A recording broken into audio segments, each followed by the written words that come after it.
Darkness has always been the companion of history. For thousands of years, the story of humanity has been told in fragments, scattered shards of pottery, faded inscriptions on broken stone, fragile scrolls that barely survived the passing of centuries. From these remnants, a carefully constructed version of the past has been assembled, taught in schools, repeated in museums, and etched into the collective memory of civilization. It is the version that tells us when we began, how we advanced, and where we are going. It is the version that most accept without question. But what if this story is incomplete? What if hidden within the earth are discoveries so unsettling, so disruptive, that entire careers, institutions, and belief systems tremble at the thought of them being revealed?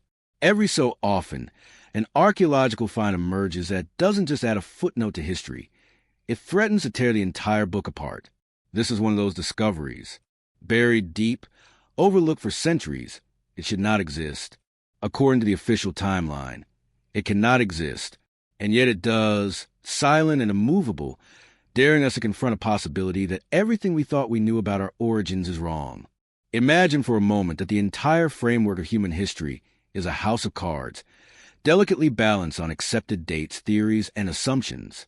Remove just one piece, a single artifact, a single ruin that defies explanation, and the whole structure wobbles. Pull hard enough, and it collapses completely.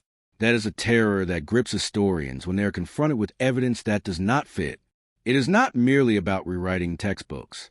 It is about undoing centuries of certainty, about admitting that the foundations of our collective story are built on sand. In the quiet corridors of academia, whispers circulate, whispers of discoveries that are cataloged but never displayed, skeletons measured, photographed, and then quietly locked away in vaults, structures unearthed, studied in silence, and then quickly reburied under the official excuse of preservation. The public rarely hears of them, and when they do, they are explained away as errors, hoaxes, or misinterpretations. But what if they are not? What if the real reason for their disappearance is fear? Fear of what they mean for the story we've all been told. Because here lies the most haunting question.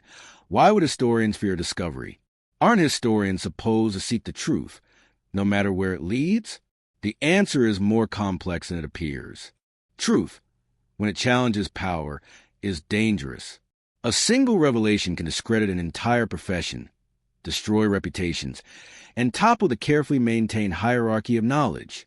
Imagine dedicating your life to a theory, publishing books, teaching generations of students, defending it in endless debates, only to have a fragment of stone, a buried city, or a single artifact prove you wrong. For many, it is easier to bury the evidence than to bury their life's work. Yet the earth is patient.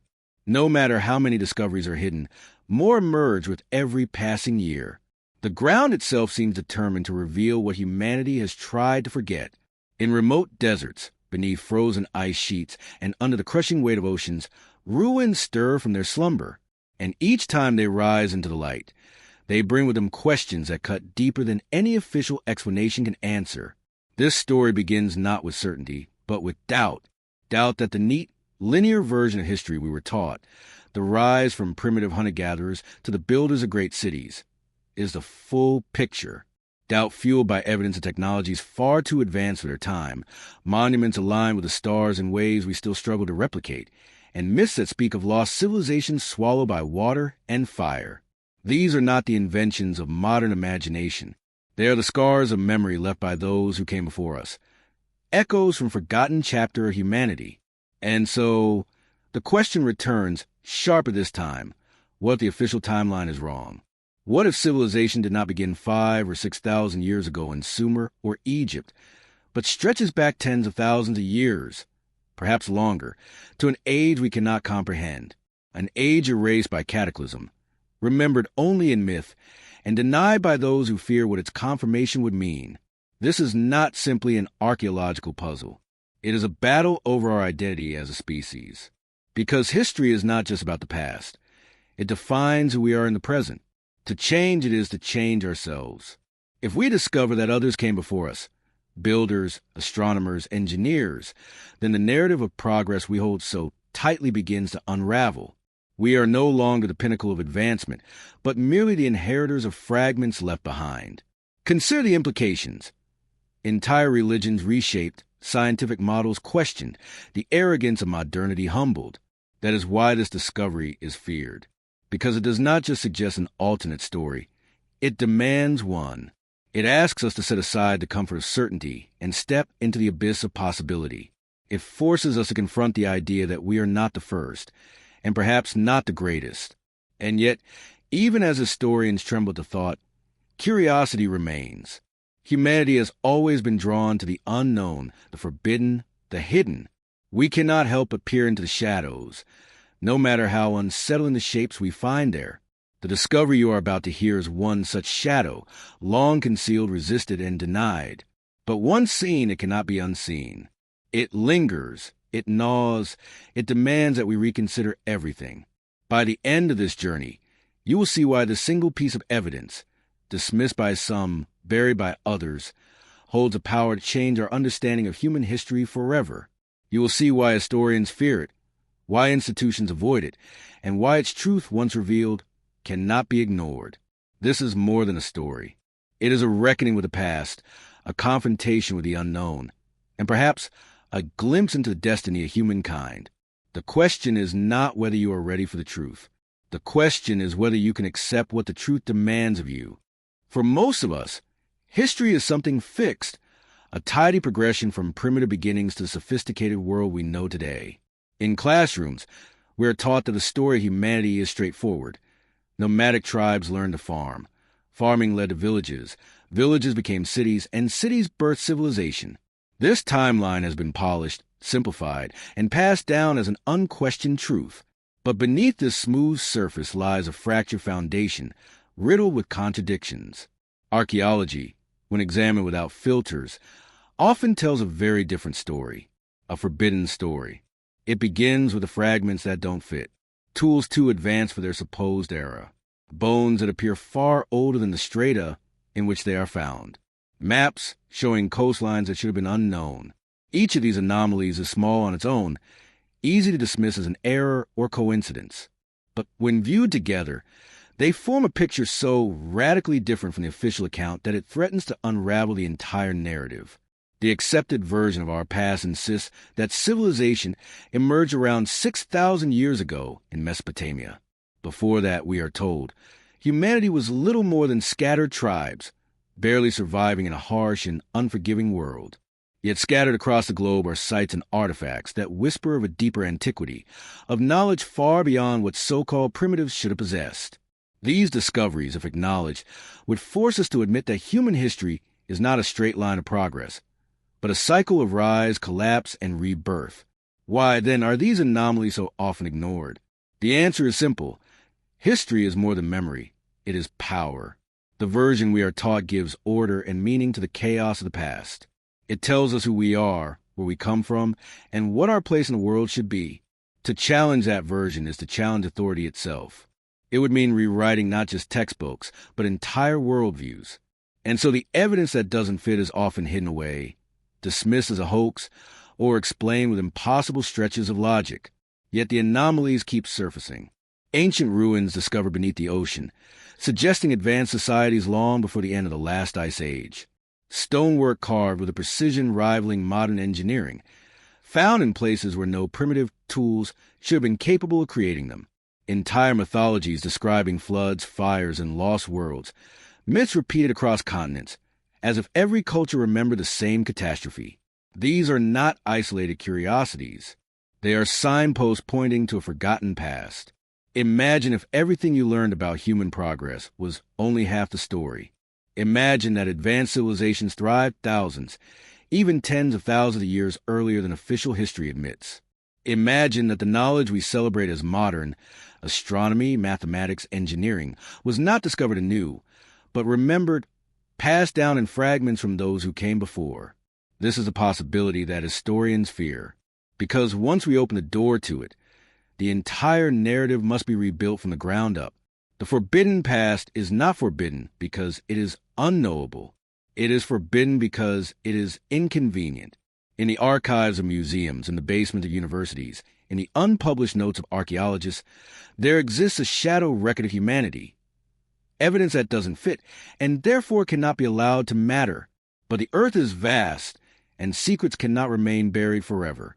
What if the neat categories we use to describe the past, Stone Age, Bronze Age, Iron Age, are only fragments of a much larger cycle? What if humanity has risen to greatness before, only to fall in fire, flood, or ice, leaving little behind but myths and scattered stones? Every anomaly hints at such a cycle. Every forbidden artifact another whisper from a forgotten age. And perhaps most unsettling of all, the forbidden past suggests that we are not unique. If others before us built great civilizations, if they mastered knowledge we have only recently begun to rediscover, then we are not the pinnacle of human achievement. We are only the latest chapter in a much older book. That truth does not diminish us, but it humbles us, stripping away the illusion of inevitability and progress. It forces us to ask, if they fail, what will happen to us? This is why historians fear discoveries that do not fit. They are not simply inconvenient facts. They are cracks in the foundation of the story we live by. And once the cracks spread, the entire edifice may collapse. But the cracks are spreading nonetheless. With each new dig, with each new discovery, with each unexplainable artifact, the forbidden past inches closer to the light. The greatest irony is that much of this evidence has been known for centuries. Early explorers, missionaries, and amateur archaeologists uncovered artifacts and ruins that baffled them. Their reports were written, published, and often dismissed. Some were lost to time, others ignored. But the earth keeps speaking. The stones keep whispering. And every time they do, they challenge us to look beyond the official narrative and ask the question few dare to confront. What if everything we know about history is wrong? To accept this possibility is to step into the unknown. It is to leave behind the safety of the official story and face the dizzying prospect that our past is stranger, deeper, and more mysterious than we ever imagined. It is to acknowledge that civilization may not be 6,000 years old, but far older, its legacy scattered across continents and buried beneath oceans. It is to admit that the myths of lost worlds and forgotten ages may not be myths at all, but memories, distorted by time yet persistent enough to survive. And so we stand at the edge of revelation. The forbidden past calls to us, its fragments piecing together a picture that terrifies the guardians of history. But the question is not whether they will allow it to be seen. The question is whether we are ready to face what it shows us. For once we look into the forbidden past, we cannot return to the comfort of the official story. The illusion of certainty shatters, and the mystery of who we truly are begins. Maps are supposed to be records of knowledge, reflections of what explorers and cartographers could see, touch, and measure in their time. They are a product of their era, bound by the limits of discovery. A medieval map should not show the Americas before Columbus, nor should an ancient map depict Antarctica centuries before it was officially charted. And yet, scattered among the libraries and archives of the world are maps that defy logic, maps that whisper a hidden legacy of knowledge far older than we dare admit. The most famous of these is the Piri Reis map, drawn in 1513 by an Ottoman admiral whose skills as a navigator were beyond dispute. On the surface, it is a beautiful relic of early cartography, its parchment adorned with careful drawings and precise coastlines. But when examined closely, the map reveals something extraordinary. It does not only show South America with shocking accuracy for time, it also seems to display the coastline of Antarctica. Not the frozen, ice-shrouded continent we know today, but Antarctica as it would look without ice, its landmass exposed, its mountain ranges visible. This should be impossible. Antarctica was not officially discovered until the 19th century, and its icy covering has been in place for thousands of years.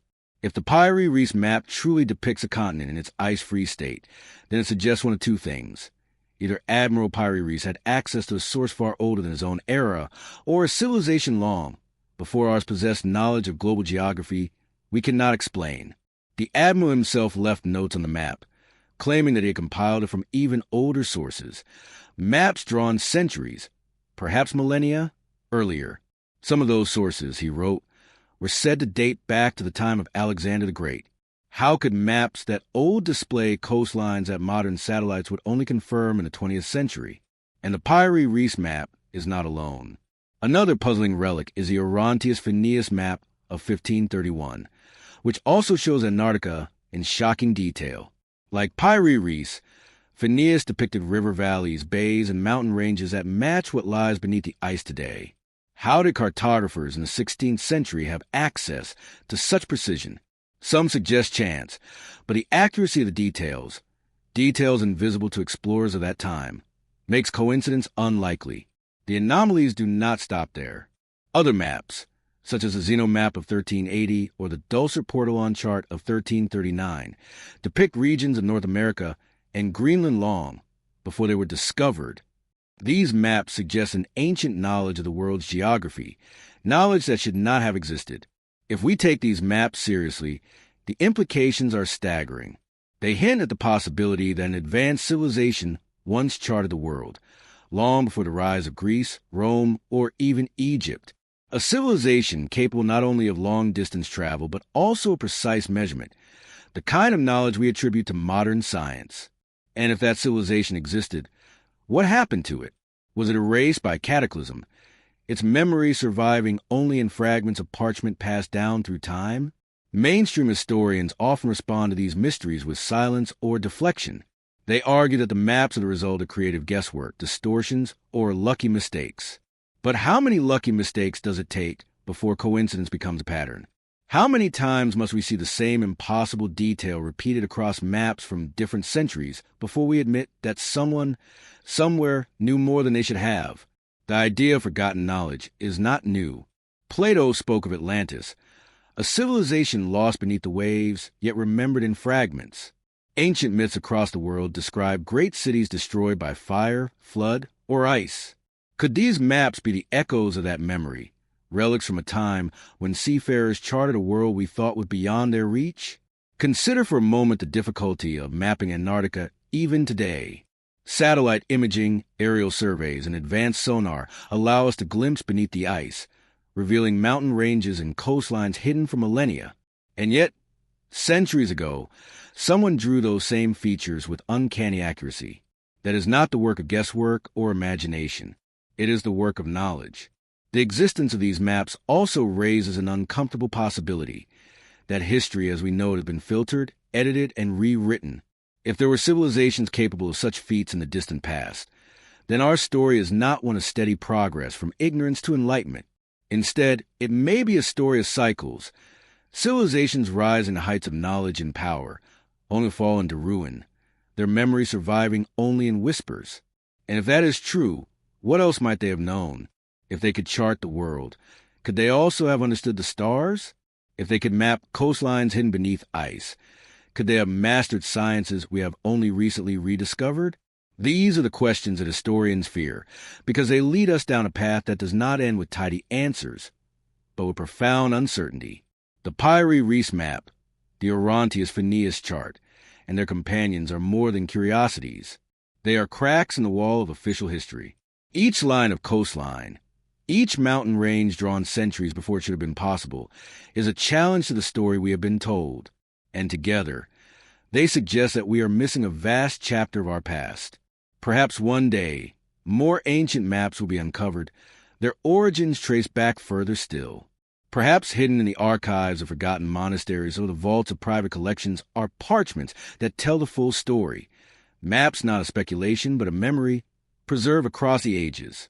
Until then, the maps we do have whispered us of a forbidden history, daring us to listen.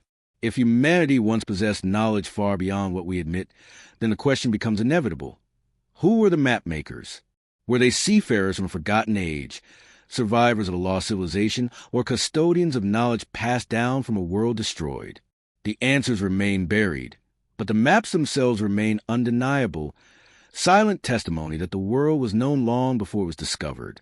And so, as we study these impossible relics, we must confront the truth that the boundaries of history are not as secure as we once believed. The past stretches further, deeper, and stranger than we dare to imagine.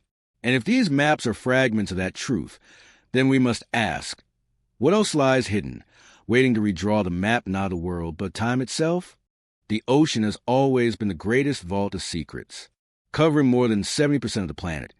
It hides beneath its waves entire landscapes lost to time. Civilizations may have risen, flourished, and collapsed along coastlines that are now hundreds of feet beneath the sea. And every so often, Divers, fishermen, or curious explorers stumble upon something that should not exist. Walls, stairways, temples, and streets carved from stone, resting in places where, according to the official story, no cities should have ever stood. One of the most striking examples lies off the coast of Yonaguni, a small island in Japan's Ryukyu archipelago. In 1986, a diver searching for new sites to attract tourists made a discovery that would ignite decades of debate. At a depth of just under 30 meters, he found massive stone terraces rising from the seabed, blocks of rock cut so precisely that they resembled steps, platforms, and even roadways. Some formations stretched for hundreds of feet, with sharp corners and clean lines that appeared anything but natural. The structure quickly became known as the Yonaguni Monument, and it remains one of the greatest underwater mysteries in the world. Mainstream scientists dismiss Yonaguni as a natural formation, claiming the stone fractured naturally over time. Yet to the divers who have swum its length, and to the researchers who have studied its geometry, the monument bears the hallmarks of intentional design. Straight angles, staircases, and even what appear to be stone carvings suggest that this was once part of an ancient city, one now swallowed by the ocean. If that is true, then Yonaguni forces us to rethink the timeline of civilization entirely. For the site rests at a depth that suggests it's been underwater for more than 10,000 years, a date that coincides with the end of the last ice age, when rising seas drowned vast stretches of land across the globe. But Yonaguni is not alone. Thousands of miles away, off the coast of India near the modern city of Dwarka, lies another enigma. Local fishermen had long spoken of ruins beneath the waves, stories of legendary cities said to have been founded by the god Krishna himself. In the early 2000s, sonar scans confirmed the presence of massive geometric structures beneath the Gulf of Khambhat. Divers recovered artifacts, pottery shards, and tools that suggested human habitation thousands of years before India's first recognized civilizations. If these ruins are truly what they appear to be, a sunken city, then Indian history, and perhaps global history, may be far older than we have been led to believe. The pattern repeats across the world. Off the coast of Cuba, marine archaeologists using sonar discovered what appeared to be a sprawling city grid resting deep beneath the ocean, with structures resembling pyramids and roads. In the Bahamas, so-called Bimini Road stretches along the seabed like a paved highway, its blocks so neatly aligned that even skeptics admit it is difficult to dismiss as mere coincidence. Legends of the lost city of Atlantis have long pointed to this region, and while definitive proof remains elusive, the possibility lingers that Bimini may be a fragment of a once great civilization erased by rising seas. Everywhere we look, myths of lost worlds echo alongside these discoveries. In Greece, stories of Atlantis tell of an advanced society destroyed by the wrath of nature. In India, ancient texts describe great floods sweeping away entire kingdoms. In the Pacific, island cultures preserve tales of lands that vanished beneath the waves, forcing survivors to scatter. Are these merely allegories, or are they fragmented memories of real cataclysms, memories of civilizations that built in stone only to watch the ocean reclaim their work? The official narrative insists that complex urban societies did not exist more than 6,000 years ago, and yet the ruins beneath the seas point to something different.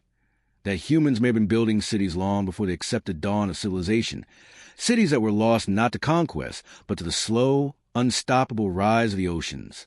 The end of the Ice Age, with its melting glaciers and rising seas, would have swallowed coastlines worldwide, erasing untold chapters of our story. What makes these underwater ruins even more compelling is their global distribution. They are not isolated anomalies, but part of a pattern. From Japan to India, from the Mediterranean to the Caribbean, whispers of drowned cities exist on every continent, and they always share the same qualities: advanced stonework, suspicious geometry, and placement in areas once dry during the last glacial maximum. If these are not natural formations, then they suggest that advanced societies were building cities at a time when mainstream history tells us humanity was still struggling with agriculture. Skeptics argue that nature can create remarkable patterns, blocks that resemble walls, ridges that mimic steps. And it is true that the human eye is quick to impose order on chaos. But when entire complexes appear, complete with what look like roads, plazas, and temples, The line between natural and artificial begins to blur. At what point does coincidence become evidence? At what point do we admit that these ruins demand explanation? The most unsettling question, however, is not whether these cities were real. It is why they were forgotten. If great civilizations thrived on coasts that are now drowned, what knowledge did they possess? What technologies did they master? And why, after their disappearance, did humanity seem to start again from scratch? It is as though we are a species haunted by amnesia, forever rebuilding without memory of what came before. Underwater ruins remind us of the fragility of civilization. They show us that entire worlds can vanish, swallowed by forces beyond human control. They also remind us of our arrogance. We believe ourselves to be the first, the greatest, the most advanced. Yet beneath the waves are the echoes of builders who came before us, whose works endure even under crushing water and time. The oceans will not easily surrender their secrets. But every dive, every sonar scan, every artifact lifted from the seabed chips away at the silence. Slowly, a picture emerges, a world once populated by cities we have forgotten, erased by catastrophe, preserved in myth. If these ruins could be fully studied without denial or suppression, they might force us to redraw the timeline of humanity, not as a straight line of progress, but as a cycle of rise, destruction, and rediscovery.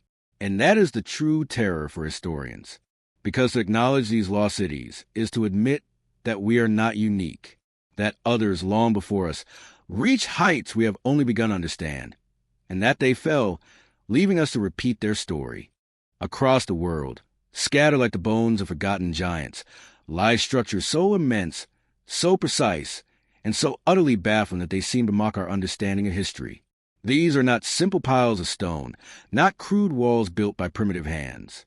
They are monuments of such scale and engineering mastery that even with modern technology, we would struggle to replicate them. To stand before them is to feel the weight of a question that has haunted archaeologists, engineers, and explorers alike. Who are the builders of the impossible? One such enigma rises from the soil of Lebanon, the massive stone platform at Baalbek. Today the site is best known for its later Roman temples, but beneath those ruins lies something far more ancient, far more perplexing. 3 stones, known collectively as the trilithon, rest in perfect alignment. Each one measures over 70 feet long and weighs an estimated 800 tons. To put that in perspective, these stones are heavier than a fully loaded Boeing 747. Modern cranes struggle to lift such weights, yet here they sit, perfectly placed atop a massive foundation. And nearby lies an even larger stone, the stone of the pregnant woman, estimated to weigh more than 1,000 tons. How were these megaliths cut, transported, and set with such precision?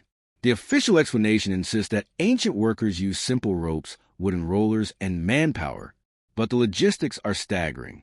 Moving such stones across uneven terrain without advanced machinery is almost inconceivable. To place them so flawlessly, with joints so tight a sheet of paper cannot slide between them, seems to defy every tool the ancient world supposedly possessed. Travel across the ocean to the high plains of Bolivia, and the mystery deepens.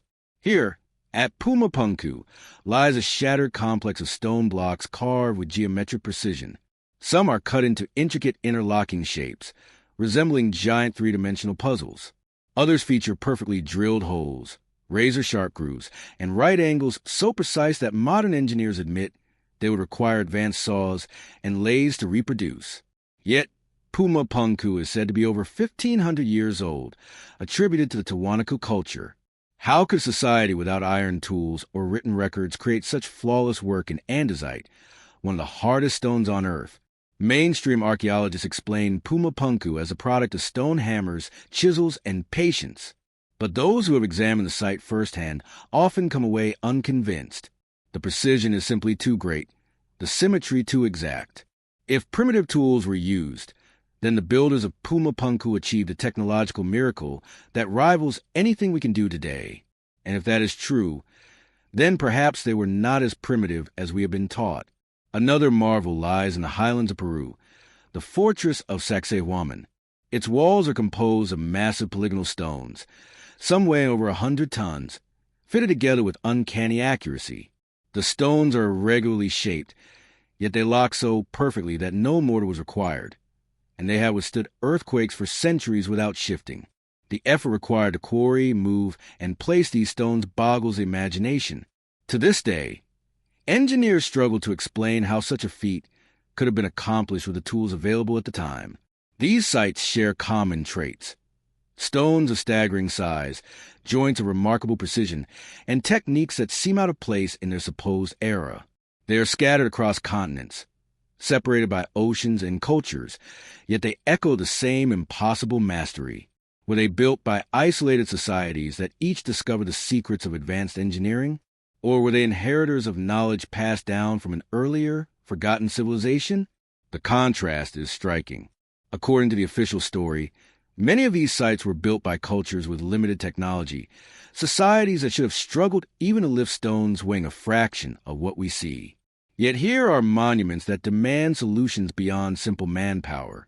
If thousands of workers could somehow coordinate to drag and lift these megaliths, where's the evidence of the colossal infrastructure such work would require? Where are the detailed records, the tools, the experiments showing that these feats are even possible? Instead, we find silence. Or worse, we find explanations that seem to stretch the limits of plausibility. The stones of Baalbek, we are told, were moved with ropes and ramps. But to build a ramp strong enough and wide enough to move an 800-ton block would itself be a project of staggering proportions, likely requiring more effort than construction of the monument itself. At Pumapunku, the official line is that simple tools chipped away over centuries to create smooth surfaces and perfect angles. But why is there no evidence of trial and error, no half-finished blocks, no crude predecessors? Why do these structures appear suddenly, fully realized, with techniques that vanish just as suddenly when the builders disappear? This is the heart of the mystery. These sites do not fit neatly into the timeline of human progress. They suggest that ancient builders possessed knowledge, skills, and perhaps technologies that we do not attribute to their age. And they raise the possibility that the story of civilization is not one of steady progress from ignorance to mastery, but of cycles, where knowledge is gained, lost, and rediscovered. If so, then the builders of Baalbek, Pumapunku, and Sacsayhuaman may not have been anomalies at all. They may have been inheritors of a much older tradition, fragments of forgotten age when humanity had already mastered the art of moving mountains and shaping stone with impossible precision. Their work survives as silent testimony, defying explanation, demanding that we reconsider what human hands are capable of. To look upon these megaliths is to feel awe, but also unease. For if others before us achieved such feats, what else might they have known? Did they understand forces of nature we have forgotten? Did they command techniques or technologies erased by cataclysm? And if so, why did their knowledge vanish, leaving only mute stones behind? The impossible builders remind us of the fragility of our own achievements. They challenge the arrogance of believing we are the first to reach such heights. And they whisper that the world is far older and far stranger than the history books will admit.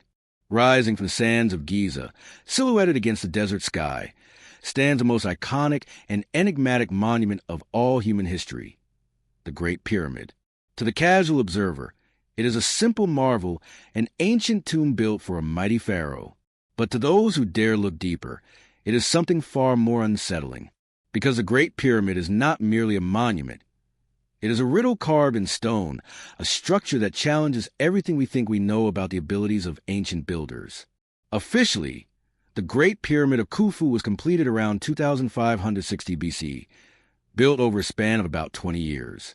According to Egyptologists, a workforce of tens of thousands quarried, transported, and set into place over 2 million limestone and granite blocks, some weighing as much as 80 tons. They did this, we are told, with nothing more than copper chisels, wooden sledges, ropes, and sheer manpower. No wheels, no pulleys, no advanced machinery. Just muscle, determination, and primitive tools. But even a casual examination of the pyramid statistics raises uncomfortable questions. The base covers 13 acres, aligned almost perfectly with the cardinal directions, deviating by less than a fraction of a degree. Its original height was nearly 481 feet, making it the tallest man-made structure on Earth for more than 3,000 years. The joints between its massive stones are so precise that in some places a razor blade cannot slide between them. Even more astonishing, the pyramid's construction incorporates mathematical constants, such as pi and the golden ratio, suggesting a level of knowledge that, according to mainstream history, should not have existed in the old kingdom of Egypt. If the pyramid truly was built in just 20 years, then workers would have needed to cut, move, and place a block every 2 minutes, day and night, without pause, for 2 decades straight. This calculation does not even account for the quarrying, polishing, or alignment of these stones. The logistics are mind-bending. No modern construction project, even with cranes, lasers, and computers, could match such speed and precision.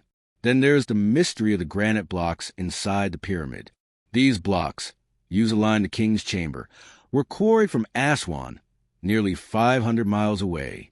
Each weighs between 25 and 80 tons. To move them across such distances without wheels, without advanced transport, and then hoist them hundreds of feet into the air defies belief. Engineers who have studied the problem admit that even today it would be a formidable challenge requiring cranes, heavy machinery, and meticulous planning. Are we truly to believe that ancient laborers accomplished this with ropes and ramps alone? And what is the purpose of the Great Pyramid? Officially, it is described as a tomb, yet no mummy has ever been found inside. Unlike other pyramids, which contain inscriptions, reliefs, or funerary texts, the Great Pyramid is eerily bare. No decoration, no hieroglyphs, no clear indication of religious or ceremonial purpose. Just empty chambers and corridors carved with breathtaking precision. If it was a tomb, it was unlike any other in Egypt's long history. Alternative theories abound. Some suggest the pyramid was an astronomical observatory, aligned with Orion's belt and key stars. Others believe it functioned as a massive energy machine, harnessing Earth's natural forces in ways we cannot yet comprehend. Still others whisper that it preserves knowledge from an earlier civilization, encoded in stone for future generations to rediscover. The pyramid's dimensions, some argue, encode circumference of the Earth, the distance of the Sun, and other cosmic constants, knowledge supposedly unknown to ancient Egyptians. Coincidence or evidence of a hidden science. Mainstream Egyptologists dismiss such ideas as fringe speculation. They maintain that the pyramid was a tomb built with ingenuity and perseverance.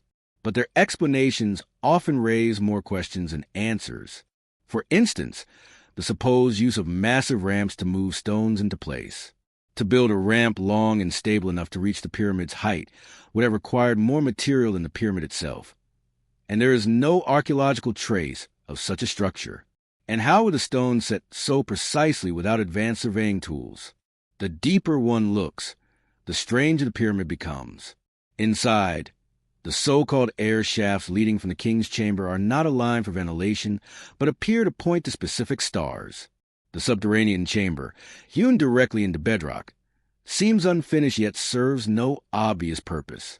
The grand gallery, with its soaring corbel walls, feels more like a machine's interior than a passage in a tomb. The sheer engineering skill displayed is unmatched in the ancient world, raising the unsettling possibility that Egypt inherited techniques or knowledge from a source outside its known history. Perhaps the most provocative theory is that the Great Pyramid predates the dynastic Egyptians entirely. That it was not the creation of Khufu's workers, but of an earlier, forgotten civilization, one whose memory was absorbed into Egyptian myth.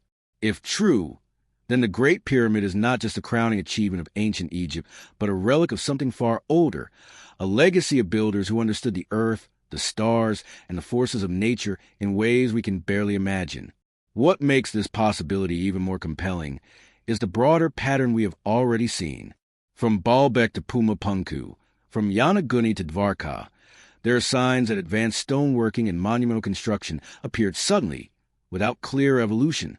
The Great Pyramid may be the most famous example, but it is part of a much larger puzzle, one that points to a forgotten chapter of human history.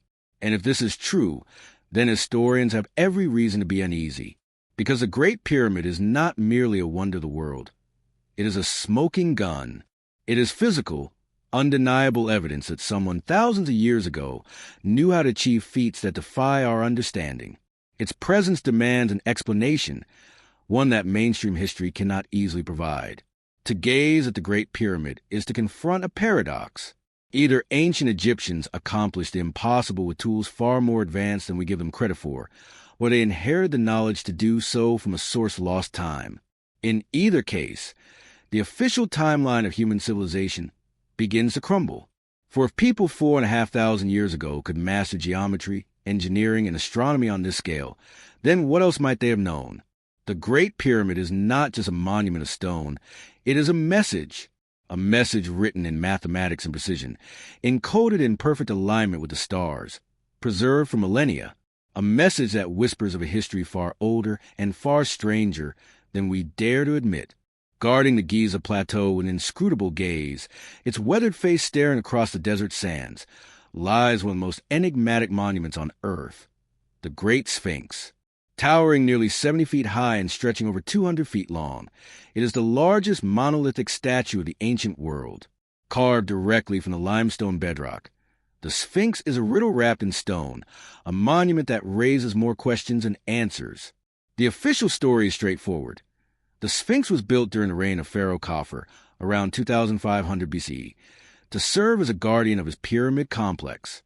Its lion's body symbolizes power and protection, while its human head, often believed to be modeled after Khafre himself, asserts divine kingship.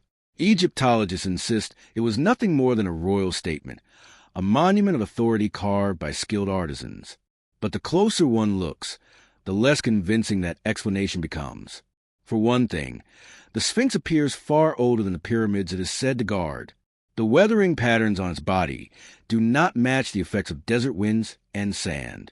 Instead, geologists like Dr. Robert Schoch argue that the erosion is consistent with heavy rainfall that the Giza Plateau has not experienced since the end of the last ice age, over 10,000 years ago.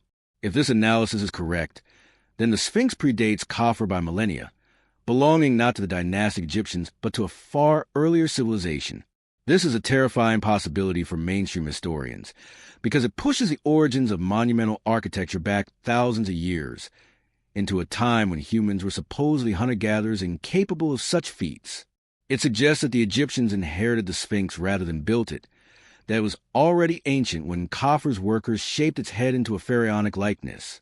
And if the Sphinx is that old, then human civilization is far older and far more complex than our history books claim. But the mystery does not end with weathering. Beneath the Sphinx lie hidden secrets hinted at for centuries. Ancient legends speak of chambers buried under its paws, repositories of knowledge left by a forgotten people. Some call it the Hall of Records, a library of wisdom containing the true history of humanity, sealed away to survive cataclysm. In the 1990s, ground-penetrating radar surveys detected anomalies beneath the Sphinx, voids and cavities that could indeed be hidden chambers. Yet Egyptian authorities have consistently restricted access, dismissing the findings while refusing further exploration. Why the secrecy? If these anomalies are simply natural features, why not investigate openly? Could it be that something lies beneath the Sphinx that challenges the official narrative too profoundly to reveal? Conspiracy theorists suggest that within those chambers may rest scrolls, artifacts, or even technologies from a lost civilization, evidence that would rewrite history in an instant.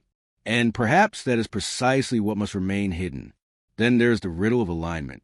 The Sphinx faces due east, gazing directly at the rising sun during the equinox. This is no accident. Its position suggests deep astronomical knowledge, perhaps even serving as part of a larger celestial map with pyramids aligned to Orion's belt. Some researchers argue that the Sphinx originally bore the head of a lion, consistent with its body, and that it was oriented toward the constellation Leo as it rose in the sky around 10,500 BCE. If true, this would again place its construction at the end of the Ice Age, a staggering 8,000 years before Khafre. The statue itself also raises engineering puzzles. To carve such a massive monument directly from bedrock would have required immense planning and organization, not to mention tools far more advanced than simple copper chisels. The precision of the cuts, the scale of the excavation, and the endurance of structure through thousands of years of erosion all suggest a mastery of stonework equal to or greater than that displayed in the pyramids. And yet, for all its grandeur, the Sphinx is incomplete. Its nose and beard are missing, loss of time, or deliberate destruction. Its body shows signs of repeated restoration, as though later civilizations sought to preserve what they did not fully understand. The result is a monument that feels ancient, alien and strangely out of place, a relic that whispers of forgotten builders and forgotten purposes. What was the true function of the Sphinx? Was it merely a guardian, a symbolic statue to protect the pharaoh's tomb? Or was it a marker, a monument encoding astronomical knowledge, pointing to an epoch when the skies looked different? Was it a warning, left by survivors of an earlier catastrophe, to those who would come after? Every possibility unsettles the neat narrative of history. If the Sphinx is older than Khafre, then civilization's timeline must be rewritten. If hidden chambers lie beneath it, they could contain evidence of a lost chapter of humanity's past. If its alignment encodes celestial knowledge from 10,500 BCE, then our ancestors were not primitive. They were astronomers and engineers of a caliber we struggle to match. And here lies the fear of historians. The Sphinx is not just an ancient monument. It is a time bomb. Its very existence threatens to explode the carefully constructed story of human progress. That is why debates about its age are so fiercely contested, why access to its foundations remains so tightly controlled. To admit the Sphinx is older than Egypt is to admit we have forgotten entire civilizations. To admit hidden chambers exist is to risk revealing truths that shake the pillars of modern archaeology. So the Sphinx continues to gaze silently at the horizon, its lips sealed, its secrets buried in stone and sand. For thousands of years it has kept its counsel, enduring conquest, erosion, and restoration. But its very presence whispers to us, challenging us to ask the forbidden questions. Who built it? When? And what knowledge did they seek to preserve beneath its paws? Perhaps one day the sands will give up their secrets. Perhaps one day we will uncover what lies beneath. But until then, the Sphinx remains what it has always been, an eternal riddle carved in the desert, daring us to confront the possibility that human history is far older and far stranger than we dare to imagine. In the rolling plains of southeastern Turkey, hidden for millennia beneath layers of soil and stone, lies a site that has forced historians to reconsider everything they thought they knew about the birth of civilization. Göbekli Tepe. Discovered in the 1990s, this ancient complex predates Stonehenge by over 6,000 years and shatters the conventional timeline of human history. For decades, the accepted story was clear. Hunter-gatherers roamed the earth, struggling to survive until agriculture allowed them to settle, build villages, and eventually construct monumental architecture. Göbekli Tepe obliterates that story. Here, at a site that is more than 11,000 years old, humans built massive stone circles, some reaching over 60 feet in diameter. Each circle is composed of T-shaped pillars, some weighing up to 20 tons, intricately carved with images of animals, mythical creatures, and symbols that remain largely undeciphered. These are not crude scratches.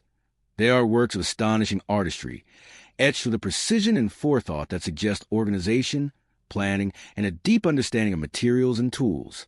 The scale of Göbekli Tepe is staggering, particularly considering the people who built it were still nominally hunter-gatherers. There is no evidence of large-scale agriculture, no permanent settlements nearby, no sophisticated machinery. And yet, these communities managed to quarry, transport, and raise stones that dwarf the constructions of later civilizations. They did this without wheels, without metal tools, without written language, and yet produced a site that would rival some of the most famous monuments of the ancient world. Why build such a complex at this point in history? Conventional wisdom suggests that monumental architecture arises out of necessity. Temples, tombs, or palaces built by settled societies to consolidate power and religion. But Göbekli Tepe challenges this logic. It seems to have been constructed purely for ritualistic and symbolic purposes, a place of worship or ceremony long before the rise of kings and empires. If ritual and spirituality were the driving forces behind monumental architecture, then perhaps civilization itself emerged not from survival or governance, but from a desire to understand the cosmos, to connect with forces beyond human comprehension. What is most remarkable about Göbekli Tepe is how subtly it appears in the archaeological record. There is no evidence of a gradual progression from simple shelters to complex megalithic construction. Instead, here is a site fully formed, sophisticated in design and engineering, suggesting knowledge that should have been impossible for its era. How did these people achieve such mastery? Were they the product of independent innovation, or were they inheriting techniques and wisdom from a previous, Forgotten civilization? The carvings themselves are a mystery. Animals such as lions, scorpions, snakes, and vultures dominate the stones, often depicted in dynamic, lifelike poses. Scholars have debated their meaning endlessly, proposing everything from totemic symbolism to astronomical calendars. Some even suggest that certain motifs align with star constellations or encode observations of the night sky, hinting at astronomical knowledge previously thought to belong only to civilizations thousands of years later. If true, Göbekli Tepe represents not merely architectural achievement, but a leap in intellectual and symbolic thought that predates recorded history. Adding to the mystery is the site's deliberate burial. Around 8000 BCE, roughly 3,000 years after the initial construction, Göbekli Tepe was intentionally covered with dirt, stones, and debris. Why would a culture go to the trouble of burying a sacred site of such magnitude? The answer remains unknown, but the act itself implies a level of planning and purpose that is astonishing. It is as if the builders sought to preserve the knowledge or sanctity of the site for future generations, hiding it until humanity could understand its significance. The implications of Göbekli Tepe are staggering. From the towering stones of Göbekli Tepe to the precise alignment of the pyramids at Giza, one of the most compelling mysteries of ancient civilization is their uncanny knowledge of the heavens. Across continents and millennia, structures rise not randomly, but with deliberate orientation to stars, planets, and celestial events. It is a pattern that cannot be easily dismissed, a pattern suggesting that ancient peoples understood the cosmos far better than conventional history allows. The idea that ancient civilizations were capable of sophisticated astronomy is not new, but the depth and precision of their knowledge continues to astonish researchers. At Göbekli Tepe, some pillars appear to align with specific constellations, and stellar events occurring around 10,500 BCE. These are not casual observations, scribbled by curious eyes. They are intentional alignments, requiring meticulous measurement and a grasp of celestial mechanics. For hunter-gatherers who supposedly had no formal mathematics or instruments, the level of precision is staggering. Further east, in Mesopotamia, the ziggurats of Ur and Babylon demonstrate similar celestial awareness. Ancient texts describe the positions of planets and stars with accuracy that rivals modern calculations. The Babylonians are credited with developing early forms of algebra and astronomical tables. Yet these achievements seem to echo patterns already embedded in older, now-lost civilizations. Could it be that their knowledge was inherited rather than invented? And if so, from whom, and how far back does that knowledge go? The pyramids of Giza provide another striking example. The Great Pyramid sides align almost perfectly with the cardinal points, deviating by a fraction of a degree. Its interior passages are thought to correspond with specific stars in the Orion constellation, associated in Egyptian mythology with Osiris, the god of rebirth and the afterlife. Scholars have noted that the alignment would have been exact around 10,500 BC, the same epoch suggested by Göbekli Tepe. Across thousands of years and thousands of miles, we find echoes of knowledge pointing to the same period. Was this a coincidence or evidence of a shared understanding of the cosmos? Even Stonehenge, thousands of miles away in England, bears similar evidence. Its massive stones are arranged to mark the solstices, the rising and setting of the sun, and possibly even lunar cycles. Some researchers argue that Stonehenge functioned as a celestial calendar, allowing prehistoric societies to track time, agricultural cycles, and ritual events. Again, we see a level of precision and planning that challenges assumptions about primitive societies. The question becomes unavoidable. How did these civilizations achieve such knowledge without the tools we assume are necessary? Modern astronomers rely on telescopes, computers, and mathematics to chart the sky with exactitude. Yet ancient peoples, working with rudimentary tools, produced monuments that encode celestial information across continents and eras. Were they observing patterns over decades, centuries, or even millennia? Were they using devices now lost to history, instruments that allowed them to measure angles and distances with incredible accuracy?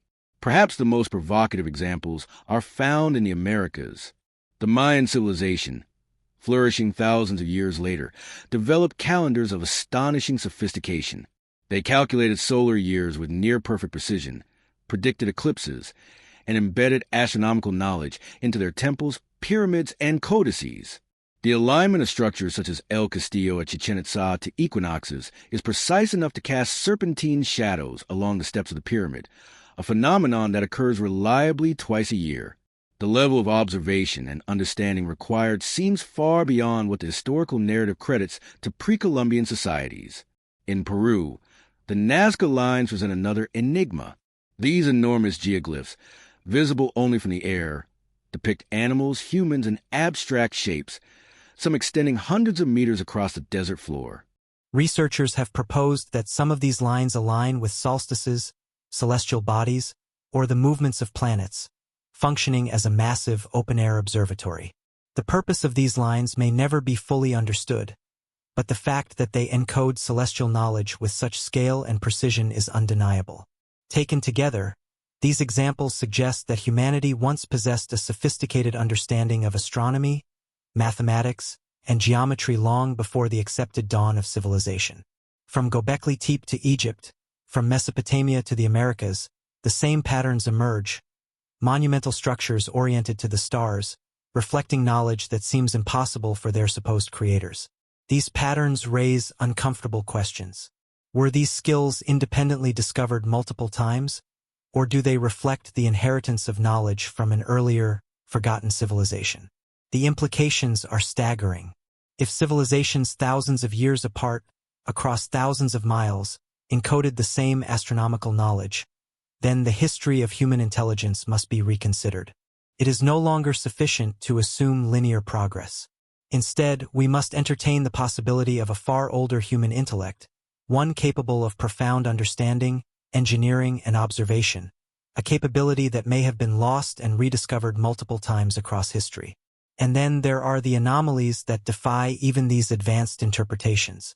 At Nabta Playa in Egypt, a megalithic stone circle dates to around 6000 BCE, predating Stonehenge. Its alignment suggests that its builders tracked solstices and celestial bodies with accuracy. How could a nomadic society, presumed to have only the most basic understanding of the world, achieve such feats? These stones hint at a continuity of knowledge, a line of observation stretching far beyond what textbooks admit. Some researchers have even proposed that ancient knowledge of astronomy could have been used for practical purposes, not just ritual. Accurate calendars would have allowed for agricultural planning, navigation across deserts and seas, and even synchronization of monumental construction projects. In this sense, celestial knowledge may have been the backbone of early civilization, a hidden driver of human advancement that remains underappreciated in mainstream narratives. The more we study these sites, the more one fact becomes clear: the ancients were far more than primitive survivors. They were observers of the heavens, mathematicians, architects, and planners. And yet, much of this knowledge appears to have vanished, leaving only stone, legend, and fragmented records. What caused this loss? Was it catastrophe, climate change, societal collapse, or deliberate suppression? Or is it simply the inevitable erosion of human memory over millennia? The mystery of ancient astronomical knowledge challenges everything we think we know about our origins. It suggests that human history is layered, cyclical, and far more complex than a simple progression from ignorance to enlightenment. Each alignment, each carefully placed stone, each geoglyph and carving serves as a reminder that our ancestors were capable of understanding the universe in ways that modern science is only beginning to appreciate. For those who follow the trail of these cosmic breadcrumbs, the implications are both thrilling and terrifying. If we accept that humanity once possessed advanced astronomical knowledge, then we must also accept that there are gaps in our understanding, missing chapters of history, civilizations forgotten, and wisdom lost. And if these civilizations truly existed, then the patterns we observe today may be remnants of a legacy far older and more profound than the conventional timeline allows. In the end, the ancients leave us with a question rather than an answer. If they could read the stars with such precision, what else might they have known? What technologies, philosophies, or insights were lost along with the passage of time? And how much of our history, carefully curated and sanitized, has been shaped to hide the uncomfortable truth that human intelligence has always been far greater than we admit? For millennia, humans have told stories of cataclysm, of great floods, fires, and celestial upheavals that reshaped the world. From the biblical account of Noah to the Mesopotamian epic of Gilgamesh, from the flood myth of India to the legends of Atlantis, these tales share a remarkable commonality. They speak of civilizations lost, of knowledge swallowed by disaster, and of humanity forced to start anew. While once dismissed as myth, recent research into geology, climatology, and archaeology suggests that these ancient warnings may be grounded in reality. Cataclysm may not be legend, but history. Evidence of sudden, violent events appears across the geological record. Around 12,800 years ago, at the end of the last ice age, the Earth experienced what scientists call the Younger Dryas, a sudden return to near glacial conditions after a period of warming. Temperatures plummeted, massive glaciers destabilized, and rising seas began swallowing coastal lands across the planet. This abrupt climate shift would have wreaked havoc on human populations, erasing settlements, drowning fertile valleys, and forcing nomadic societies to migrate or perish. In the midst of this chaos, any advanced knowledge or structures left behind could have been lost, buried under mud, water, and ice. The story of cataclysm is also written in the oceans. Underwater ruins off Japan, India, Cuba, and the Caribbean suggest that vast swathes of land, once home to thriving civilizations, were submerged by rising seas. These cities, some tens of thousands of years old, hint at a period when humanity had already mastered stonework, urban planning, and possibly astronomy. And then, in a single geological moment, the ocean claimed them. Could these drowned cities be the remnants of civilizations referenced in myths like Atlantis? Or were they part of a network of lost cultures whose stories survive only in fragments, scattered across the globe? Comets and asteroids may have also played a role in ancient cataclysms. Some researchers propose that a cosmic impact around 12,900 years ago could have triggered fires, tsunamis, and atmospheric disruption, contributing to the Younger Dryas event. Evidence of widespread burn layers, microscopic impact particles, and sudden die-offs of megafauna support the idea of a sudden, violent upheaval. If true, such events would have erased civilizations that had thrived for thousands of years, leaving behind only stone monuments, myths, and oral traditions. Even within the archaeological record, signs of sudden collapse appear repeatedly. Göbekli Tepe, for instance, was deliberately buried, perhaps as a reaction to environmental change or societal upheaval. Puma Punku and Baalbek, with their massive stones and precise construction, may represent the final echoes of cultures destroyed by catastrophe. These sites stand as monuments to human ingenuity, yet they are also eerie reminders of fragility, that even the most advanced societies can be wiped from memory in an instant. Flood myths, long dismissed as allegory, may reflect real events. In the Persian Gulf region, submerged cities discovered off the coast of Kuwait, and Iran suggests that rising seas claimed settlements thousands of years ago. In North America, legends among Native American tribes speak of lands swallowed by water, of survivors forced to flee inland. Across the globe, these stories share remarkable parallels. High waters, fleeing populations, and the sudden disappearance of entire communities. Could these myths be cultural memories of a shared catastrophe, encoded and stored to survive millennia? The concept of cataclysm also aligns with anomalies in dating ancient sites. Structures like Göbekli Tepe and the Sphinx hint at human activity far older than previously acknowledged. Could catastrophic events have caused a reset, destroying evidence of earlier civilizations and forcing survivors to rebuild from scratch? The archaeological record is sparse precisely where we would expect to find continuity, a puzzling gap that may point to the erasure of entire chapters of human history. Volcanic eruptions, too, may have played a role. The eruption of Thera, Santorini, around 1600 BC devastated Minoan civilization, sending tsunamis across the eastern Mediterranean. But geological records show that similar events occurred long before the rise of recorded history, massive volcanic explosions capable of altering climates, wiping out populations, and erasing infrastructure. If earlier societies experienced cataclysmic eruptions on a global scale, it would explain the sudden disappearance of megalithic knowledge and advanced technologies, as well as the myth's warning of divine wrath from the heavens. Earthquakes, another potent force of destruction, leave traces that are often overlooked. In regions such as the eastern Mediterranean, the Andes, and the Himalayas, seismic activity has repeatedly reshaped the landscape. Entire cities, once thought permanent, could vanish in moments, their stones scattered and reused by later generations. This creates a cycle of loss and rediscovery, where remnants of knowledge persist only in enigmatic ruins, oral traditions, and myths. The cumulative effect of these events, floods, fires, cosmic impacts, volcanoes, earthquakes, and climate shifts, paint a terrifying picture. Humanity may have experienced not a smooth progression of advancement, but a series of rises and falls, where brilliant societies were repeatedly obliterated, leaving only tantalizing traces for future generations to find. It is a scenario that challenges the very foundation of historical certainty, suggesting that much of what we consider first may in fact be rediscoveries of knowledge lost to catastrophe. For historians, this idea is unsettling because it undermines a narrative of steady, linear progress. It implies that our understanding of the past is incomplete, perhaps deliberately so, and that the true timeline of civilization is buried under layers of earth, sediment, and myth. It forces us to ask difficult questions. How much knowledge did humanity lose? What technologies vanished with these early societies?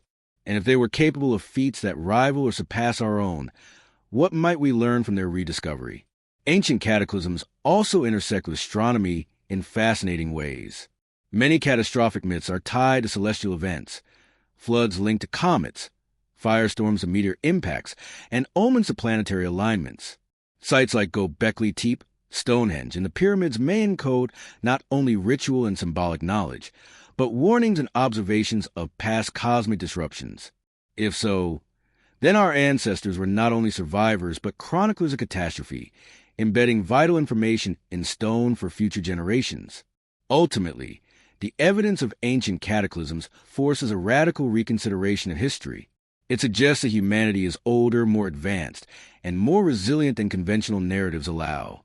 It also reminds us that knowledge, no matter how brilliant, is fragile, that the rise of civilization can be interrupted, erased, and hidden beneath layers of time. These lost worlds, preserved in myths, ruins, and geological records, challenge us to rethink the story of human progress and recognize that the past may be far stranger than we ever imagined. In the shadows of submerged cities, buried temples, and megalithic monuments, the echoes of ancient catastrophes remain. They whisper of civilizations that flourished, perished, and left behind tantalizing hints of their existence. For those who study these remnants, the lesson is clear. History is not a straight line, and the human story is not as simple as we have been told. It is a tale of brilliance and fragility, of knowledge gained and lost, and of the enduring mystery of civilizations erased by forces beyond their control. Throughout history, certain discoveries have not only challenged our understanding of the past, but also threatened to upend established narratives. Some archaeologists, researchers, and explorers have stumbled upon artifacts, structures, and evidence that seem impossible according to conventional timeline of human civilization. Yet, time and again, these findings are ignored, dismissed, or even actively suppressed. This shadowy realm of research is often referred to as forbidden archaeology, and it raises uncomfortable questions about who controls our history and why certain truths remain hidden. Forbidden archaeology encompasses a wide array of anomalies. Stone tools and geological layers far older than humans were supposedly capable of creating them, metal objects embedded in coal, and megalithic structures that predate any known civilization. Each of these discoveries, on its own, might be dismissed as a curiosity, but when examined together, they form a pattern that challenges the very foundation of mainstream historical narratives. Why have these anomalies been minimized or ignored by the academic establishment? Take, for instance, the mysterious artifacts found in the early 20th century in South America and North America. In places like the Coso Mountains of California, researchers uncovered stone encasing clay that appeared to contain metal parts, resembling spark plugs. The estimated age of these objects, based on surrounding rock layers, was tens of thousands of years, far older than any known industrial technology. Official responses varied from skepticism to outright dismissal, labeling them naturally occurring or misidentified.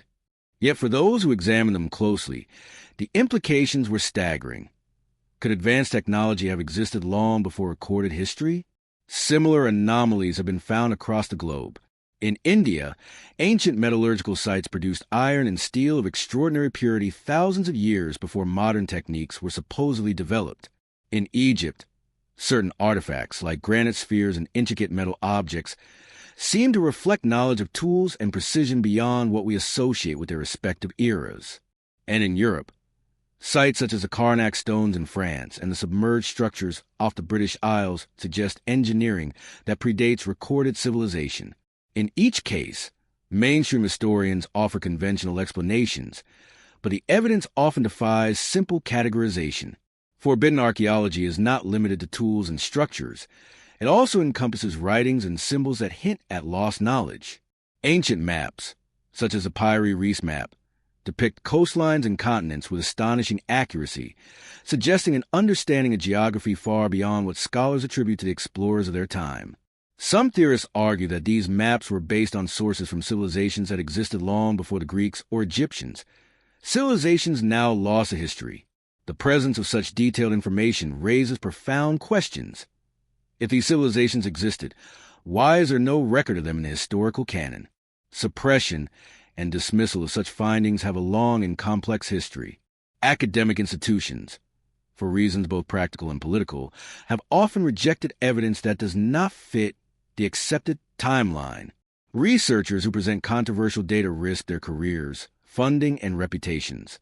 In some cases, excavations have been halted, artifacts withheld, or findings ignored in peer-reviewed journals. The consequence is a systematic bias toward a narrative that portrays human progress as linear and gradual, rather than cyclical or interrupted by lost civilizations.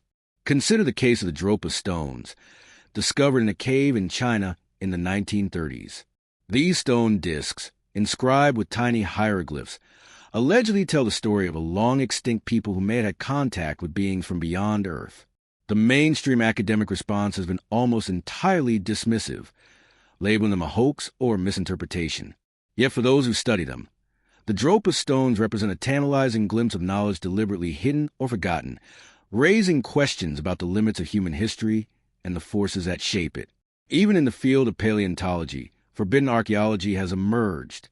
Tools and artifacts have been found in rock, layers dated to periods when humans were supposedly incapable of creating them.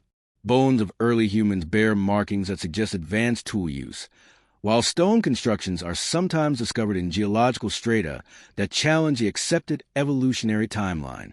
The pattern is consistent. Humanity may have reached remarkable technological and cultural heights long before conventional history admits. The suppression of forbidden archaeology is not always malicious. Often, it is a result of institutional inertia. Scholars rely on consensus textbooks and established chronologies to validate their work. Anything that contradicts these systems threatens careers, grants, and the reputations of institutions. As a result, evidence that challenges the orthodox narrative is often relegated to margins, explored by independent researchers, or dismissed as fringe. Yet, for those willing to examine these anomalies without bias, the cumulative weight of the evidence cannot be ignored. Another layer to this mystery involves political and cultural influence. In many cases, nations and governing bodies have sought to control historical narratives for ideological reasons. Artifacts that might challenge religious or cultural orthodoxy are often buried in archives, restricted from public display, or misinterpreted to fit a preferred story. This creates a paradox. The truth exists, often in plain sight, yet remains inaccessible to those who seek it. Forbidden archaeology is, in many ways, a story of hidden knowledge. Truths lie beneath the surface, waiting for someone bold enough to challenge the established order. The cumulative effect of forbidden archaeology is profound. It suggests that humanity's history is not linear, that civilizations may have risen, flourished, and vanished long before we began keeping records. It hints at technology, skills, and knowledge lost to cataclysm or suppressed by societal forces. Most importantly, it raises a question that historians fear confront. If the evidence of advanced ancient civilizations exists, then much of what we believe about human progress is incomplete, perhaps even deliberately skewed. For those who explore forbidden archaeology, the thrill is not merely in discovery, but in confronting the uncomfortable truth that history is not as neat and orderly as textbooks suggest.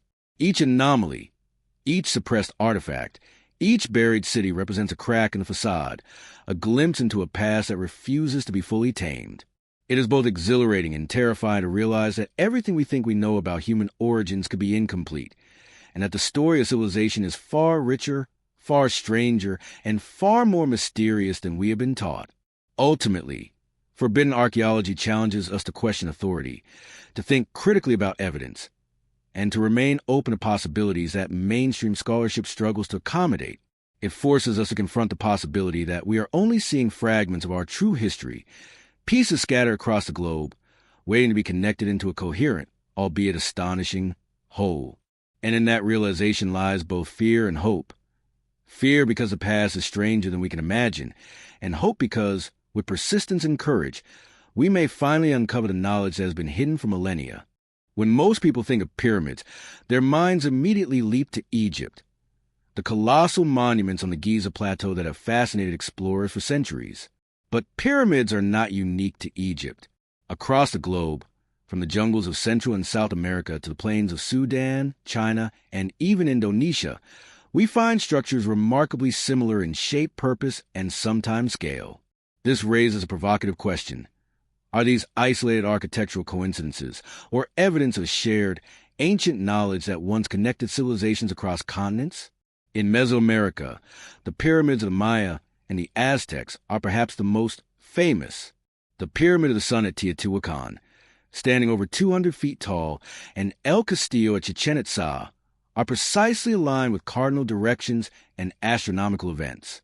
Their construction involved immense labor, precise stone cutting, and sophisticated understanding of geometry and astronomy. And yet, these pyramids emerged thousands of years after the Egyptian pyramids, in a region geographically isolated from the Nile Valley. Did the builders arrive at these techniques independently, or is it possible that knowledge of pyramid construction somehow traveled across oceans and centuries? Meanwhile, in Sudan, the ancient kingdom of Kush built pyramids at sites such as Meroe and Nuri, smaller and steeper than their Egyptian counterparts. These structures reflect a clear understanding of pyramid design and symbolism. They serve as tombs for kings and queens, much like in Egypt, and their alignment with celestial bodies hints at similar astronomical knowledge. The question remains, were these societies inspired by Egypt, or were they drawing on a deeper, older architectural tradition? China, too, possesses a remarkable collection of pyramid-like structures. Near Xi'an, ancient tombs shaped like flat-top pyramids rise from the earth, often containing burial chambers of emperors and nobles. While different in appearance from Egyptian or Mesoamerican pyramids, their purpose, monumental burial and ceremonial function, mirrors that of distant civilizations. These sites demonstrate a convergence of intent and design that cannot easily be explained as coincidence. Indonesia presents yet another puzzle, the massive stone temple complex of Gunung Padang. Some researchers suggest could date back thousands of years before the emergence of recorded history in the region. Its step structures resemble pyramids in their tiered construction, and there is evidence of precise stonework that has baffled archaeologists. Like other pyramids around the world, Gunung Padang seems to encode astronomical alignments and ritual significance, yet exists in a region far removed from other pyramid-building cultures. The global distribution of pyramids poses an unsettling question. How did such similar structures appear across continents with no known contact? Mainstream history attributes these similarities to parallel evolution, the idea that different cultures independently arrived at the pyramid shape because it is a stable, practical form for monumental construction. While there is some merit to this argument, it does not account for the uncanny similarities in alignment, construction techniques, or ritual purpose that appear consistently across cultures separated by thousands of miles and centuries of time. Even more intriguing are the underlying patterns that connect these pyramids. Many align with cardinal points, solstices, or significant stars. Some incorporate precise measurements that relate to astronomical units or mathematical constants. The Great Pyramid of Khufu encodes pi and possibly the Earth's dimensions. Teotihuacan is aligned along a grid reflecting celestial patterns. Meroe and Gunung Padang display orientations that suggest careful observation of the heavens. Across the globe, distant civilizations appear to share a language of geometry and astronomy, raising the possibility of lost global knowledge.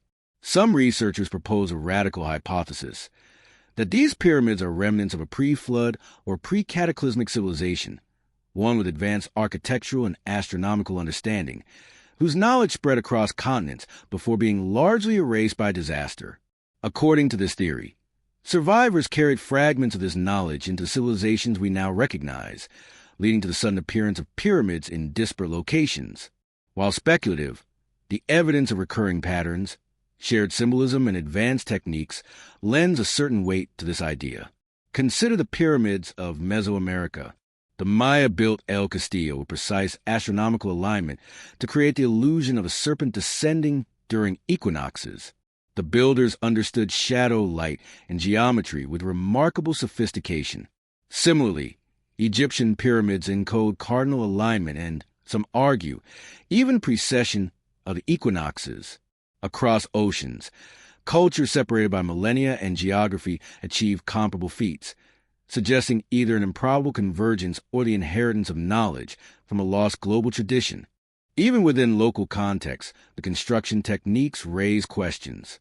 Moving massive stones, shaping them with such precision, and assembling them into stable pyramids requires tools, planning, and social organization that seem improbable for the historical periods in which these civilizations supposedly existed. And yet, the evidence is undeniable. These pyramids were built perfectly aligned and remain standing as testaments to skills that modern researchers still struggle to replicate. Beyond engineering and alignment, pyramids also share symbolic resonance. They frequently serve as tombs, religious centers, or ceremonial hubs, representing the connection between the earth and the heavens. This symbolic similarity suggests that disparate civilizations may have shared not just techniques, but a philosophical or spiritual understanding of monumental architecture. Could these shared purposes hint at an ancient, perhaps global, cultural framework, a tradition that predated recorded history? The global presence of pyramids, combined with the mysteries of their construction, alignment, and purpose, forces us to question the traditional narrative of isolated, independent civilizations. Perhaps humanity's history is far more interconnected than textbooks admit. Perhaps knowledge once flowed across continents, carried by travelers, survivors of cataclysms, or even unknown civilizations now lost to time. The similarities are too striking, the alignments too precise, and the sophistication too consistent to dismiss entirely. And then there are anomalies that defy conventional explanation. In Bosnia, the so-called Bosnian pyramids have sparked debate over whether they are natural formations or man-made structures. If verified, they could represent yet another instance of pyramid-building knowledge appearing unexpectedly. While controversial, these claims underscore the recurring theme. Evidence of advanced construction appears in locations and eras that challenge the orthodox story of human progress. Ultimately, the pyramids of the world are more than architectural marvels. They are clues, fragments of a hidden, global pattern that hints at forgotten knowledge, lost civilizations, and the possibility that humanity once possessed a far greater understanding of the earth, the stars, and construction than we have been taught. Each pyramid is a silent witness, a stone monument pointing toward a past that refuses to be fully revealed, daring us to piece together the true story of human history. The challenge for historians, archaeologists, and researchers is immense. How do we reconcile these global patterns with established timelines? How do we account for the engineering precision, astronomical alignment, and shared symbolism that appears repeatedly across continents and eras? And most importantly, what does this mean for our understanding of civilization itself, its origins, its achievements, and the knowledge that may have been lost in the shadows of time? The pyramids of the world are, in essence, an invitation. They beckon us to look beyond the conventional narrative, to question what we assume about ancient peoples, and to consider the possibility that our history is far stranger and more interconnected than we have been taught. They are monuments not only of stone, but of mystery, and they compel us to ask the ultimate question. If knowledge once spanned the globe, who were the architects of this forgotten wisdom, and what secrets did they hope to preserve for the future? Across continents and eras, a remarkable pattern emerges. Civilizations producing technologies and engineering feats that seem far beyond their supposed capabilities. From the precision-cut stones of Pumapunku in Bolivia to the massive granite blocks of the Egyptian pyramids, from the intricate metalwork of ancient India to the advanced irrigation systems of Mesopotamia, there is abundant evidence suggesting that humanity once possessed knowledge and skills that modern scholars struggle to explain. These examples collectively fall under the shadowy umbrella of ancient advanced technologies, and they force us to reconsider the limits of our ancestors. Pumapunku, part of the Tiwanaku complex in Bolivia, is a prime example. The site is built from massive blocks of andesite and red sandstone, some weighing as much as 130 tons. These stones were cut with astonishing precision, with right angles, perfectly straight edges, and interlocking joints that fit together without mortar. Modern engineers have admitted that even with today's machinery, replicating these cuts and fitting the blocks with such accuracy would be an enormous challenge. How did a pre-Incan society, supposedly lacking advanced tools, achieve this level of engineering? The question has puzzled archaeologists for decades, leaving many to speculate about lost technologies or forgotten knowledge. In Egypt, the Great Pyramid continues to baffle experts. The alignment of the structure, the sheer weight and precision of the stones, and the complexity of the internal chambers all suggest a level of engineering sophistication far beyond what conventional history credits to the builders of 4,500 years ago. Granite blocks from Aswan, weighing tens of tons, were transported hundreds of miles without wheeled vehicles or cranes.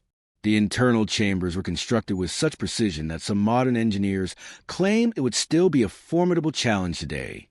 Could the Egyptians have had access to tools or techniques that have been lost over time? Or was this mastery a remnant of knowledge inherited from an earlier, advanced civilization? In India, ancient metallurgical achievements are equally astonishing. The iron pillar of Delhi, standing over 7 meters tall, has resisted corrosion for more than 1,600 years. The level of metallurgy required to create such a pillar, iron with a purity comparable to modern steel, is astonishing for its time. Ancient texts also describe the creation of high-quality steel in places like Hyderabad and Mysore, where craftsmen produced alloys that modern metallurgists have struggled to replicate without contemporary techniques. Such examples suggest that ancient engineers and metalworkers may have possessed knowledge that disappeared, leaving modern societies to rediscover it centuries later. The ancients' grasp of mathematics and geometry also appears to have been more sophisticated than commonly acknowledged. Sites like Stonehenge, the Mayan pyramids, and the Great Pyramid show precise alignments, geometric ratios, and measurements that reflect knowledge of mathematics far beyond what historians attribute to those periods. Some researchers argue that these civilizations understood concepts such as the golden ratio, pi, and even precession, astronomical and mathematical phenomena that supposedly required centuries of observation and calculation to discover. The consistency of these findings across multiple continents is deeply suggestive. These were not isolated incidents, but a pattern of lost, advanced knowledge. Hydraulic engineering presents yet another frontier of ancient sophistication. Mesopotamian cities relied on intricate canal systems and irrigation techniques that allowed agriculture to flourish in arid landscapes. In Peru, the Nazca civilization built subterranean aqueducts that remain functional to this day, a testament to their ingenuity and understanding of water management. Even the Indus Valley civilization, around 4,500 years ago, constructed urban centers with sewage systems, drainage, and water supply systems that were unrivaled in Europe for millennia. Across the globe, scattered in the sands, buried in rock, and hidden in forgotten caves, lie artifacts that defy explanation. These objects challenge our understanding of history, technology, and the capabilities of ancient civilizations. Often referred to as mysterious artifacts or out-of-place artifacts of arts, they span time and geography, leaving both researchers and laypeople grapple with the question, how could these objects exist in periods when they should not have? One of the most famous examples is the Antikythera mechanism, discovered in a shipwreck off the coast of Greece in 1901, dating to around 100 BCE. This bronze device resembles a complex analog computer capable of predicting astronomical positions, eclipses, and even Olympic cycles. Scholars initially assumed such technology could not have existed in the ancient world, but detailed analysis has revealed a level of mechanical sophistication comparable to 18th century clockwork. The Antikythera mechanism demonstrates that our ancestors may have possessed knowledge of mechanics, astronomy, and mathematics far beyond what traditional narratives suggest. Yet the Antikythera mechanism is just the beginning. In the 19th century, miners in the United States unearthed the Koso artifact, a spark plug embedded in a geode, estimated to be hundreds of thousands of years old. Its age, if accurate, predates any known civilization capable of producing such technology. Skeptics have attempted to dismiss it, suggesting natural explanations, but the physical evidence remains perplexing. How could a device so modern exist in rock layers from the distant past? In South America, mysterious gold and metal objects have surfaced in the depths of the Andes. Some of these artifacts exhibit techniques, alloys, and precision work that defy the known capabilities of pre-Columbian civilizations. Tiny needles made of gold and silver, crafted with such precision that modern jewelers struggle to replicate them without magnification, hint at lost techniques in metallurgy. Other artifacts show signs of machining that should have been impossible without industrial tools, raising questions about what knowledge may have existed long before our modern era. The London hammer, discovered in Texas in 1936, presents a similarly confounding case. Encased in a nodule of rock that dates back hundreds of millions of years, the hammer's modern design seems completely out of place. Skeptics argue about geological dating and contamination, but even if some variables are disputed, the artifact remains an anomaly that challenges conventional assumptions about technology and chronology. Stone carvings and inscriptions add another layer to the mystery. The Ica stones of Peru, though controversial and sometimes dismissed as hoaxes, depict advanced surgical procedures, telescopes, and dinosaurs, images that suggest a level of knowledge completely unexpected in their purported time frame. Whether authentic or partially fabricated, they highlight a recurring pattern.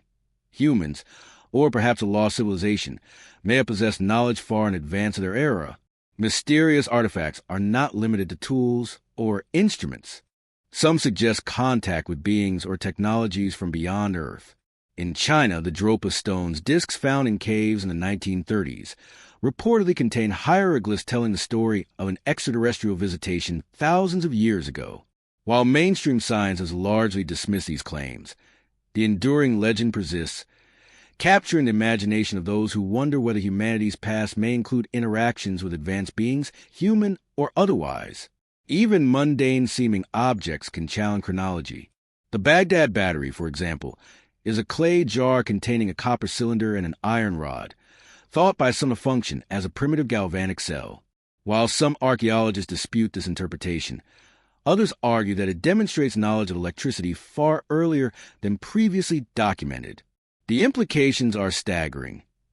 If ancient peoples understood electrochemical principles, what other technologies might they have possessed that are now lost to history? The common thread among these artifacts is a defiance of expectation. They appear in contexts that conventional archaeology cannot accommodate. They hint at advanced technology, lost knowledge, and, in some cases, the existence of civilizations far older than those recognized in the historical record. Each artifact, whether a mechanical device, a metal object, or symbolic carving, invites a radical reconsideration of history. Some researchers suggest a pattern in these anomalies. Many appear in regions associated with cataclysms, submerged cities, or ancient ruins. Others are tied to sites of astronomical or architectural significance, suggesting a connection between technology, spirituality, and cosmic observation. Could it be that these artifacts are remnants of a civilization with a holistic understanding of the universe, one that integrated science, astronomy, and religion in ways we can barely comprehend? The study of mysterious artifacts also raises uncomfortable questions about the control of knowledge. Many of these items are held in private collections, restricted museums, or government archives. Access is limited, documentation is inconsistent, and debates over authenticity are often framed as fringe speculation.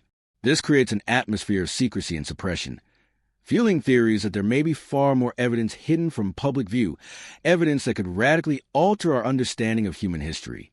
Furthermore, the existence of these artifacts challenges the notion that human innovation is linear. If advanced tools, mechanical devices, or sophisticated metalwork existed thousands or even millions of years ago, it implies a cyclical pattern of human knowledge. Periods of discovery followed by loss due to catastrophe, social collapse, or deliberate suppression. The artifact become more than curiosities. They are clues to a complex, discontinuous history of civilization, one that has been partially erased by time and circumstance. The allure of mysterious artifacts lies not only in what they are, but in what they suggest. They hint at a world in which humans or ancient civilizations achieve feats of engineering, technology, and understanding that modern society struggles to replicate. They raise the possibility that much of what we consider progress is, in fact, rediscovery that the ancients may have walked paths of knowledge we are only now beginning to retrace. Perhaps the most unsettling implication of mysterious artifacts is their potential to rewrite history. If even a fraction of these objects are genuine, if their origins and ages are accurate, then our timeline of civilization is incomplete. Humanity may be far older, far more capable, and far more interconnected than we have been taught to believe. These artifacts are silent witnesses to a past that refuses to be fully explained, leaving us with tantalizing glimpses of knowledge, technology, and achievement that may have been lost to cataclysm, neglect, or deliberate suppression. In the end, mysterious artifacts compel us to ask uncomfortable questions. What else is buried, hidden, or forgotten? What knowledge did our ancestors possess, and how did it vanish? And if such advanced understanding existed, why does it remain inaccessible today? Each artifact is a puzzle piece, a fragment of a larger picture that may never be fully revealed. Yet each discovery brings us one step closer to understanding a history far stranger, deeper, and more complex than textbooks allow. The fascination with these objects endures because they confront the very limits of what we believe to be possible. They force us to reconsider the linear, orderly narrative of human development and to entertain the unsettling idea that the past may hold secrets that could transform our understanding of the present. In the hands of researchers, scholars, and enthusiasts, these artifacts are not merely relics. They are keys unlocking the hidden chapters of human history, and perhaps even the secrets of civilization's long-lost time. Maps are more than simple representations of land. They are windows into the minds, knowledge, and understanding of those who created them. Yet, throughout history, some maps have emerged that defy logic, challenge accepted timelines, and hint at knowledge that should not have existed at the time. These anomalous maps suggest that ancient civilizations may have possessed geographical and even scientific understanding far beyond what conventional history credits to them. They are another piece of the puzzle in the growing body of evidence pointing toward lost civilizations and forgotten knowledge. One of the most famous examples is the Piri Reis map, created by the Ottoman admiral and cartographer in 1513. This map, pieced together from older sources, depicts the coastlines of South America with astonishing accuracy, including areas that were supposedly unknown to Europeans at the time. But what makes the map truly remarkable is that it also appears to show portions of Antarctica, free of ice, thousands of years before the continent was officially discovered.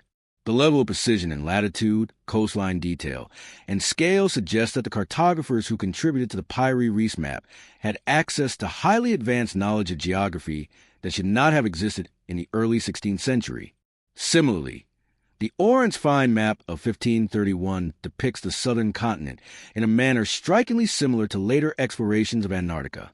While some historians dismiss these representations as speculative, the accuracy in latitude and coastline alignment is difficult to explain without advanced surveying techniques or access to long-lost sources of geographic knowledge. These maps raise a fundamental question.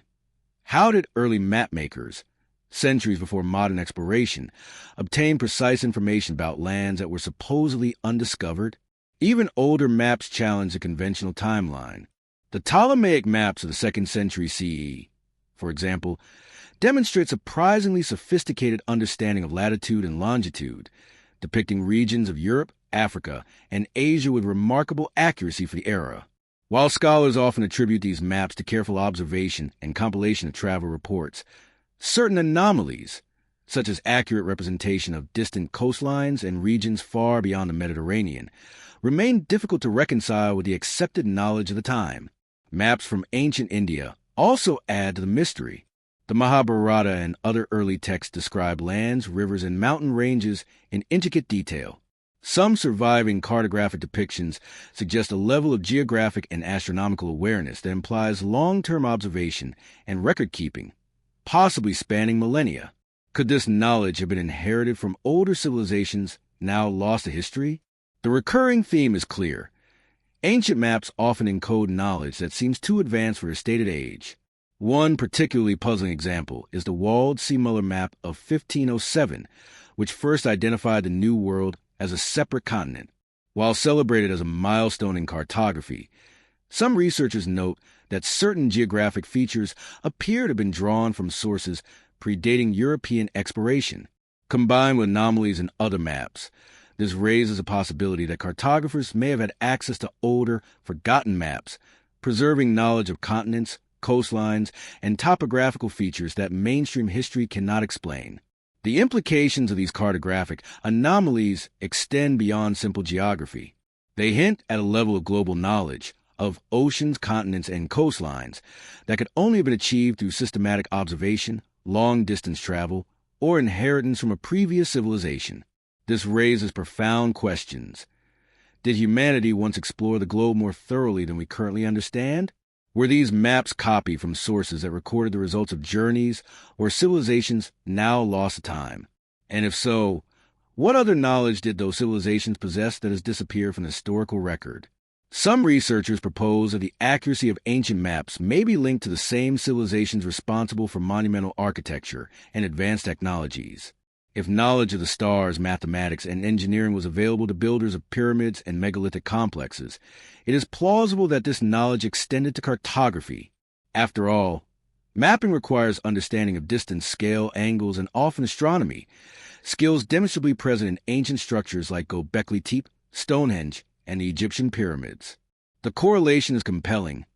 Civilizations capable of advanced construction may have been mapping the globe long before we assumed it possible. The implications are further reinforced by submerged maps and coastal depictions. Some coastal regions shown in ancient maps are now underwater due to rising seas following the last ice age. This suggests that the map makers may have had knowledge of these regions before they were submerged, preserving a snapshot of a world that no longer exists. Such evidence points to a continuity of knowledge spanning tens of thousands of years, knowledge that mainstream history has largely ignored. Beyond technical accuracy, ancient maps often carry symbolic or mystical significance. Certain maps encode information about star alignments, sacred geography, and cosmology.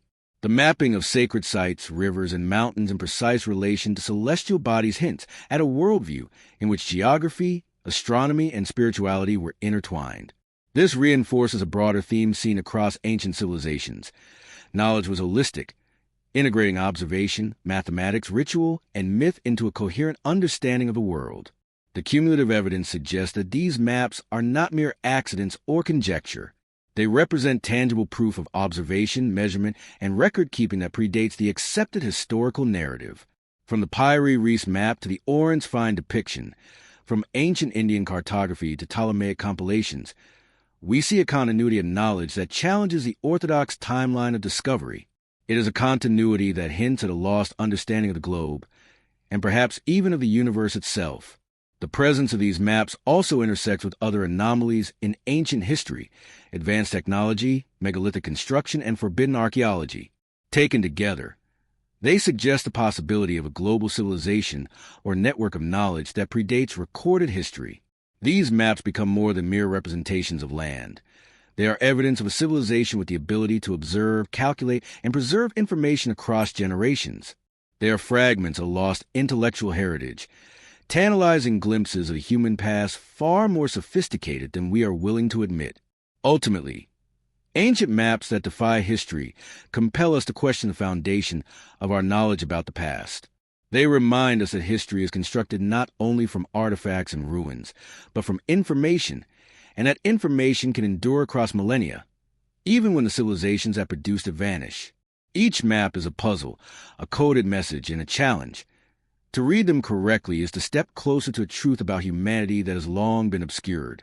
For researchers and enthusiasts, these maps serve as a warning and an invitation. They warn us that the conventional timeline of discovery may be incomplete, that what we think we know may be only a fraction of the story. They invite us to explore further, to connect the dots between advanced technologies, megalithic construction, mysterious artifacts, and cataclysmic events. The message is clear. The past is far stranger, deeper, and more interconnected than conventional history admits. Beneath the waves of the world's oceans, lakes, and rivers, hidden from casual observation, lie the remnants of civilizations long forgotten. Submerged cities and lost settlements tell a story of human achievement interrupted, of thriving societies wiped out by rising seas, cataclysms, or geological shifts. While mainstream archaeology has often overlooked these sites, advances in sonar, satellite imaging, and underwater exploration have begun to reveal a hidden world beneath the surface, a testament to fragility and resilience of human civilization. Perhaps the most famous submerged city is Dwarka, off the coast of India. Ancient texts describe Dwarka as a magnificent city, built by the god King Krishna, thriving thousands of years ago. In the 1980s and 1990s, marine archaeologists discovered stone structures, walls, and artifacts submerged under the Arabian Sea, matching descriptions from sacred texts. The scale and sophistication of these ruins, including streets, buildings, and dockyards, suggests a level of urban planning that would rival civilizations historically considered much later. If the dating is accurate, this challenges the accepted timeline of urban development in South Asia. Similarly, off the coast of Japan, a 5,000-year-old underwater city has been discovered near Yonaguni. Large stone terraces, staircases, and platforms carved with precision hint at deliberate construction rather than natural formations. Some scholars argue that the structures were eroded by geological activity, but the geometric precision and massive scale leave many questioning such explanations, whether human-built or naturally coincidental. The Yonaguni site presents evidence of advanced engineering in a period where conventional history suggests only simple societies existed. In the Caribbean, underwater ruins have been found near Cuba, including massive stone blocks that appear artificially shaped and arranged. Some of these structures resemble roads, plazas, and pyramid-like formations. Dating remains controversial, but if accurate, these discoveries point to an advanced civilization that predates known cultures in the region. Similar sites in the Bahamas and off the coast of Florida, including submerged mounds and foundations, suggest that the Americas may hold far more evidence of ancient urban development than currently acknowledged. The Mediterranean, too, has yielded its share of secrets. Off the coast of Egypt and Turkey, divers have discovered remnants of ancient ports, temples, and harbors submerged due to rising sea levels or tectonic activity. Some structures appear perfectly aligned, suggesting sophisticated planning and construction. The possibility that these cities were part of trade networks spanning the Mediterranean raises tantalizing questions about the interconnectedness of ancient civilizations. Could knowledge, technology, and culture have been shared across vast distances before being interrupted by cataclysm? Submerged settlements are not limited to warm seas. In northern Europe, remains of ancient villages lie beneath the waters of the North Sea, drowned by rising seas after the last ice age. The area, known as Doggerland, was once home to tens of thousands of people who farmed, hunted, and built settlements in landscapes now lost beneath the waves. Archaeological finds, including tools, bones, and traces of dwellings, provide a glimpse into a world that vanished abruptly due to climate change and rising seas. Even inland waters hold secrets. Lake Titicaca, straddling Peru and Bolivia, is home to legends of sunken temples and cities of gold. Divers and archaeologists have uncovered stone structures on the lakebed, including walls, platforms, and terraces, hinting at advanced engineering. While myths exaggerate the richness of these cities, the physical evidence suggests a sophisticated culture capable of monumental construction in challenging environments, leaving us to wonder what other submerged wonders may remain undiscovered. The existence of submerged cities challenges conventional timelines of civilization. Many of these sites predate the earliest known urban centers, implying that advanced human settlements existed thousands of years earlier than currently acknowledged. Rising sea levels at the end of the last ice age, around 10,000 to 12,000 years ago, may have wiped out entire civilizations, leaving behind only myths, legends, and scattered artifacts. Could stories of Atlantis and other lost lands be cultural memories of these drowned civilizations? Submerged cities also highlight the fragility of human achievement. Structures that took centuries to build can vanish in moments under forces of nature. Cataclysmic floods, earthquakes, tsunamis, and rising seas erase not just physical structures, but cultural knowledge, languages, and technologies. This fragility offers a sobering perspective. Much of what we consider ancient history may be incomplete because vast portions of human experience now lie underwater, inaccessible to conventional archaeology. In some cases, submerged cities exhibit technological sophistication that rivals known civilizations. Stone blocks weighing several tons, precisely cut and arranged, appear in underwater sites in India, Japan, and the Caribbean. Streets, foundations, and possible water management systems suggest organized urban planning and engineering expertise. These are not random piles of rock. They are deliberate constructions, hinting at a level of societal organization previously thought impossible for their time. The discovery of underwater cities also intersects with other anomalies in ancient history. Many sites coincide with regions of advanced architecture, pyramids, and mysterious artifacts. For example, the submerged structures near Cuba resemble pyramidal forms, similar to those found in Egypt, Central America, and Sudan. Could they have been a lost network of civilizations connected by trade, knowledge, or shared cultural heritage, erased by cataclysm and rising seas? The evidence remains tantalizing but incomplete, suggesting a world far older and more interconnected than textbooks admit. Submerged cities also force us to reconsider myths and legends. Stories of lost lands, great floods, and divine retribution appear in cultures worldwide, from the story of Atlantis in Greece to flood myths in Mesopotamia, India, and the Americas. While often dismissed as allegory, the discovery of underwater ruins lends credibility to the possibility that these myths preserve memories of real events, memories of cities and civilizations erased by rising waters and cataclysmic change. Ultimately, submerged cities are a reminder of both human ingenuity and vulnerability. They reveal a world where civilizations achieve remarkable feats of engineering, planning, and social organization, only to be erased by forces beyond their control. They challenge us to expand our understanding of history, to consider what might have existed before known civilizations, and to confront the possibility that vast chapters of human history lie hidden beneath the waves, waiting to be rediscovered. The study of these sunken cities continues to evolve with technology. Sonar mapping, underwater drones, and advanced dating techniques now allow archaeologists to explore previously inaccessible depths. Each discovery reshapes our understanding of the past, revealing patterns of human settlement, architecture, and societal complexity that defy conventional chronology.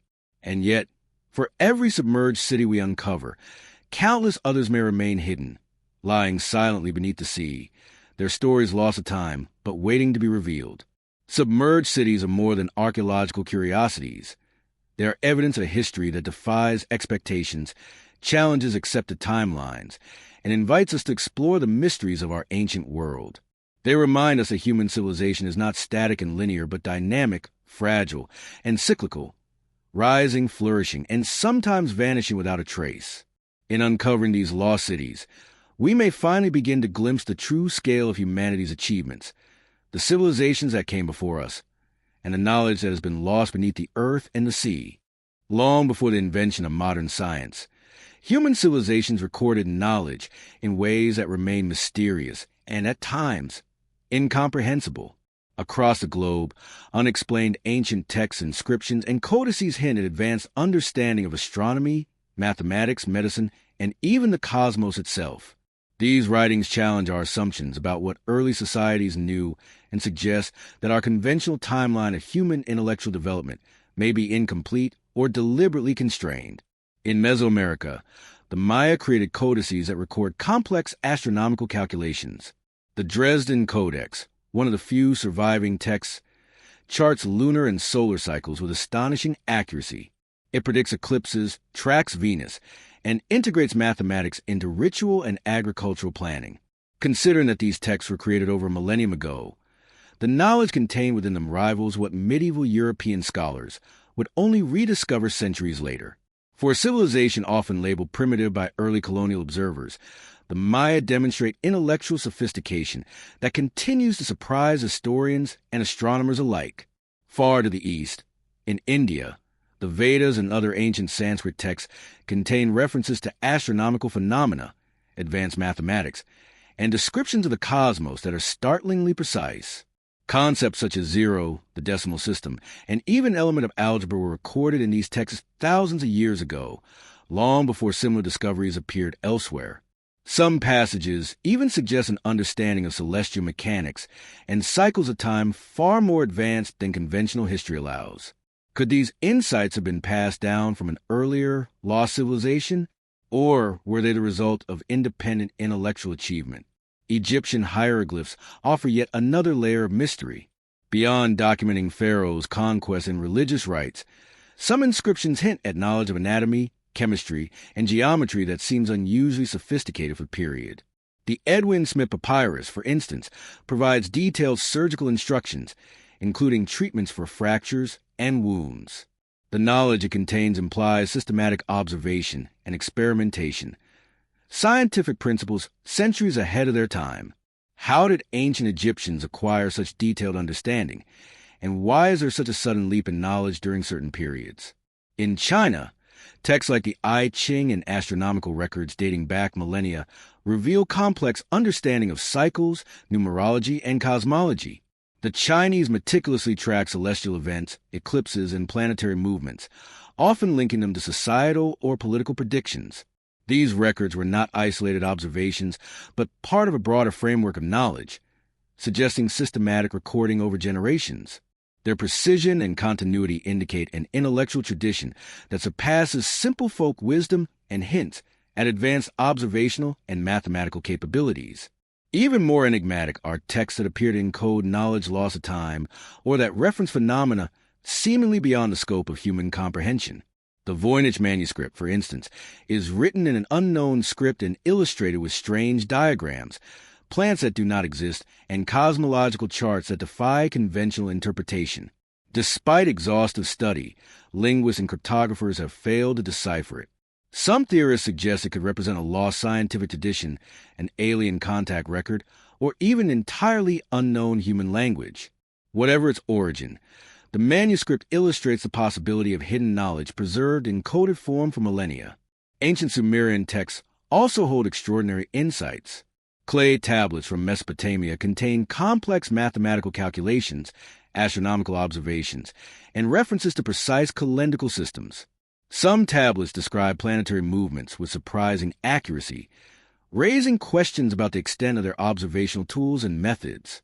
The Sumerians may have understood concepts of time, orbit, and measurement long before these ideas were formalized in Western science. The implications are staggering.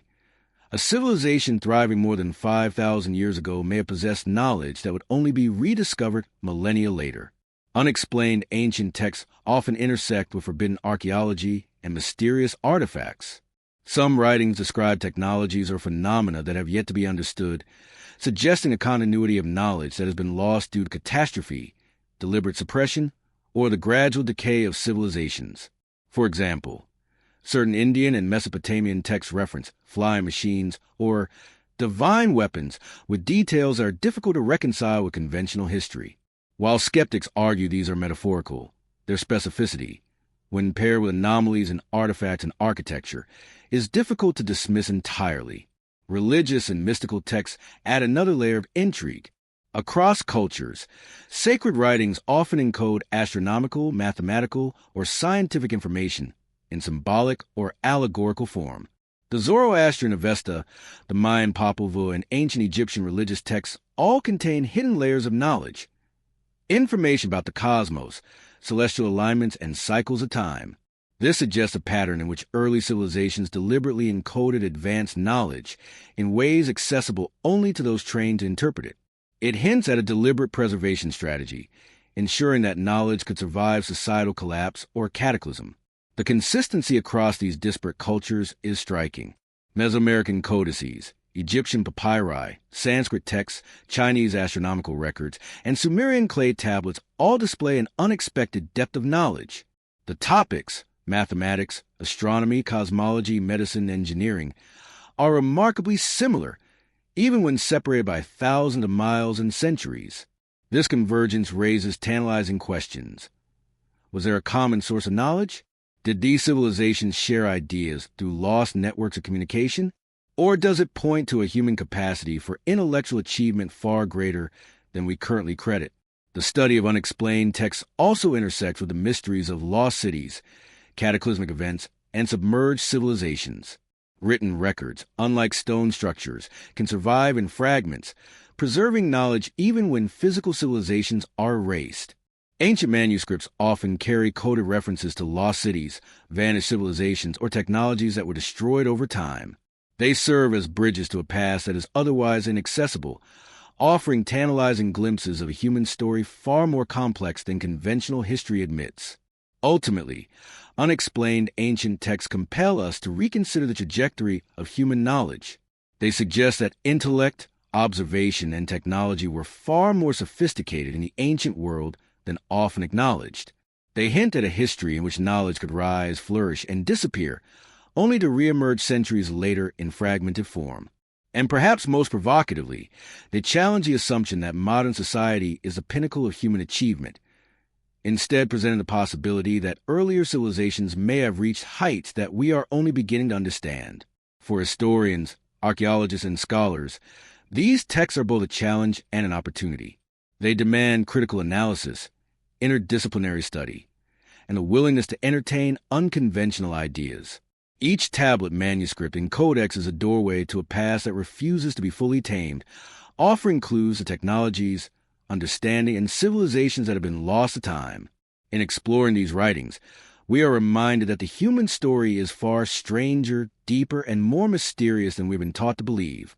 Long before the advent of modern telescopes and space exploration, humanity looked to the heavens with wonder, curiosity, and a remarkable level of sophistication. Across civilizations, ancient cultures not only observed the stars, but also tracked celestial cycles, aligned monumental architecture with astronomical events, and encoded cosmic knowledge into their myths, rituals, and technologies. The mysteries of ancient astronomy challenge our understanding of early human intelligence, suggesting a depth of observation and mathematical ability that continues to astonish modern scholars. The Egyptians, for instance, constructed their pyramids with precise astronomical alignments. The Great Pyramid of Giza is aligned almost perfectly with the cardinal points, with deviations so slight that modern surveyors are still astounded. Some researchers argue that this alignment corresponds to the pole star of the time, while others suggest a more complex relationship with stellar constellations. Additionally, shafts within the pyramids appear to target specific stars, such as Sirius and Orion's belt, indicating that the Egyptians not only understood stellar positions, but may have integrated them into their religious and cultural practices. Such precision implies a level of astronomical knowledge that would have required careful observation over generations. In Mesoamerica, the Maya were unparalleled celestial observers. They tracked the movements of Venus, the Sun, and the Moon with astonishing accuracy, creating elaborate calendars and predictive models of eclipses. The Dresden Codex, one of the few surviving Mayan manuscripts, contains detailed astronomical tables used to forecast celestial events for ceremonial and agricultural purposes. These calculations predate similar European understanding by centuries, revealing a civilization deeply attuned to cosmic rhythms. Maya architecture, too, reflects this knowledge, with pyramids and ceremonial complexes aligned to solar and lunar events, demonstrating an integration of astronomy with urban planning and ritual life. Stonehenge in England presents another enigmatic example. The arrangement of its massive stones aligns with solstices, suggesting that it functioned as an observatory or calendar. Scholars have debated the purpose of Stonehenge for centuries, but its precise alignment with the rising sun during the summer solstice indicates a deliberate attempt to track celestial cycles. Its construction, using stones transported from distant regions, also raises questions about the technological and organizational capabilities of its builders. Stonehenge exemplifies how ancient peoples could achieve astronomical sophistication without written records or modern instruments. Across the oceans, ancient Chinese astronomers meticulously recorded celestial events, often with astounding precision. From the Shang dynasty onward, they documented eclipses, supernovae, and planetary movements in court records and star charts. Some Chinese texts even describe star clusters and constellations that would not be visible for thousands of years, suggesting advanced predictive models. The consistency of these observations over centuries points to a deep understanding of astronomy integrated with governance, agriculture, and spirituality. In South America, the Inca constructed observatories, such as the Torian at Machu Picchu and the Intihuatana stone, designed to track the sun's shadow throughout the year. These devices allow for accurate calendrical systems, agricultural planning, and ceremonial timing. Such structures demonstrate that the Incas were not only skilled engineers but also keen astronomers, capable of blending architecture, mathematics, and celestial observation into functional tools that guided society. Even more puzzling are ancient records that suggest knowledge of cosmic phenomena far beyond simple observation. Some Sumerian and Babylonian tablets contain references to the movements of planets, including Mercury, Venus, Mars, Jupiter, and Saturn with surprisingly accurate orbital calculations. While modern astronomers use telescopes and advanced mathematics to track these planets, ancient scribes accomplished this with naked-eye observations, patience, and careful record-keeping. These achievements indicate a systematic, empirical approach to understanding the cosmos, revealing intellectual sophistication that defies conventional timelines. The precision of ancient astronomical knowledge is not limited to observation alone.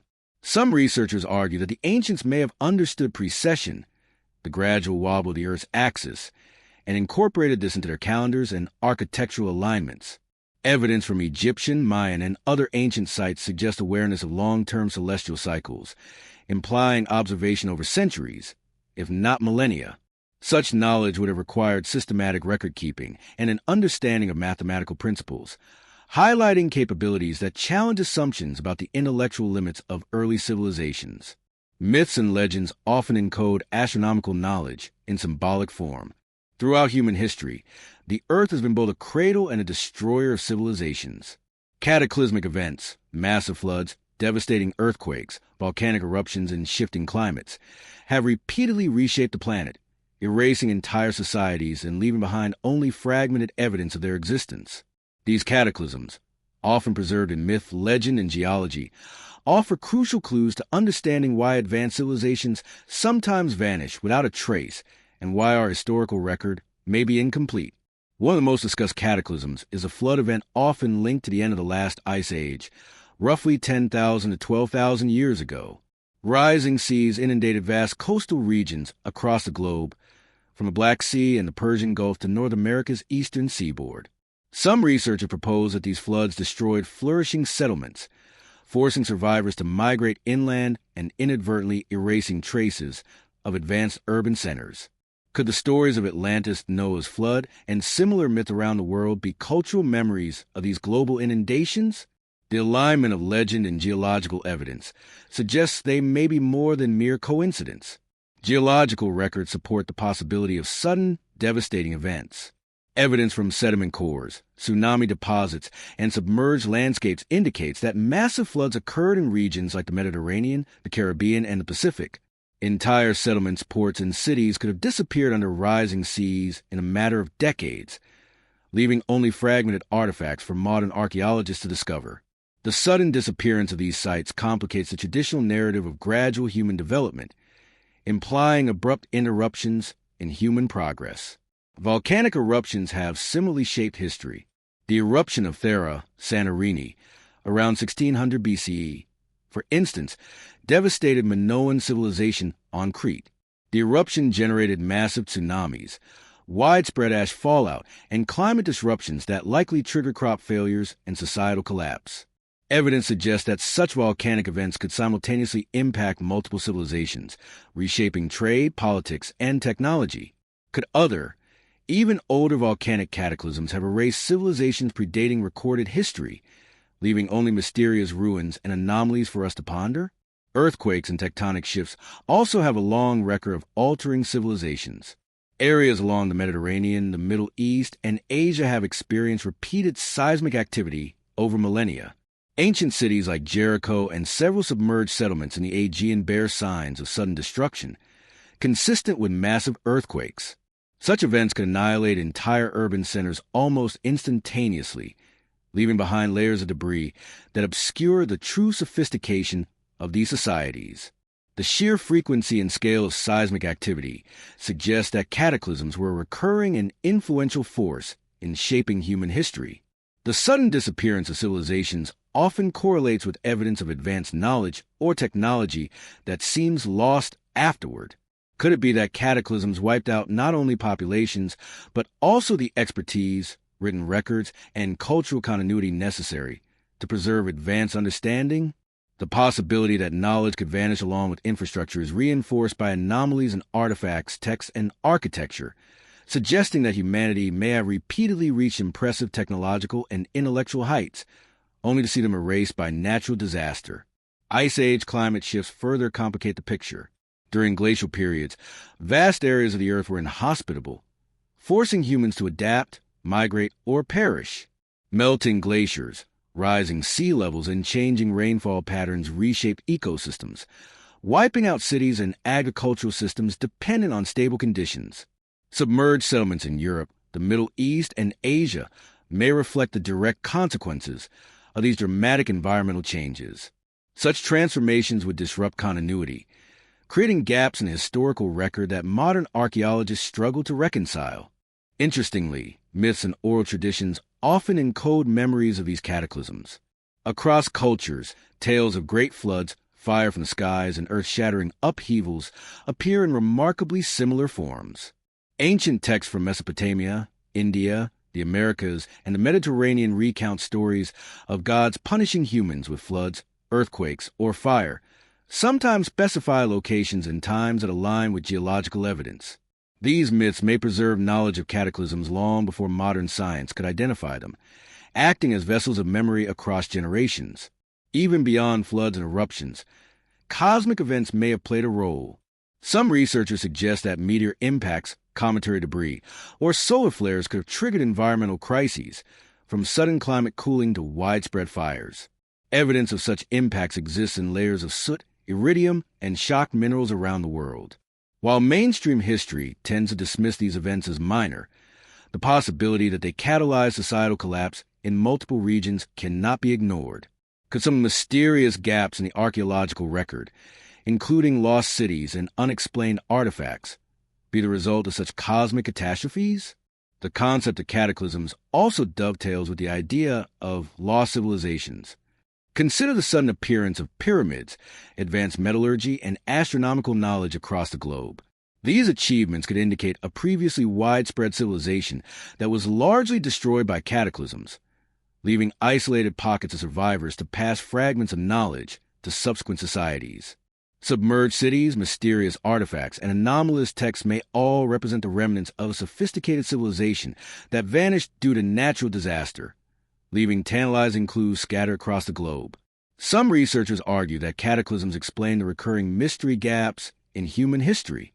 Why do we find advanced knowledge seemingly appearing abruptly, then disappearing for centuries? Why are megalithic structures, pyramids, and sophisticated astronomical systems scattered globally yet often separated by time and geography? Cataclysmic events provide a plausible explanation. Natural disasters may have repeatedly erased evidence of human achievement, disrupting cultural continuity and creating the patchwork of knowledge we see today. The study of ancient cataclysms also intersects with forbidden archaeology. Evidence of sudden destruction, submerged cities, and anomalous artifacts challenges the conventional narrative of linear human progress. It suggests that humans may have repeatedly reached technological and societal heights, only to be set back by forces beyond their control. The implications are profound. Our history may not be a straight line of improvement, but a series of rises, falls, and recoveries punctuated by events that erase entire civilizations from memory. In the end, the mysteries of cataclysms remind us of both the power and vulnerability of human societies.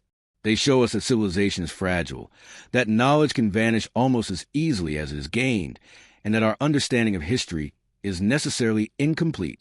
They challenge us to look beyond written records, to consider geological, archaeological, and mythological evidence, and to imagine the civilizations that may have existed before our own, leaving behind fragments of extraordinary knowledge, art, and architecture. The study of cataclysms and lost civilizations is more than an academic exercise. It is a journey into the shadows of human history. Each flood, earthquake, eruption, or climate shift carries with it the story of societies lost, knowledge erased, and mysteries preserved only in myth, legend, and the faint traces buried in the earth. By piecing together these remnants, we may come closer to understanding a past that is far stranger, richer, and more interconnected than conventional history has dared to suggest. Forbidden archaeology is a study of ancient artifacts, structures, and sites that challenge mainstream historical narratives. Unlike conventional archaeology, which tend to follow accepted timelines and theories, forbidden archaeology explores anomalies, objects and evidence that suggest civilizations were far more advanced, widespread, or older than textbooks admit. These discoveries are often ignored, dismissed, or actively suppressed, creating a shadow history that hints at knowledge, technologies, and societies long hidden from public awareness.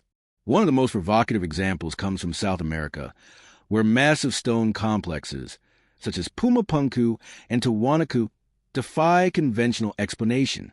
The precision-cut stones, weighing dozens of tons, fit together with millimeter accuracy, yet the technology attributed to the builders should have been incapable of such feats. Mainstream archaeologists suggest simple tools like hammerstones, levers, and ramps, but the precision, complexity, and scale suggest methods that are entirely lost to history.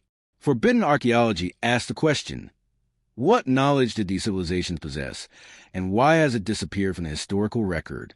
Similarly, in Egypt, the Great Pyramid of Giza presents anomalies that continue to puzzle researchers. The alignment, engineering, and sheer scale of the pyramid suggest sophisticated understanding of mathematics, astronomy, and engineering. Conventional explanations rely on massive labor forces and rudimentary tools, but some aspects, such as the internal precision of the chambers, the perfectly level base, and the transportation of multi-ton stones, remain difficult to replicate even today. Forbidden archaeology treats these anomalies not as coincidences, but as evidence of lost technological capability, hinting at human ingenuity far beyond what is taught in schools. Another area of forbidden archaeology involves ancient texts and inscriptions that mainstream history struggles to explain. Sumerian tablets, Egyptian hieroglyphs, and Vedic manuscripts contain references to advanced knowledge in astronomy, mathematics, medicine, and metallurgy.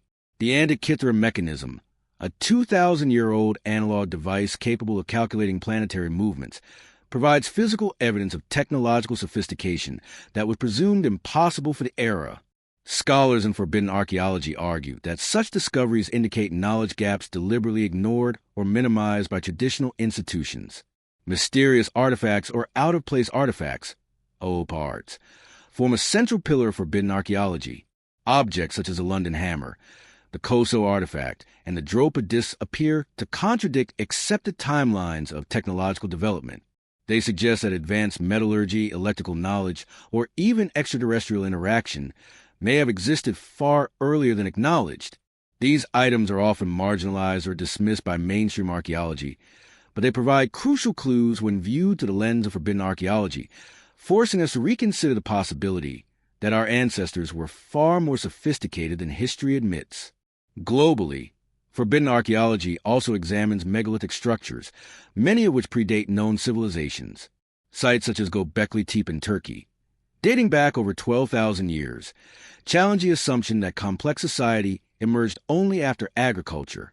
The intricacy of the carvings, the organization of labor, and the astronomical alignments suggest a society capable of planning, engineering, and scientific observation far earlier than traditional models allow. Forbidden archaeology interprets these sites not as primitive or symbolic, but as evidence of advanced understanding that has since vanished. The study of suppressed or ignored evidence also includes anomalous maps and global patterns in architecture. Ancient maps, like the Pyrie Reis and Orensfine charts, depict coastlines, continents, and topographical features with precision inexplicable for their time. Similarly, pyramids and megaliths appear across the globe with striking similarities in design and orientation, suggesting either lost knowledge or a shared source of advanced understanding. Forbidden archaeology treats these patterns as evidence of a global civilization, or at least shared technological knowledge, that has been forgotten or deliberately obscured. Cataclysms, as explored in previous sections, also intersect with forbidden archaeology. Submerged cities, buried ruins, and vanished civilizations suggest a history interrupted by natural disasters. Forbidden archaeologists argue that these interruptions may have caused humanity to reset technologically and culturally, explaining why sophisticated knowledge appears suddenly in multiple locations. The ruins beneath the sea, combined with artifacts, texts, and astronomical evidence, create a coherent narrative of a lost human legacy that mainstream academia often refuses to acknowledge. The field also examines why certain discoveries are marginalized or suppressed. Mainstream archaeology and history are often influenced by institutional conservatism, ideological frameworks, or academic paradigms. Challenging the accepted timeline risks professional backlash, loss of funding, and reputational damage. As a result, evidence that could rewrite human history is frequently ignored, dismissed, or subjected to skeptical reinterpretation. Forbidden archaeology thrives in these gray areas, collecting anomalies, cross-referencing evidence, and questioning the official narrative. Critics argue that forbidden archaeology ventures into speculation or pseudohistory, but its proponents counter that questioning the accepted narrative is essential for progress. By examining anomalies without the constraints of orthodoxy, researchers uncover patterns and connections otherwise overlooked. The field encourages an interdisciplinary approach, incorporating archaeology, geology, astronomy, anthropology, and comparative mythology to construct a more comprehensive understanding of humanity's past. Forbidden archaeology also intersects with emerging technology. Satellite imagery, LiDAR scanning, and advanced dating techniques have revealed previously hidden ruins, complex urban layouts, and megalithic alignments invisible to the naked eye. These tools provide new opportunities to explore anomalies and challenge conventional timelines. Each discovery, whether a submerged city, a megalithic complex, or a mysterious artifact, strengthens the case that human history is far more complex, interconnected, and enigmatic than mainstream accounts suggest. Ultimately, forbidden archaeology is not just about challenging textbooks. It is about expanding our understanding of what humanity is capable of. It posits that humans have repeatedly reached extraordinary levels of technological, architectural, and intellectual achievement, only for these advances to vanish due to natural disasters, social upheaval, or deliberate suppression. The artifacts, texts, and structures that survive serve as fragments of a vast, largely hidden history that may fundamentally alter our conception of human civilization. For the curious, forbidden archaeology offers a glimpse into a past that defies convention. It challenges assumptions about technological progression, societal development, and the linearity of history. By studying anomalies, out-of-place artifacts, lost texts, and submerged cities, forbidden archaeologists piece together a picture of humanity that is richer, stranger, and more advanced than previously imagined. Each discovery is a reminder that history is not fixed. It is a story still being uncovered, with secrets waiting beneath the soil, within ancient manuscripts, and beneath the waves. In conclusion, forbidden archaeology represents a radical approach to understanding humanity's past. It confronts established narratives, examines anomalies, and proposes that knowledge, technology, and civilization have emerged, disappeared, and reemerged in cycles over millennia. It forces us to ask uncomfortable questions. What if our ancestors were far more advanced than we've been taught? What knowledge has been lost, and why? And most importantly, what can these discoveries tell us about the potential of human civilization, both past and future? In pursuing these questions, forbidden archaeology invites us to rethink everything we thought we knew about the story of human history. Throughout history, catastrophic events have not only reshaped landscapes and societies, but also played a profound role in the suppression and loss of human knowledge. While natural disasters such as floods, earthquakes, volcanic eruptions, and climate shifts have been studied extensively in geology and archaeology, their impact on civilization's intellectual and technological continuity is often underestimated. In many cases, entire libraries, technological know-how, and cultural practices were wiped out in a single event, leaving humanity to start anew and obscuring the full scope of what came before. The destruction of Alexandria's great library is the quintessential example of knowledge-lost catastrophe. Although historical accounts vary, scholars generally agree that this repository of ancient wisdom held countless scrolls and manuscripts covering mathematics, astronomy, medicine, philosophy, and engineering. The multiple fires that ravaged the city over centuries obliterated texts that could have drastically altered the trajectory of human knowledge. Beyond the obvious tragedy, the library's destruction symbolizes how fragile intellectual achievements are when faced with disasters, whether human-made or natural. One can only imagine the technologies, theories, and insights that may have been permanently lost in its flames. Natural disasters have repeatedly erased civilizations capable of impressive achievements. The eruption of Mount Thera, Santorini, around 1600 BC, devastated the Minoan civilization, annihilating cities and infrastructure in a matter of hours. Entire communities were buried under ash, and surviving records are sparse, fragmented, or scattered. What we interpret today as the beginning of advanced Mediterranean civilizations may in fact be a reset, obscuring earlier technological and cultural progress that perished in the eruption. Catastrophes like these create chronological gaps, forcing historians to reconstruct history from fragments while leaving open the possibility that much more existed before. Floods, both regional and global, have played a similar role in erasing knowledge. The inundation of areas such as Doggerland in northern Europe or coastal settlements in the Persian Gulf submerged entire cultures, along with their architectural, technological, and agricultural knowledge. As the seas rose, these communities were displaced or annihilated, leaving behind only submerged remnants and scattered artifacts. Stories of great floods, preserved in myths like the Epic of Gilgamesh, the story of Noah, or Atlantis, may reflect collective memory of these events. These floods did not just destroy cities. They erased the accumulated wisdom of generations. Earthquakes and tectonic activity have also contributed to the suppression of knowledge. In regions such as the Middle East, Asia Minor, and the Mediterranean, seismic upheavals destroyed urban centers, temples, and libraries. Jericho, one of the oldest continuously inhabited cities, shows evidence of repeated destruction from earthquakes and invasions, erasing records and knowledge in the process. The suddenness of these events left survivors struggling to rebuild, often relying on oral tradition rather than written documentation, which is inherently more vulnerable to distortion or loss over time. Volcanic eruptions, in addition to their immediate destructive power, have long-term implications for knowledge retention.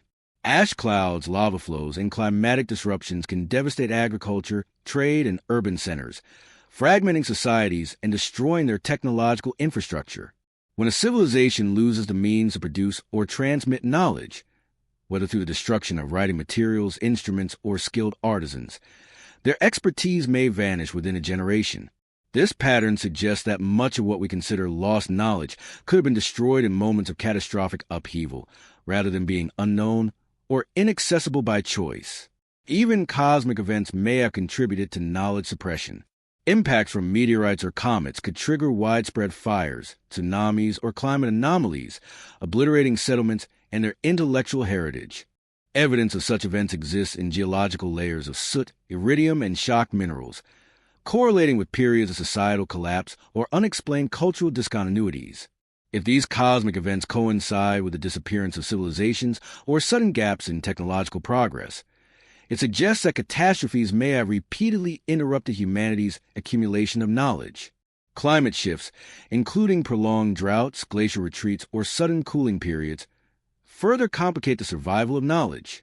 Ancient agricultural systems, water management techniques, and urban planning practices could have been rendered obsolete almost overnight, forcing survivors to abandon complex technologies and adapt to new environmental realities. Submerged cities, ruined temples, and displaced populations provide physical evidence of these abrupt transitions.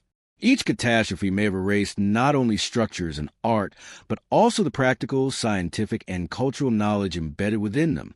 Forbidden archaeology frequently intersects with this theme. Many anomalous artifacts, submerged cities, and unexplained megalithic structures may be remnants of civilizations that perished in catastrophic events. Sites like Dwarka in India, Yonaguni in Japan, and Pumapunku in Bolivia suggest sophisticated societies whose continuity was disrupted, leaving only fragments behind. By examining these remnants alongside geological and climatic evidence, researchers in forbidden archaeology propose that knowledge was not just lost by accident, but that natural disasters played a recurring role in shaping human history. Even the transmission of knowledge across generations was affected. Catastrophic events often force survivors to focus on immediate survival rather than long-term preservation of intellectual achievements. Libraries, instruments, and schools could be destroyed or abandoned. Oral traditions, while resilient, are prone to distortion. Over time, cumulative losses from successive cataclysms could result in entire branches of technological, architectural, or astronomical knowledge vanishing entirely, leaving modern researchers to puzzle over incomplete records. Historical records often hint at these losses, even when physical evidence is sparse. Myths of fire, water, and sky punishing humanity appear in diverse cultures across the globe, from the flood myths of Mesopotamia and India to the volcanic fire legends in the Mediterranean and the Americas. While once dismissed as allegory, these stories increasingly correspond with geological, archaeological, and astronomical evidence of catastrophic events. Their universality suggests that ancient people witnessed and recorded cataclysms with precision, encoding lessons and warnings for future generations. Ultimately, understanding the role of cataclysms in knowledge suppression forces us to rethink our conception of history. The apparent sudden appearance of advanced technology, architecture, or astronomical knowledge may not reflect sudden human innovation, but rather the survival of fragments from civilizations repeatedly interrupted by disasters. What modern society regards as firsts may simply be rediscoveries after catastrophic interruptions. In this view, history is not linear but cyclical, marked by rises, collapses, and the partial preservation of human achievement. By examining cataclysms alongside artifacts, texts, and architectural marvels, a new narrative emerges, a human story in which knowledge is resilient yet fragile, capable of extraordinary achievement yet vulnerable to natural forces. Catastrophes have not just shaped geography or politics. They have shaped memory, culture, and the continuity of civilization itself. What we know today may be only a fragment of a much larger, richer, and far more complex history that repeatedly resets itself under the weight of natural disaster. In conclusion, catastrophic events have served as both destroyers and inadvertent preservers of human knowledge. They remind us of the fragility of civilization, the vulnerability of intellectual achievement, and the complexity of reconstructing the past. Understanding their role is essential for interpreting anomalous artifacts, submerged cities, unexplained texts, and megalithic structures. Cataclysms may have erased entire chapters of history, yet in doing so, they leave tantalizing clues, remnants of lost knowledge, architecture, and culture that continue to challenge, inspire, and mystify modern humanity. Across the ancient world, evidence suggests that humans may have wielded technologies far beyond what conventional history credits to early civilizations. From precision-cut megaliths to intricate mechanical devices, mysterious artifacts and structures hint at a level of scientific understanding that seems to vanish from the historical record, only to resurface centuries later. These anomalies, often labeled impossible by mainstream archaeology, form the heart of what some researchers call mysterious ancient technologies. One of the most compelling examples is the stonework at Pumapunku in Bolivia. Here, massive stone blocks weighing tens of tons are cut with such precision that the joints fit together seamlessly, with grooves and angles so exact they rival modern engineering tools. The conventional explanation, primitive tools and brute force, fails to fully account for the accuracy and sophistication evident in the construction. How were these stones quarried, transported, and assembled with such precision? The question remains open, and some researchers suggest that the builders employed technologies that have since been lost to time. Egypt's pyramids offer another case study. Beyond their colossal size, certain internal chambers feature surfaces polished with a smoothness and precision that challenges even today's techniques. The Great Pyramid's King's Chamber contains granite blocks weighing hundreds of tons, transported and fitted with exacting accuracy. Mainstream explanations rely on manpower and ingenuity, yet the methods by which ancient Egyptians achieved this level of precision remain elusive. Forbidden archaeology suggests that these constructions may reflect a form of technological knowledge that was either lost or deliberately suppressed over millennia. The Antikythera mechanism, discovered in a shipwreck off the Greek island of Antikythera, is often cited as a remarkable example of ancient mechanical technology. Dating back to around 100 BCE, this device functioned as a highly sophisticated analog computer, capable of predicting astronomical positions, eclipses, and planetary cycles. Its complexity was unparalleled, not matched again until the development of European mechanical clocks over a millennium later. The existence of such a device raises profound questions. Was this a one-off marvel, or does it hint at a broader tradition of ancient mechanical engineering that had been lost? Metallurgical anomalies further support the notion of advanced ancient technologies.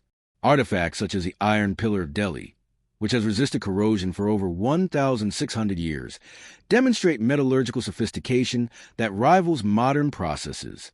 Similarly, the existence of artifacts like the Damascus steel swords and the precise casting of bronze objects in ancient China suggests that advanced metalworking techniques existed long before industrialization. These technologies were not merely decorative. They indicate systematic knowledge of chemistry, temperature control, and material properties that remain astonishing for their era. In Mesoamerica, the massive stone heads of the Olmec civilization continue to baffle researchers. Carved from basalt transported from distant quarries, some weighing up to 50 tons, the heads exhibit intricate facial features and fine details that would require advanced carving techniques. How the Olmecs moved these stones, shaped them with such precision, and arranged them in ceremonial complexes without known machinery remains a mystery. These feats suggest either undiscovered technologies or methods that have been lost over time, leaving only the end results as silent testimony. Ancient knowledge of energy and electricity is also hinted at in enigmatic artifacts. The Baghdad battery, discovered in modern-day Iraq, appears to be a primitive galvanic cell capable of generating small amounts of electricity. While mainstream scholars debate its purpose, some researchers speculate it may have been used for electroplating medicinal purposes or other applications requiring electrical current. If this interpretation is correct, it would push back humanity's knowledge of electricity by millennia, suggesting that early civilizations may have explored energy in ways we are only beginning to understand. Structures like Göbekli Tepe, dating back more than 12,000 years, reveal technological capabilities in construction, planning, and astronomy.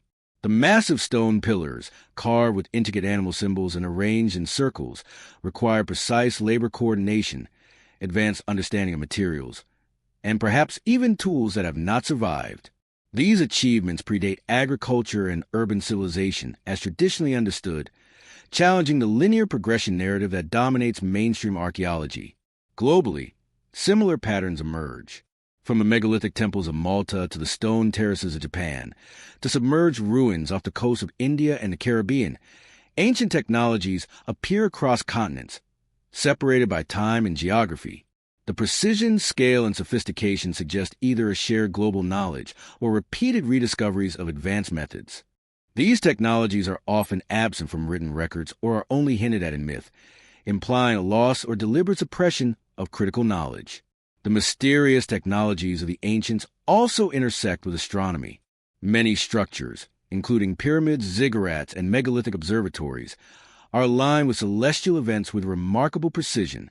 The integration of architecture, mathematics, and astronomy suggests that ancient builders had not only observational skills, but also a functional understanding of geometry, measurement, and calculation. Such knowledge would have been essential for constructing monuments that endure thousands of years. Yet the methods by which these calculations were performed remain largely speculative. Forbidden archaeology emphasizes that these ancient technologies are not isolated anomalies. They are part of a larger pattern. Evidence of civilizations capable of extraordinary engineering, precise measurement, and complex problem-solving long before conventional timelines allow. By examining patterns in construction, artifacts, metallurgy, and astronomical alignment, researchers suggest that a body of knowledge once existed globally, only to be fragmented, hidden, or lost due to cataclysms, societal collapse, or deliberate erasure. Ultimately, mysterious ancient technologies challenge our understanding of human potential and historical development. They force us to ask uncomfortable questions. Did humans achieve levels of technological sophistication we cannot fully comprehend? Were these advancements widespread and subsequently lost? And if so, what factors, cataclysm, suppression, or cultural decline, led to their disappearance from the historical record? The evidence, scattered across continents and millennia, hints at a story of human ingenuity far richer and more complex than textbooks acknowledge. Exploring these technologies is not merely an academic pursuit. It is a journey into the boundaries of human capability. Each stone artifact or mechanical device provides a clue to understanding the intellectual achievements of our ancestors. They reveal a world in which humans were capable of extraordinary precision, innovation, and scientific understanding, much of which has been obscured or forgotten. Mysterious ancient technologies invite us to reconsider the limits of early civilization and to imagine a past in which human potential was both remarkable and, for reasons often lost to history, tragically impermanent. In conclusion, mysterious ancient technologies form a vital component of forbidden archaeology. They highlight the sophistication of human achievement, the fragility of knowledge, and the tantalizing mysteries of civilizations that may have existed long before mainstream history recognizes. From massive stonework and precision metallurgy to analog computers and possible electrical devices, these technologies suggest that humanity's past holds secrets capable of reshaping our understanding of civilization itself. The challenge now is to piece together these fragments, connect the dots, and uncover the story of a technological heritage that may have been hidden, lost, or deliberately obscured for millennia. Across the globe, ancient megaliths stand as silent witnesses to civilizations whose knowledge and abilities continue to puzzle modern scholars. These monumental stones, often weighing tens or even hundreds of tons, were moved, shaped, and positioned with such precision that conventional explanations struggle to account for them. The enigma of ancient megaliths lies not only in their scale, but in their alignment, construction methods, and distribution, which suggest advanced engineering and planning far earlier than mainstream history allows. In South America, the site of Pumapunku within the greater Tiwanaku complex in Bolivia is particularly striking. Massive stones are cut with extraordinary precision, featuring interlocking joints, perfectly smooth surfaces, and complex geometric shapes. Some of these blocks weigh over 100 tons, yet they were quarried, transported, and assembled without the benefit of modern machinery. The precision of the cuts, along with evidence of advanced techniques, such as drilling, carving, and shaping that modern tools can barely replicate, raises profound questions about the technology available to these ancient builders. How did they achieve this level of sophistication? Were lost tools, methods, or knowledge involved? Similarly, in the British Isles, the stones of Stonehenge present a puzzle that has confounded researchers for centuries. Some of the sarsen stones were transported over 20 miles, and the smaller bluestones traveled over 150 miles from Wales. Yet the method of transport remains uncertain. Beyond transportation, the arrangement of these stones is aligned with solstices and celestial events, indicating not just technical skill, but also astronomical knowledge. Stonehenge exemplifies a fusion of engineering, geometry, and cosmology, suggesting that its creators possessed a multidimensional understanding of their world, far beyond simple construction techniques.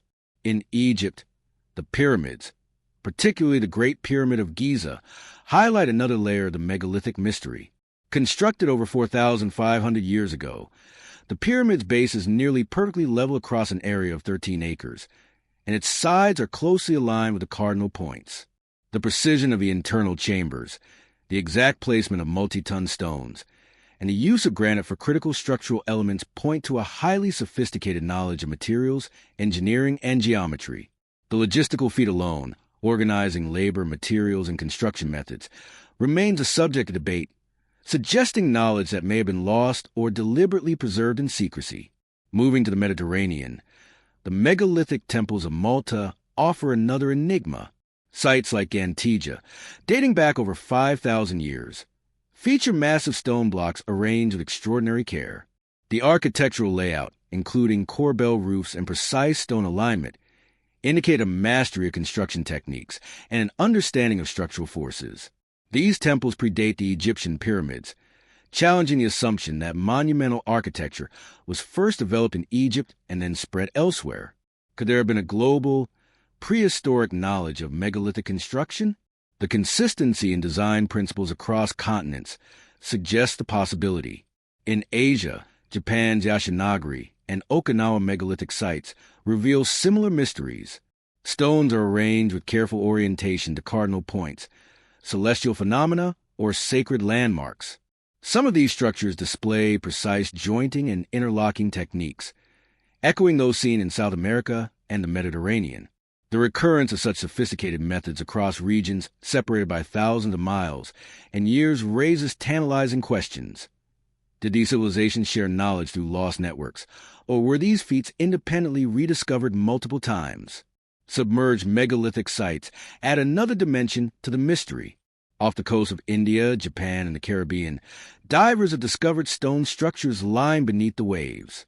These underwater ruins, often aligned with celestial or topographical features, suggest entire cities and complexes lost to rising seas and cataclysmic events. The scale and precision of these submerged megaliths mirror those on land, implying that sophisticated construction techniques were not isolated incidents, but part of a broader pattern of ancient ingenuity now hidden beneath the ocean. The enigma of megaliths also intersects with astronomy. Many ancient structures are aligned with solstices, equinoxes, or specific stellar constellations. The Great Pyramid, Stonehenge, Machu Picchu, and the temples of Malta all demonstrate deliberate celestial alignment. This indicates that the builders were not only skilled engineers, but also keen observers of the sky, integrating cosmology into their architectural achievements. Such precision suggests long-term observational records, knowledge of geometry, and perhaps lost technologies to measure angles and distances with remarkable accuracy. Ancient myths and legends often hint at the purpose or origin of these megaliths. Stories of giants, gods, and divine builders appear in cultures as diverse as South America, the Mediterranean, and the Middle East. While modern scholars may dismiss these tales as allegory, the consistent association of supernatural agents with megalithic construction raises intriguing questions.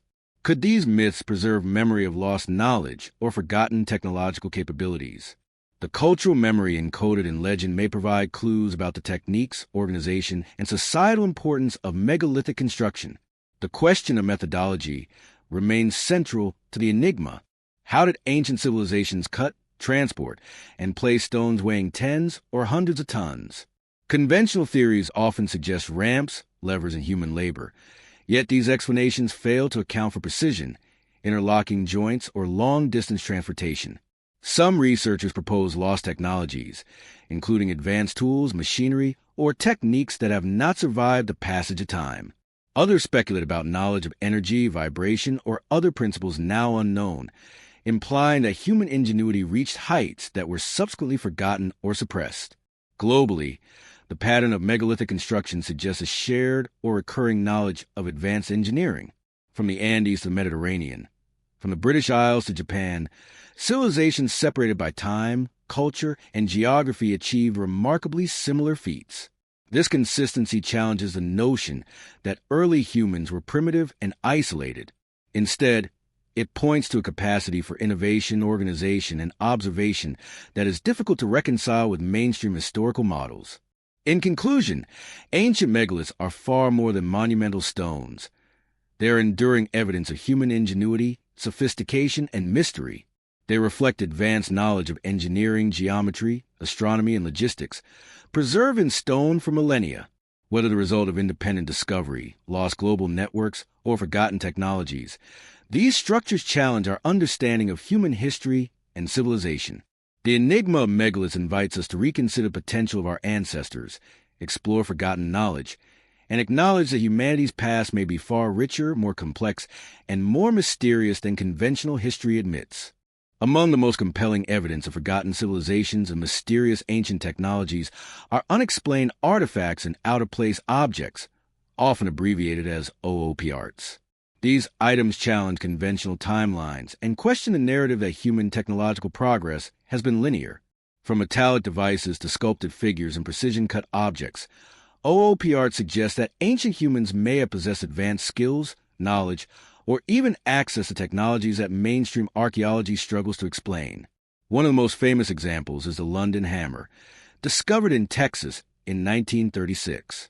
Embedded in a 100-million-year old rock formation, this hammer appears to be a modern tool from a time when humans were supposedly non-existent. Analysis shows it to be composed of iron and wood, and its encapsulation in stone suggests an age far exceeding conventional history. The artifact raises profound questions. Was it a product of human ingenuity long before we believed technology existed? Or could it represent a civilization entirely lost to history? Mainstream explanations struggle to account for its context without invoking extraordinary circumstances. Similarly, the Antikythera mechanism, though discussed in previous sections as a mysterious ancient technology, also qualifies as an OOPArt because of its unprecedented complexity for the era. Discovered in a shipwreck off the coast of Greece, this device functions as an analog computer capable of predicting eclipses, planetary positions, and even lunar phases. Its intricate system of gears predates comparable European technology by over 1,000 years. The sophistication of this mechanism suggests a scientific understanding previously thought impossible for its time, raising questions about lost traditions of engineering and astronomy. The Dorchester pot, discovered in Massachusetts in the 19th century, provides another enigmatic example. Found embedded in coal deposits dated to the Carboniferous period, the object appears to be a ceramic vessel, complete with intricate markings.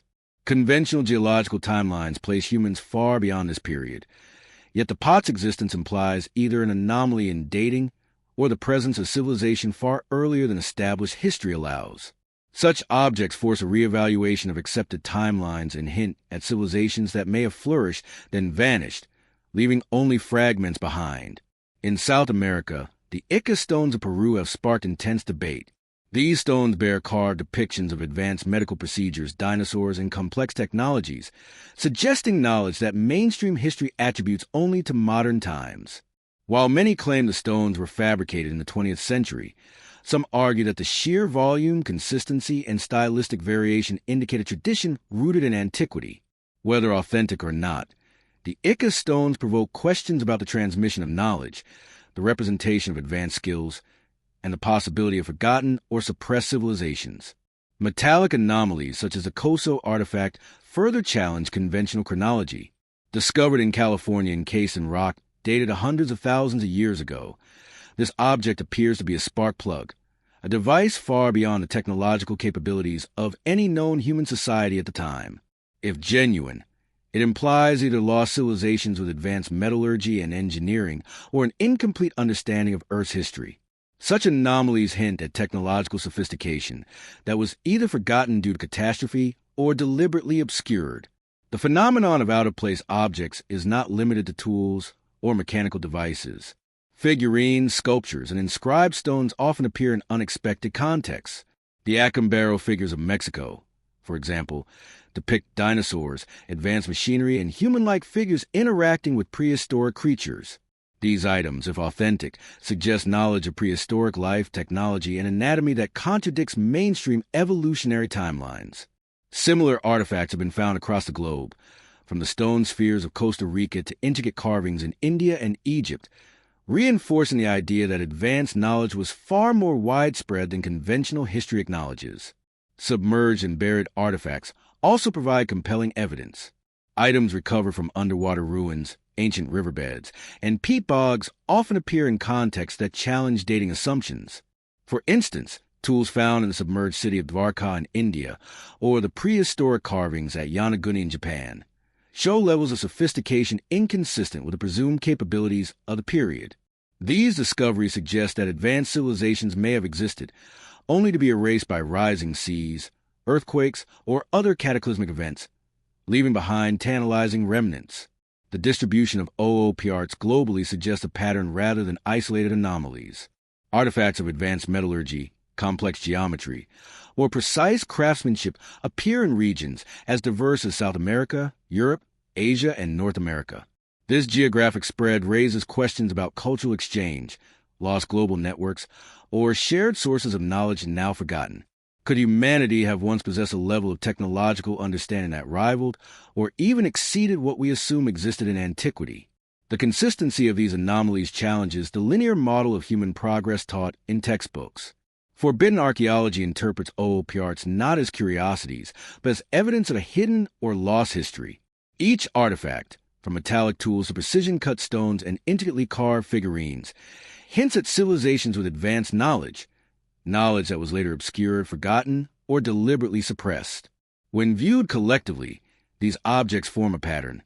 Humanity has repeatedly achieved remarkable feats, only to lose them due to cataclysms, societal collapse, or cultural discontinuity. OOPRs serve as fragments of a story that is still largely untold, challenging our assumptions about the evolution of technology, civilization, and human intelligence.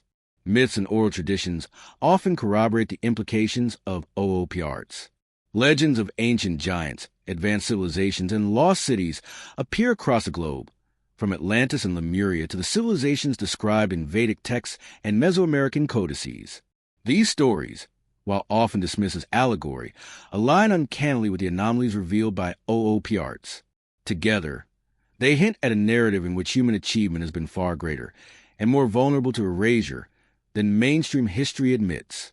In conclusion, unexplained artifacts and out-of-place objects provide compelling evidence that challenges conventional narratives of human history. From the London hammer and the Coso artifact to the Ica stones and submerged tools, these objects suggest civilizations with advanced technological, artistic, and scientific capabilities long before recognized timelines. Whether lost through cataclysms, forgotten over millennia, or deliberately obscured, these items reveal a hidden past, one in which humanity's potential far exceeded what mainstream accounts acknowledge. Studying OOPRs forces us to confront the possibility that our understanding of history is incomplete and that the true story of civilization is far stranger, more advanced, and more mysterious than we have been taught. Long before modern telescopes, satellites, and computers, ancient civilizations observed the heavens with astonishing precision, constructing elaborate astronomical observatories that mapped the movements of the stars, planets, and sun. These ancient observatories were not mere tools for timekeeping or ritual. They reveal sophisticated knowledge of celestial mechanics, mathematics, and geometry that challenges conventional historical timelines. Across the globe, from South America to the Middle East, Asia, and Europe, these structures demonstrate that ancient humans were keen astronomers, capable of predicting eclipses, solstices, and planetary cycles with remarkable accuracy. In South America, the Inca city of Machu Picchu and its surrounding temples offer profound insights into pre-Columbian astronomy. The Intihuatana stone, often referred to as a hitching post of the sun, was carefully positioned to track solar movements, marking key points in the annual agricultural calendar. By observing the sun's shadow on the stone during solstices and equinoxes, the Incas could accurately determine planting and harvesting times, ensuring survival in the challenging Andean environment. The precision of these measurements demonstrates a sophisticated understanding of solar patterns, celestial mechanics, and their practical application in daily life. Further north, the Mayan civilization constructed observatories, such as El Caracol in Chichen Itza. The round tower features windows aligned with the movements of Venus, the sun, and other celestial bodies. Mayan astronomers meticulously recorded planetary cycles, eclipses, and lunar phases, integrating this knowledge into their calendar systems. The accuracy of these predictions, achieved without telescopes or modern instruments, suggests a level of observational skill and mathematical sophistication that remains astonishing even today. Mayan astronomers were able to forecast celestial events centuries in advance, reflecting a complex understanding of orbital mechanics and the passage of time. In the Middle East, ancient Mesopotamian ziggurats and Babylonian observatories provide further evidence of early astronomical expertise. Babylonian scholars track planetary movements, eclipses, and lunar cycles with extraordinary precision, recording their observations on clay tablets. These records, some of which date back over 4,000 years, include mathematical algorithms for predicting celestial events, reflecting an advanced understanding of astronomy and numeracy.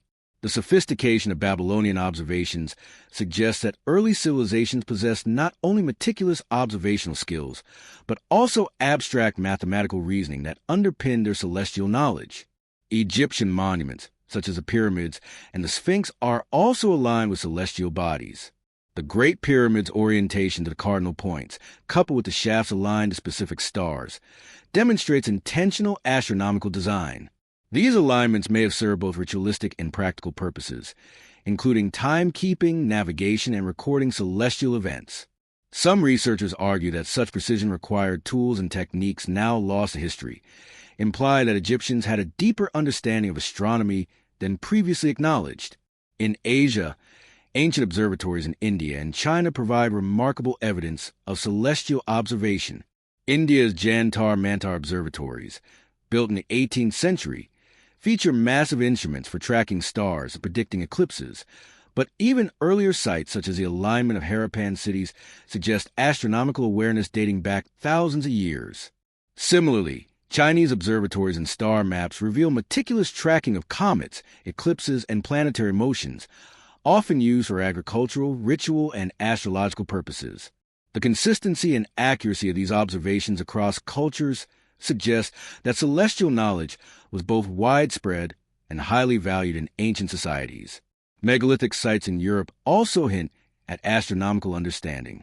Stone circles, such as Stonehenge in England, align with solstices and equinoxes, marking the changing seasons with precision. These alignments would have been crucial for agricultural societies, enabling them to synchronize planting, harvesting, and ritual cycles with celestial patterns. The construction of these sites required careful observation over generations, demonstrating both the practical and cultural significance of astronomy in ancient life. The sophistication of these ancient observatories extends beyond architecture and alignment. Observers recorded long-term cycles, calculated the length of the year with remarkable accuracy, and integrated this knowledge into calendars agriculture, and ritual practice. The construction of instruments and structures to track celestial bodies require a combination of geometry, measurement, and engineering skills, reflecting a multidimensional understanding of both the heavens and the earth. Ancient astronomers were not merely passive watchers of the sky. They were active mathematicians, engineers, and planners capable of translating observation into precise measurement and practical application. Forbidden archaeology interprets these observatories as evidence that ancient civilizations possessed knowledge far beyond what mainstream history typically acknowledges. The precision, consistency, and global distribution of astronomical observatories suggests that ancient peoples understood patterns in the cosmos with sophistication that rivals modern observational techniques. Some researchers even speculate that knowledge of celestial mechanics may have been lost or suppressed due to cataclysms, societal collapse, or the destruction of records, leaving behind only physical evidence in stone and alignment. The implications of ancient astronomy extend to navigation and global exploration. Celestial observation allowed early civilizations to navigate oceans, deserts, and mountainous terrain with remarkable accuracy. Knowledge of the stars, sun, and moon enabled long-distance travel, trade, and cultural exchange, laying the groundwork for networks of communication and interaction across continents. Observatories were not merely centers of ritual. They were instruments of knowledge, survival, and power. In conclusion, ancient astronomical observatories reveal a human capacity for observation, mathematics, and engineering that challenges conventional assumptions about early civilization. From the Intihuatana of Machu Picchu to the Mayan El Caracol, Babylonian ziggurats, Egyptian pyramids, and European stone circles, these structures demonstrate that humans long ago possessed a deep understanding of the cosmos. They tracked celestial cycles with precision, integrated this knowledge into calendars and rituals, and built structures that endure as monuments to their ingenuity. Ancient astronomy was both practical and symbolic, reflecting an intertwined understanding of the heavens and earth, and reminding us that humanity's quest to comprehend the universe has roots far deeper than commonly acknowledged. Across continents and millennia, ancient sites reveal an astonishing pattern of alignment that has puzzled historians, archaeologists, and researchers for generations. From the Americas to the Middle East, from Europe to Asia, a mysterious network of monuments, temples, pyramids, and megalithic structures appears to share geometric and astronomical correlations. These alignments are more than coincidence. They suggest a sophisticated knowledge of mathematics, astronomy, and possibly even a shared global system of surveying, long before such concepts were thought to exist. In South America, the Andean civilizations constructed cities and ceremonial complexes aligned with mountains, rivers, and celestial events. Machu Picchu, for instance, sits precisely in a location that corresponds with surrounding peaks, solar events, and watercourses. The Intihuatana stone aligns with the sun's position during solstices, and the overall city plan reflects both natural topography and astronomical observation.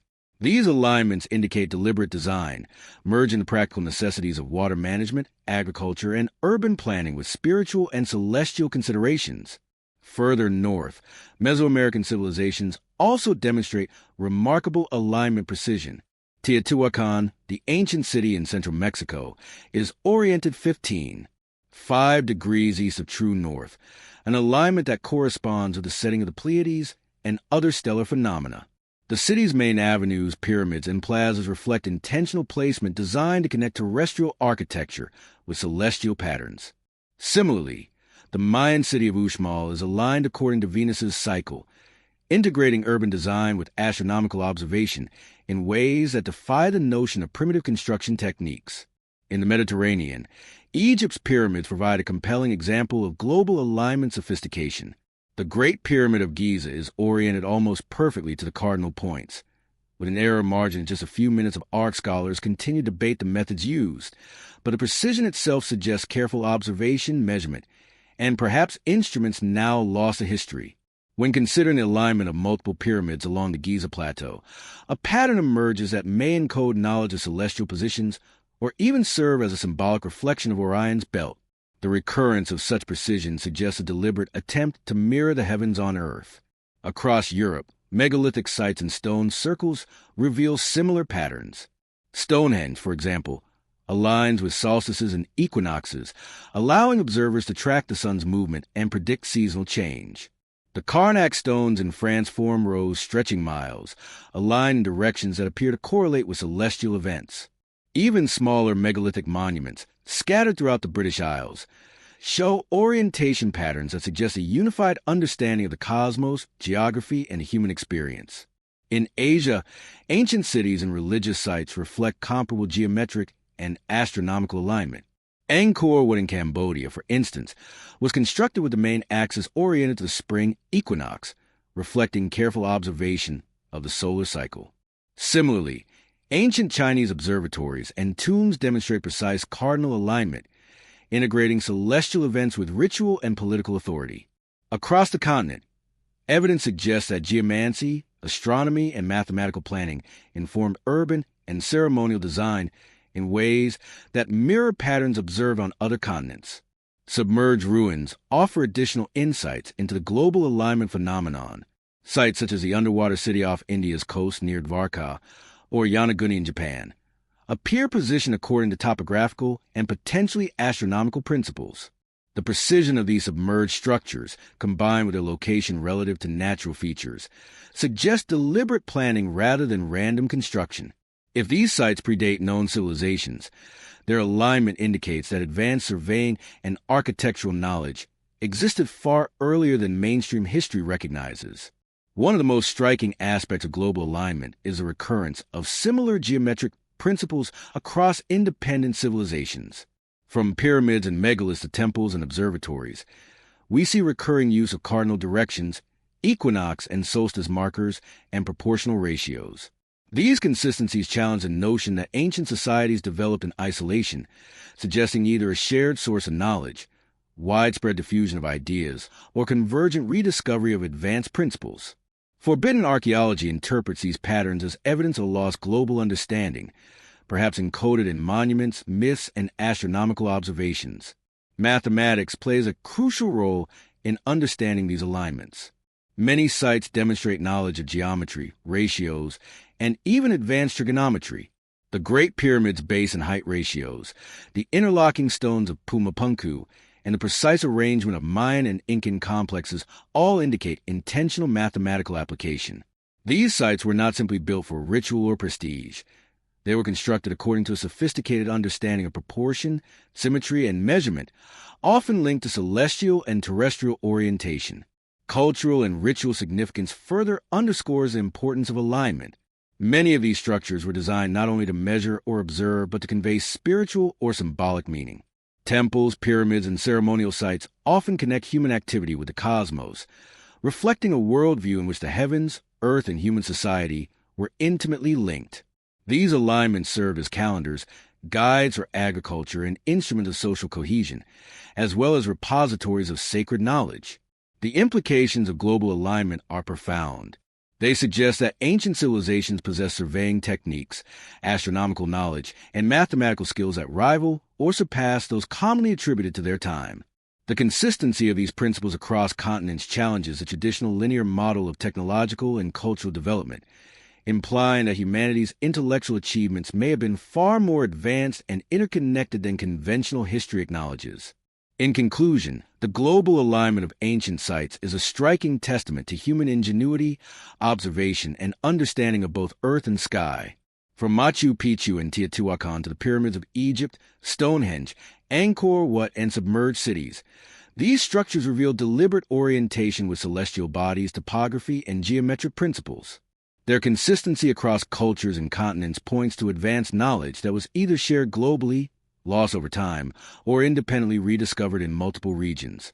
The study of these alignments forces us to reconsider humanity's past, challenging conventional timelines and inviting exploration into a history far richer, more sophisticated, and more mysterious than previously imagined. Across history, there are countless signs that ancient civilizations possessed knowledge and technological prowess far beyond what conventional archaeology allows. These societies, often shrouded in mystery, cataclysm, and myth, achieved feats in construction, astronomy, metallurgy, and mathematics that modern humans still struggle to replicate. Yet, much of this knowledge appears to have been lost, suppressed, or deliberately hidden, leaving behind tantalizing fragments that challenge our understanding of human development. The civilizations of Mesopotamia, Egypt, The Indus Valley, Mesoamerica, and the Andes provide some of the clearest examples of lost knowledge.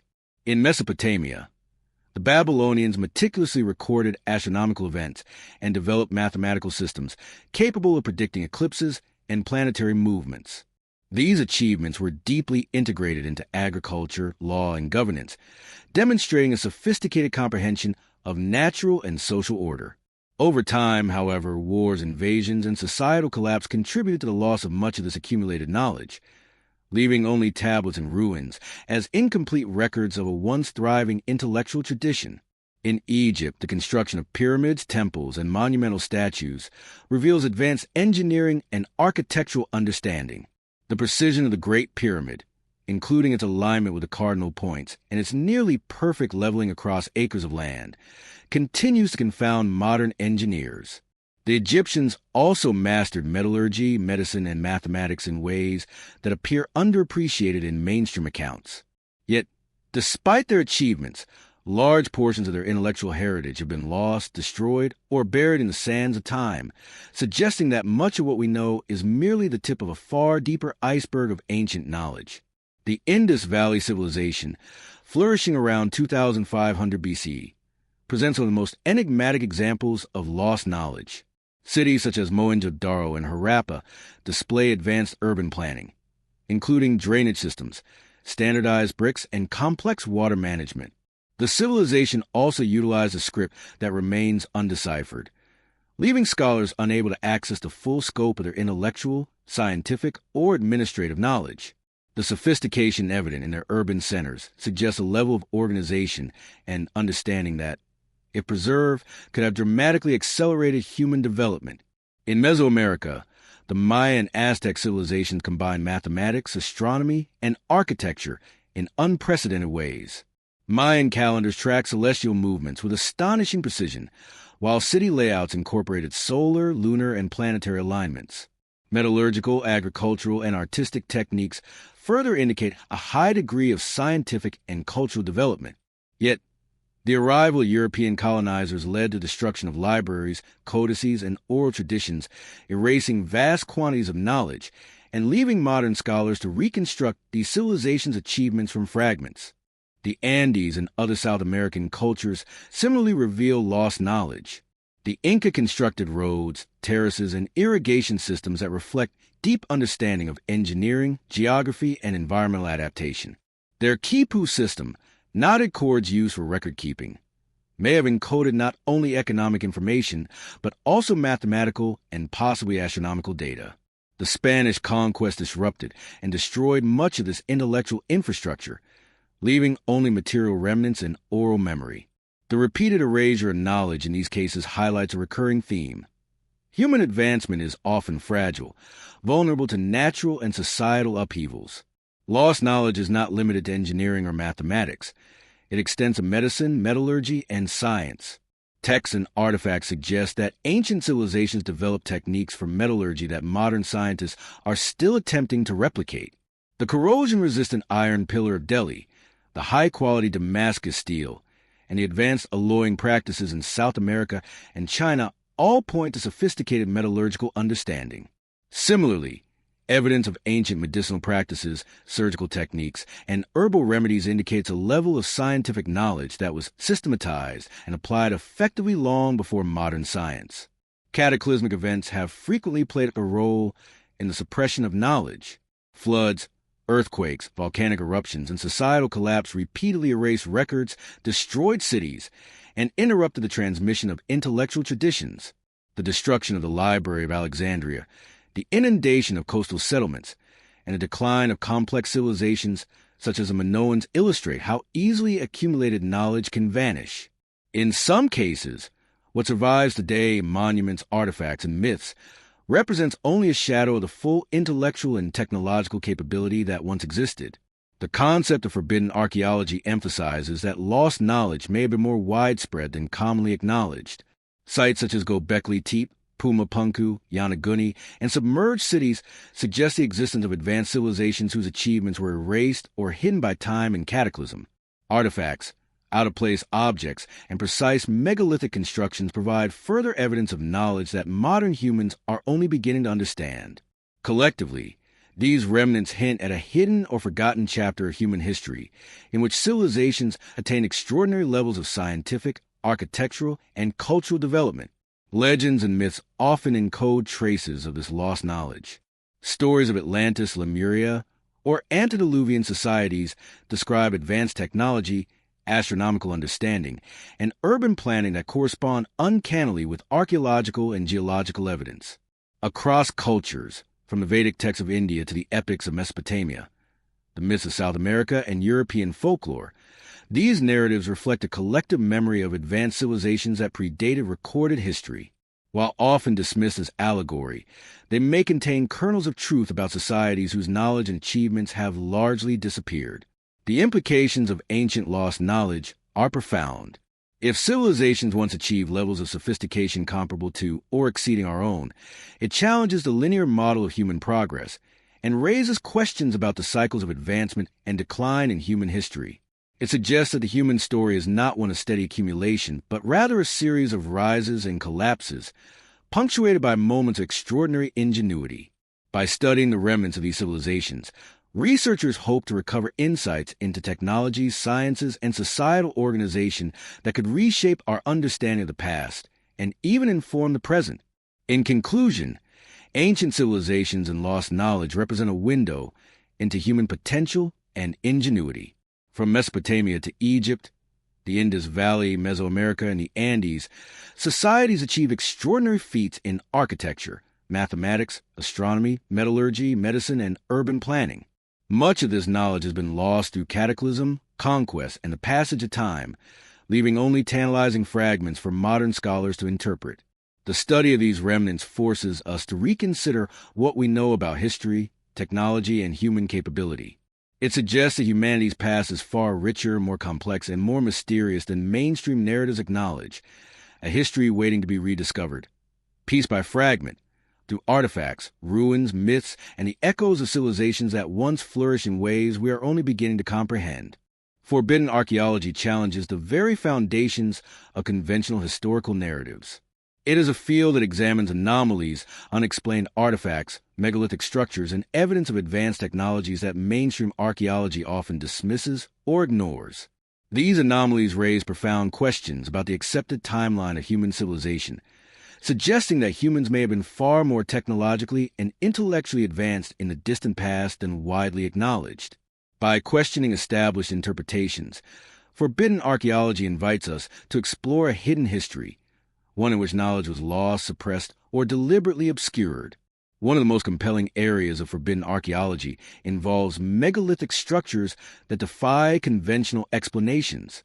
Sites such as Pumapunku in Bolivia, Göbekli Tepe in Turkey, and the submerged city of Yonaguni in Japan exhibit construction techniques that seem impossible for the technology available at the time. At Pumapunku, stones weighing up to 130 tons are cut with such precision that the joints fit together seamlessly, a feat that challenges modern engineering standards. The conventional explanation, primitive tools and brute force, falls short, prompting some researchers to propose lost technologies, advanced understanding of leverage and geometry, or even external influences unknown to mainstream history. Similarly, Göbekli Tepe, dating back more than 12,000 years, predates agriculture and urban civilization as traditionally understood. Massive stone pillars arranged in circles and adorned with intricate carvings suggest a level of planning, coordination, and artistic skill that challenges linear historical timelines. The site's existence implies that humans of the era possessed intellectual, social, and engineering capabilities far beyond what textbooks acknowledge. Forbidden archaeology interprets this as evidence that sophisticated knowledge existed long before recorded history, raising questions about forgotten or hidden civilizations. Out-of-place artifacts, or OO parts, further complicate the historical narrative. The London hammer, embedded in rock millions of years old, the Koso artifact in California, and the Antikythera mechanism in Greece challenge conventional understanding of human technological development. Each artifact implies that ancient humans, or civilizations now lost, possess advanced metallurgical, mechanical, or engineering skills far earlier than mainstream timelines allow. The repeated discovery of such anomalies across continents suggests that these are not isolated incidents, but part of a broader pattern of forgotten technological prowess. Forbidden archaeology also highlights the importance of anomalous maps and geographic knowledge. The Pyrie Reis map of 1513, for example, depicts parts of South America and possibly Antarctica with surprising accuracy, despite being created centuries before these regions were officially explored. Other ancient maps show coastlines now submerged beneath rising seas, suggesting that advanced geographic knowledge existed long before documented history. Such evidence implies either a lost tradition of surveying and cartography or the presence of civilizations whose knowledge was erased by cataclysmic events. Submerged cities and ruins play a critical role in challenging accepted timelines. Off the coast of India, Japan, and the Caribbean, underwater structures demonstrate precise construction and alignments consistent with astronomical and geographic principles. These sites may predate known civilizations and suggest that advanced urban planning, architecture, and engineering existed in eras conventional archaeology does not account for. Forbidden archaeology interprets these sites as remnants of civilizations lost to rising seas or natural disasters, further emphasizing that our historical record is incomplete. Astronomical knowledge and observatories form another pillar of forbidden archaeology. Sites such as Stonehenge, El Caracol, Machu Picchu, and Angkor would exhibit precise alignments with celestial events, including solstices, equinoxes, and planetary cycles. The accuracy of these alignments implies long-term observation, sophisticated measurement techniques, and advanced mathematical understanding. Mainstream explanations often attribute these achievements to trial-and-error methods or simple observation, but forbidden archaeology argues that the consistency, precision, and global recurrence of such knowledge indicate a higher level of understanding, possibly inherited from a lost intellectual tradition. Metallurgy and material science provide further evidence of advanced ancient knowledge. Artifacts like the iron pillar of Delhi, Damascus steel swords, and bronze objects from China and South America reveal techniques far superior to what might be expected for their respective eras. These objects resist corrosion, maintain structural integrity, and exhibit craftsmanship that even modern methods find challenging to replicate. Forbidden archaeology posits that such advanced techniques suggest either a lost global tradition of metallurgy or knowledge passed down from ancient civilizations that have since disappeared. Critics often dismiss forbidden archaeology as speculative or fringe, yet the weight of accumulated evidence cannot be ignored. The convergence of anomalies in construction, metallurgy, astronomy, and artifacts across continents suggests a pattern inconsistent with random coincidence.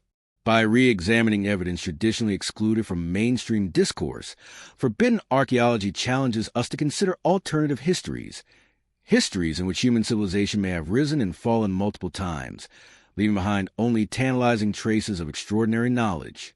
Legends, myths, and oral traditions frequently align with forbidden archaeology's findings. Stories of Atlantis, Lemuria, the antediluvian civilizations of India, and the giant builders of South America encode knowledge of advanced technologies, sophisticated construction, and celestial awareness.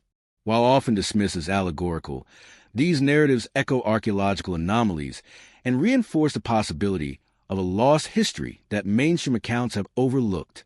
Forbidden archaeology treats these stories as more than myth. They are potentially encoded records of civilizations whose knowledge was erased by time, catastrophe, or deliberate concealment. The implications of forbidden archaeology extend beyond the academic realm.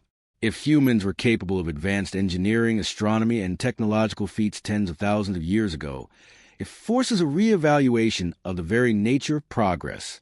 History may not be a linear accumulation of knowledge, but rather a cyclical pattern of rise, mastery, collapse, and rediscovery. Forbidden archaeology compels us to confront the possibility that our ancestors achieved astonishing capabilities, which modern civilization may be only beginning to rediscover or replicate. In conclusion, forbidden archaeology challenges the conventional narrative of human history by highlighting anomalies that suggest advanced knowledge, technology, and intellectual achievement far earlier than acknowledged by mainstream scholarship. From megalithic structures and OOP arts to maps, submerged cities, astronomical observatories, and metallurgical marvels, the evidence points to a lost chapter of human civilization, one that has been hidden, forgotten, or suppressed over millennia. By studying these anomalies, researchers not only question established timelines, but also open the door to a more complex, interconnected, and mysterious understanding of our past, urging us to reconsider what it truly means to be human and how much of our history remains to be uncovered. Throughout history, cataclysms, both natural and man-made, have played a pivotal role in shaping human civilization, often erasing achievements that may have rivaled or exceeded our own. Floods, earthquakes, volcanic eruptions, and sudden climate shifts have repeatedly dismantled thriving cities, destroyed monumental architecture, and obliterated libraries and records. These cataclysms not only changed the physical landscape but also disrupted the transmission of knowledge, leaving behind tantalizing traces of lost civilizations that challenge conventional historical timelines. One of the most iconic examples is the flooding of coastal and low-lying regions following the last ice age. Rising sea levels submerged entire settlements, erasing evidence of complex societies that may have existed along now-lost coastlines. Archaeological finds beneath the waters off India, Japan, and the Caribbean suggest that humans had established advanced coastal settlements far earlier than traditionally acknowledged.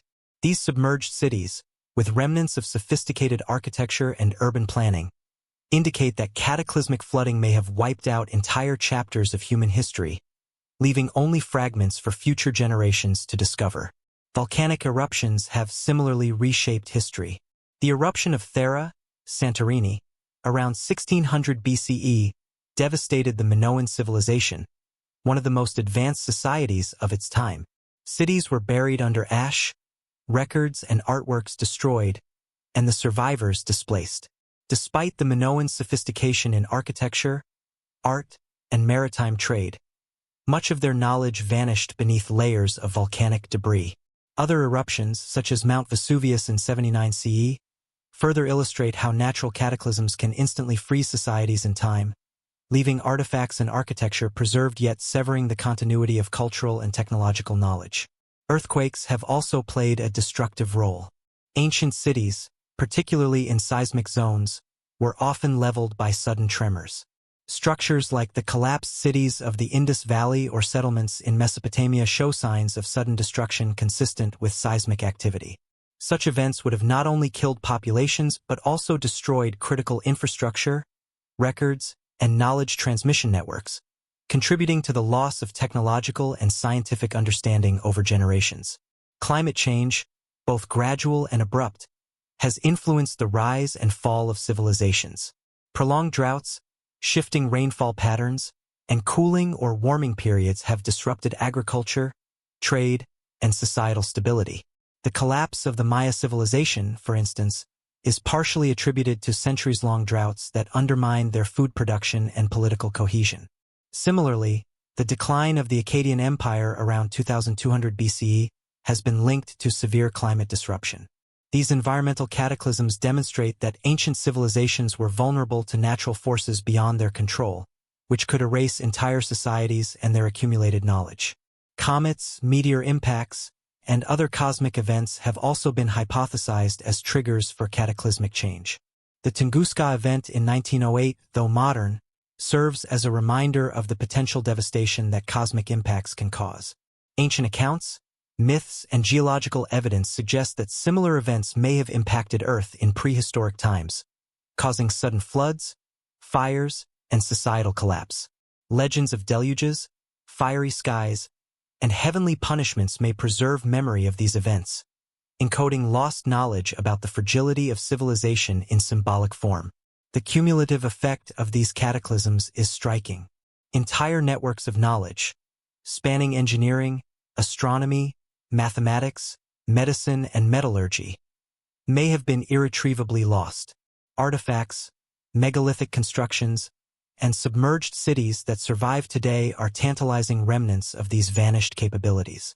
Forbidden archaeology interprets these disasters not merely as tragic events but as key factors explaining anomalies in the archaeological record. Sites like Göbekli Tepe, Pumapunku, and Yonaguni suggest that civilizations with advanced knowledge existed long before mainstream history allows, only to be disrupted by cataclysmic events that reset human progress.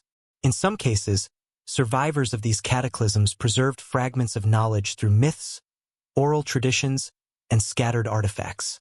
Stories of Atlantis, Lemuria, and other lost civilizations often describe advanced technologies, sophisticated cities, and cataclysmic destruction.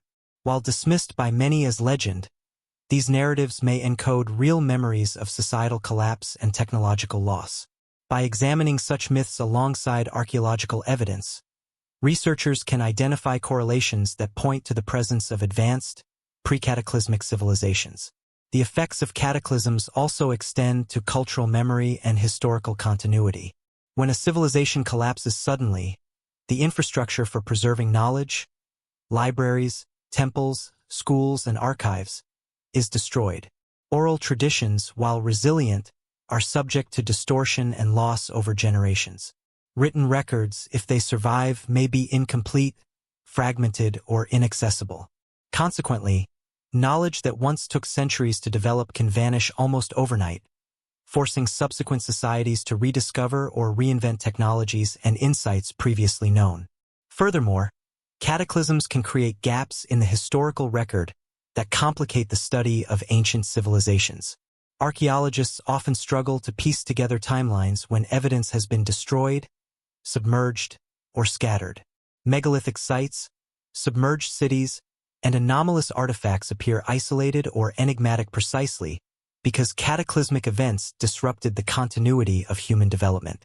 These gaps fuel speculation, controversy, and the rise of forbidden archaeology, which seeks to interpret these anomalies as evidence of lost civilizations rather than mere exceptions or coincidences.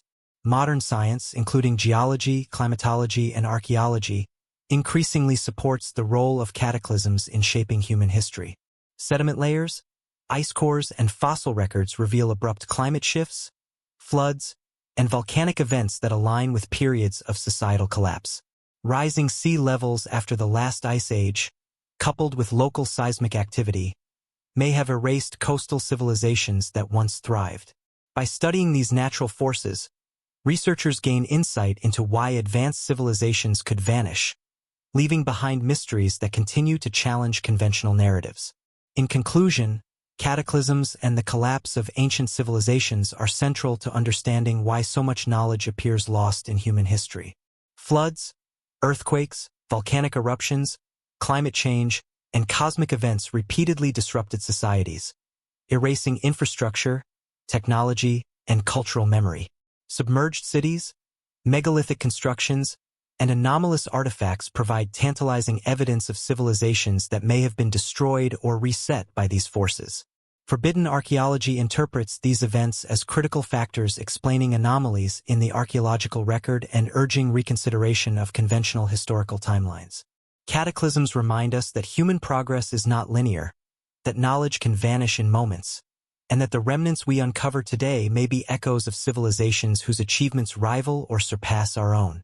One of the most striking aspects of ancient civilizations is their mastery of engineering, an expertise that continues to astonish modern scientists and architects. Across continents and millennia, humans constructed monumental structures that required not only raw labor, but also advanced knowledge of geometry, mathematics, material science, and logistics. From massive stone complexes to intricate water systems and precision-built temples, ancient engineering demonstrates a level of sophistication that often defies conventional explanations, challenging the notion that modern technology is the pinnacle of human ingenuity. In South America, the city of Machu Picchu stands as a testament to advanced engineering. Perched high in the Andes, the city is integrated seamlessly into its rugged terrain, with terraces preventing erosion and sophisticated drainage systems channeling rainwater safely. The precision-cut stones fit together without mortar, enduring centuries of earthquakes with minimal damage. Similarly, the nearby site of Sacsayhuaman features megalithic walls composed of stones weighing hundreds of tons, cut and arranged with exacting precision. The methods used to move, cut, and assemble these stones remain a topic of debate, with conventional theories of primitive tools and manpower offering only partial explanations. Further north, Mesoamerican civilizations also demonstrate extraordinary engineering skill. The pyramids of Teotihuacan, including the Pyramid of the Sun and Pyramid of the Moon, are aligned with astronomical phenomena, reflecting careful observation and measurement. The Mayans constructed temples, observatories, and cities with advanced urban planning, including drainage, roadways, and water management systems. Structures such as El Caracol in Chichen Itza reveal sophisticated knowledge of celestial movement, integrated directly into architectural design. These accomplishments suggest that engineering, astronomy, and architecture were deeply intertwined in ancient societies. In Egypt, the Great Pyramid of Giza continues to baffle engineers and archaeologists alike. Its precise alignment to the cardinal points, uniformity of blocks, and the scale of construction are remarkable even by today's standards.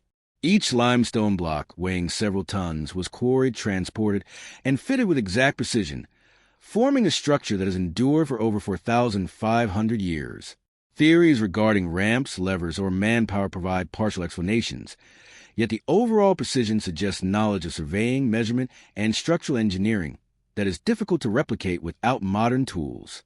The construction of the pyramid reflects a mastery of geometry, material science, and logistics that underscores the advanced capabilities of ancient engineers.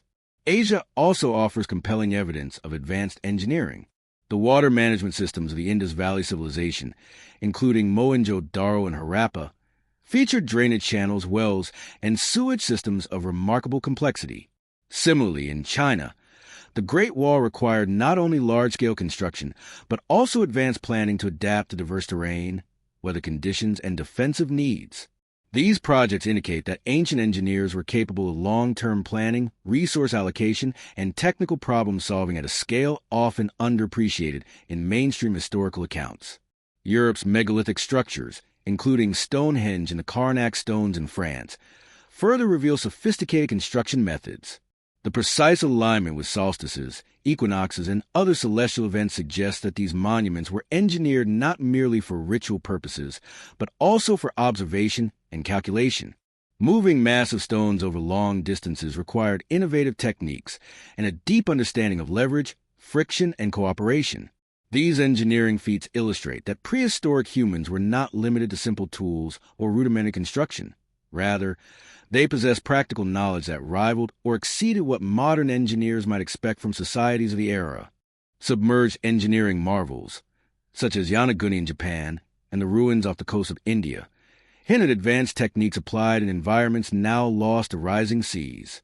Large stone platforms, precise steps, and geometric shapes suggest intentional construction with careful planning and measurement. Forbidden archaeology interprets these structures as evidence that advanced engineering existed even before the civilizations traditionally credited with monumental construction, implying that lost knowledge may have been widespread and shared across regions. The materials themselves often demonstrate sophisticated understanding. Stones were cut with incredible precision, metals alloyed for durability, and concrete mixtures engineered for longevity. Roman concrete, for instance, has survived millennia, resisting erosion and chemical breakdown in ways modern concrete struggles to match. Similarly, the precision of Incan stonework, the corrosion-resistant iron pillar of Delhi, and the mortarless walls of Pumapunku suggest mastery of material properties that allowed structures to endure centuries of environmental stress. Engineering was not merely functional, it was symbolic and cultural. Temples, pyramids, and ceremonial sites were often aligned with celestial events, reflecting cosmology, ritual, and spiritual belief. Bridges, aqueducts, and irrigation systems facilitated societal cohesion, economic productivity, and population growth. The integration of form, function, and meaning demonstrates that engineering in the ancient world was multidimensional, combining practicality with philosophy, religion, and social organization. The implications of advanced ancient engineering are profound. They suggest that knowledge of mathematics, physics, and material science existed far earlier than commonly acknowledged. They raise questions about lost civilizations, knowledge transfer, and the possibility that modern humans have rediscovered techniques previously mastered by our ancestors. Forbidden archaeology interprets these feats not as anomalies, but as evidence of a sophisticated human capacity for problem-solving, adaptation, and innovation that has been underrepresented in mainstream historical narratives. Moreover, advanced engineering often intersects with other domains of lost knowledge, such as astronomy, global trade, and metallurgy. Structures aligned with celestial events required observation, calculation, and application of mathematical principles. Large-scale construction necessitated resource management, logistical coordination, and knowledge of materials. Monumental architecture, therefore, cannot be understood in isolation. It reflects a holistic mastery of multiple disciplines that together enable civilizations to achieve extraordinary feats. In conclusion, the mystery of advanced ancient engineering demonstrates that our ancestors were capable of feats that continue to astonish modern researchers. From Machu Picchu to the pyramids of Egypt, from Indus Valley drainage systems to submerged ruins off India and Japan, these structures reflect a mastery of mathematics, materials, planning, and execution. The precision, scale, and ingenuity evident in these constructions challenge conventional assumptions about the capabilities of ancient civilizations, suggesting that lost knowledge, shared traditions, and sophisticated techniques may have existed far earlier than mainstream history allows. These engineering marvels are more than monuments. They are enduring evidence of human intellect, creativity, and the possibility that much of our technological heritage remains hidden beneath layers of time, waiting to be rediscovered. One of the most compelling indications of advanced ancient civilizations is their remarkable understanding of astronomy and mathematics. Across continents, societies tracked celestial movements, predicted eclipses, and applied mathematical principles with precision that often rivals modern capabilities. From the monumental alignment of structures to the development of sophisticated calendars, ancient peoples demonstrated a scientific awareness that challenges conventional historical timelines and raises questions about the depth of lost knowledge. In Mesopotamia, the Babylonians developed complex mathematical systems and precise astronomical records as early as 2000 BCE. They meticulously tracked planetary movements, recorded lunar and solar cycles, and calculated the length of the year with remarkable accuracy. Using a base 60 numbering system, they created mathematical tools capable of predicting eclipses and planetary conjunctions. These achievements indicate a highly sophisticated understanding of both mathematics and astronomy, suggesting that human civilization had developed analytical and observational skills far earlier than traditionally acknowledged. The Egyptians also displayed extraordinary astronomical knowledge. The alignment of the pyramids at Giza to the cardinal points, as well as their correlation with Orion's belt, reflects careful observation and measurement of the night sky. Temples and tombs were often oriented according to the rising and setting of stars, the position of the sun, and lunar cycles. Such precision required knowledge of geometry, surveying, and celestial mechanics, enabling ancient Egyptians to synchronize religious rituals, agricultural cycles, and societal events with cosmic phenomena. In Mesoamerica, the Maya civilization excelled in both mathematics and astronomy. They developed complex calendars, such as Tzolk'in and Hab, that track solar, lunar, and planetary cycles with incredible accuracy. Mayan astronomers could predict solar eclipses and planetary movements, often integrating this knowledge into architectural designs, including observatories and temple alignments.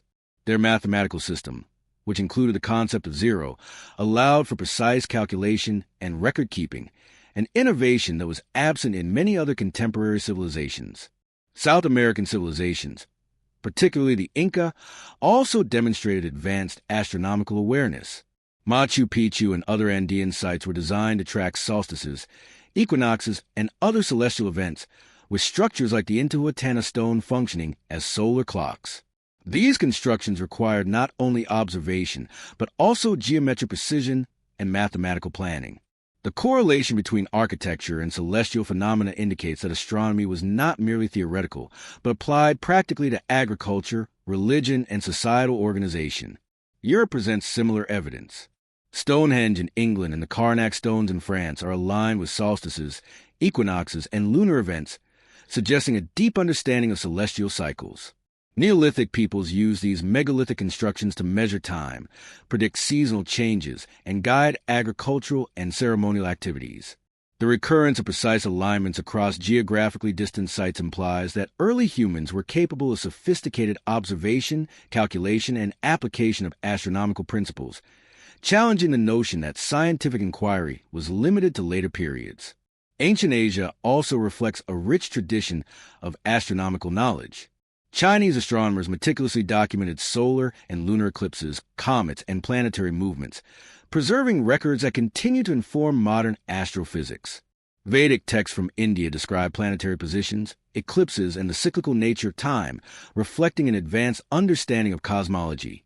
Observatories, Astronomical instruments and mathematical treatises demonstrate that ancient civilizations integrated observational science with mathematics, enabling them to predict celestial phenomena and apply this knowledge to both practical and ritual contexts. Mathematics was closely intertwined with astronomy in these civilizations. Geometry, algebra, and trigonometry were often applied to architectural design, land measurement, and celestial calculation. The Great Pyramid of Giza, for example, incorporates geometric ratios that reflect an understanding of pi and the Pythagorean theorem centuries before formal documentation. Maya mathematics, the Incan use of quipus and Babylonian calculations of planetary cycles all demonstrate that mathematical literacy was integral to societal advancement, enabling precise measurement, prediction, and construction. Some ancient artifacts further highlight this advanced knowledge. The Antikythera mechanism, recovered from a shipwreck off Greece, is a 2,000-year-old analog computer capable of predicting solar and lunar eclipses, tracking planetary motion, and coordinating calendars. Its complexity rivals modern mechanical engineering and suggests a level of scientific and mathematical understanding previously thought impossible for its time. Similar examples from other civilizations indicate that mechanical calculation and applied astronomy were not isolated phenomena, but part of a broader pattern of advanced ancient knowledge. Astronomical knowledge was often encoded in myths, religious rituals, and cultural practices. Deities associated with celestial bodies, creation stories, and cyclical calendars reflect careful observation of the cosmos over generations. By integrating mythology with mathematics and astronomy, ancient civilizations created systems that preserved critical knowledge even when other forms of documentation were lost. This synthesis of science, culture, and ritual ensured the continuity of knowledge across centuries, even amid societal upheaval or cataclysmic events. The implications of advanced ancient astronomy and mathematics are profound. They suggest that ancient civilizations possessed the ability to observe, calculate, and predict natural phenomena with a precision that modern science sometimes underestimates.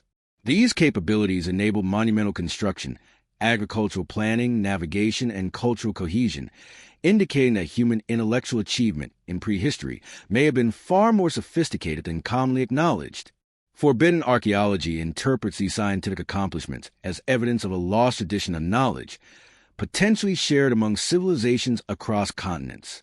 In conclusion, the evidence of ancient knowledge in astronomy and mathematics reveals a level of sophistication that challenges conventional historical narratives. From Babylonian celestial records to Egyptian pyramid alignments, Mayan calendars, Incan observatories, and Asian astronomical texts, civilizations across the globe developed advanced scientific understanding long before modern science formally emerged. Mathematics and astronomy were not abstract disciplines. They were practical tools applied to architecture, agriculture, navigation, and ritual, reflecting a deep integration of observation, calculation, and cultural expression. This knowledge, preserved in monuments, artifacts, and texts, suggests that humanity's past is far richer and more complex than commonly assumed, opening the door to a reconsideration of lost civilizations, hidden knowledge, and the true extent of ancient human achievement.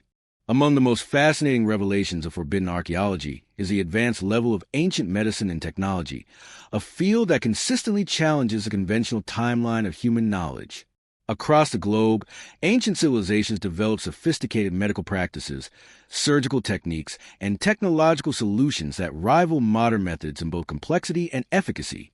Evidence from artifacts, texts, and archaeological sites suggests that humans possessed a deep understanding of anatomy, chemistry, and engineering far earlier than traditional history credits.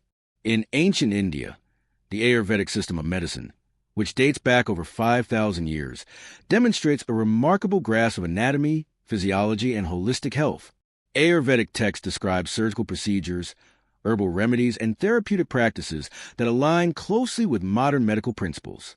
Sushruta, often called the father of surgery, documented over 120 surgical procedures, including rhinoplasty, reconstruction of the nose, cataract extraction, and complex fracture treatment. These techniques required not only knowledge of anatomy, but also sterile procedures, surgical instruments, and postoperative care, indicating a sophisticated understanding of human health that predated much of Western medical development. Similarly, ancient Egypt offers compelling evidence of medical advancement. Papyrus texts such as the Ebers Papyrus and Edwin Smith Papyrus contain detailed descriptions of disease, diagnosis, and treatment.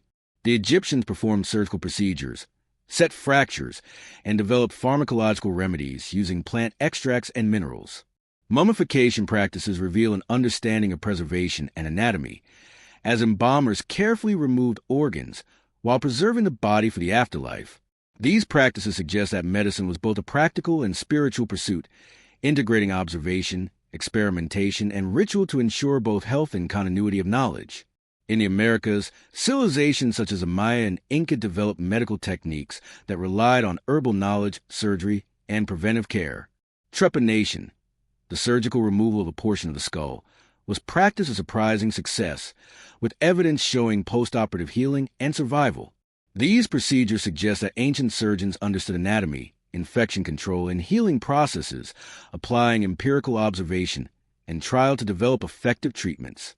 Herbal medicine, combined with dietary practices, also played a critical role in maintaining public health and treating ailments, demonstrating a systematic approach to medical science. Ancient Greece and Rome similarly reveal advanced medical practices. Hippocrates, often called the father of medicine, documented methods for diagnosing and treating illness, emphasizing observation and empirical study. Roman engineers developed aqueducts, sanitation systems, and public baths, improving public health and reducing disease.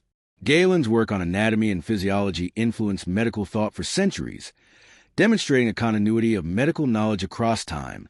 These achievements reflect a deep integration of technology, engineering, and medical understanding in daily life. Beyond medicine, ancient technology reveals a surprising level of sophistication. Civilizations across the world developed metallurgical techniques, mechanical devices, and infrastructure that remain remarkable today. The Iron Pillar of Delhi, dating to around 400 CE, resists corrosion despite centuries of exposure to the elements, indicating advanced knowledge of metallurgy. Similarly, Damascus steel, created in the Middle East, exhibits tensile strength and flexibility that modern metallurgists struggle to replicate. These technologies suggest that ancient artisans possessed not only practical skills, but also theoretical knowledge of material properties, chemistry, and engineering principles. Mechanical devices also highlight the ingenuity of ancient engineers. The Antikythera mechanism, discovered in a shipwreck off Greece, is a 2,000-year-old analog computer capable of predicting eclipses, tracking planetary motion, and coordinating calendars. Its complexity indicates a level of mechanical and astronomical knowledge far beyond what is typically attributed to its era. Other examples, such as the Baghdad battery, suggest that ancient civilizations may have experimented with electrical phenomena, hinting at a technological sophistication often dismissed by mainstream scholarship. Water management and civil engineering further demonstrate technological advancement. The Indus Valley Civilization created elaborate drainage systems, wells, and reservoirs, reflecting knowledge of hydraulics and urban planning. Roman aqueducts and bridges facilitated transportation, agriculture, and public health across vast territories. In South America, the Inca engineered terraces, canals, and irrigation systems to maximize agricultural productivity in mountainous terrain. These technologies reveal a holistic approach to problem solving, integrating observation, experimentation, and practical application to improve daily life and societal resilience. The interplay of medicine and technology often appears in unexpected ways. Surgical instruments, for example, reveal both metallurgical expertise and understanding of anatomy and infection control. Similarly, construction techniques or water systems required knowledge of engineering, hydraulics, and material science. These examples suggest that ancient civilizations did not compartmentalize knowledge as modern societies often do. Instead, they developed integrated systems of science, technology, and medicine that address practical challenges with sophistication. Forbidden archaeology interprets these findings as evidence of lost knowledge and possibly lost civilizations. The repetition of advanced medical and technological practices across distant cultures suggests either parallel development or the transmission of knowledge through ancient trade networks and cultural exchange. Artifacts, texts, and structures provide tangible evidence that ancient humans may have been far more capable than traditional historical narratives allow. These discoveries challenge assumptions about the linear progression of human knowledge, implying that civilization may have experienced cycles of advancement, collapse, and rediscovery. In conclusion, the mysteries of ancient medicine and technology demonstrate that human innovation predates much of the historical record. From Ayurvedic surgery and Egyptian pharmacology to Incan engineering, Roman infrastructure, and advanced metallurgy, ancient civilizations displayed knowledge and skill that rivals or exceeds early modern developments. Forbidden archaeology suggests that some of this knowledge may have been lost, suppressed, or forgotten due to cataclysms, societal collapse, or the gradual erosion of cultural memory. By studying these medical and technological achievements, we gain not only insight into the ingenuity of our ancestors, but also a broader understanding of humanity's potential, the fragility of knowledge, and the possibility that much of our scientific heritage may yet lie hidden, waiting to be rediscovered. Art and symbolism offer a profound window into the minds, beliefs, and knowledge of ancient civilizations. Beyond mere decoration, these creations serve as vehicles for storytelling, religious expression, and the transmission of complex ideas across generations. When examined closely, many ancient artworks reveal not only aesthetic sophistication, but also hidden layers of meaning, encoding astronomical, mathematical, and technological knowledge that challenges conventional interpretations of human history. In South America, the Nazca lines of Peru remain one of the most enigmatic examples of symbolic artistry. These massive geoglyphs, depicting animals, plants, and abstract patterns, stretch across the desert landscape, with some lines extending over 20 miles. Their construction required precise surveying and planning, as well as a deep understanding of geometry and spatial awareness. Many of the figures align with astronomical phenomena, suggesting that the Nazca lines were not only artistic expressions, but also served ceremonial, calendrical, or navigational functions. The scale and precision of these geoglyphs continue to baffle researchers, pointing to a level of artistic and technical expertise far beyond what would be expected for the era.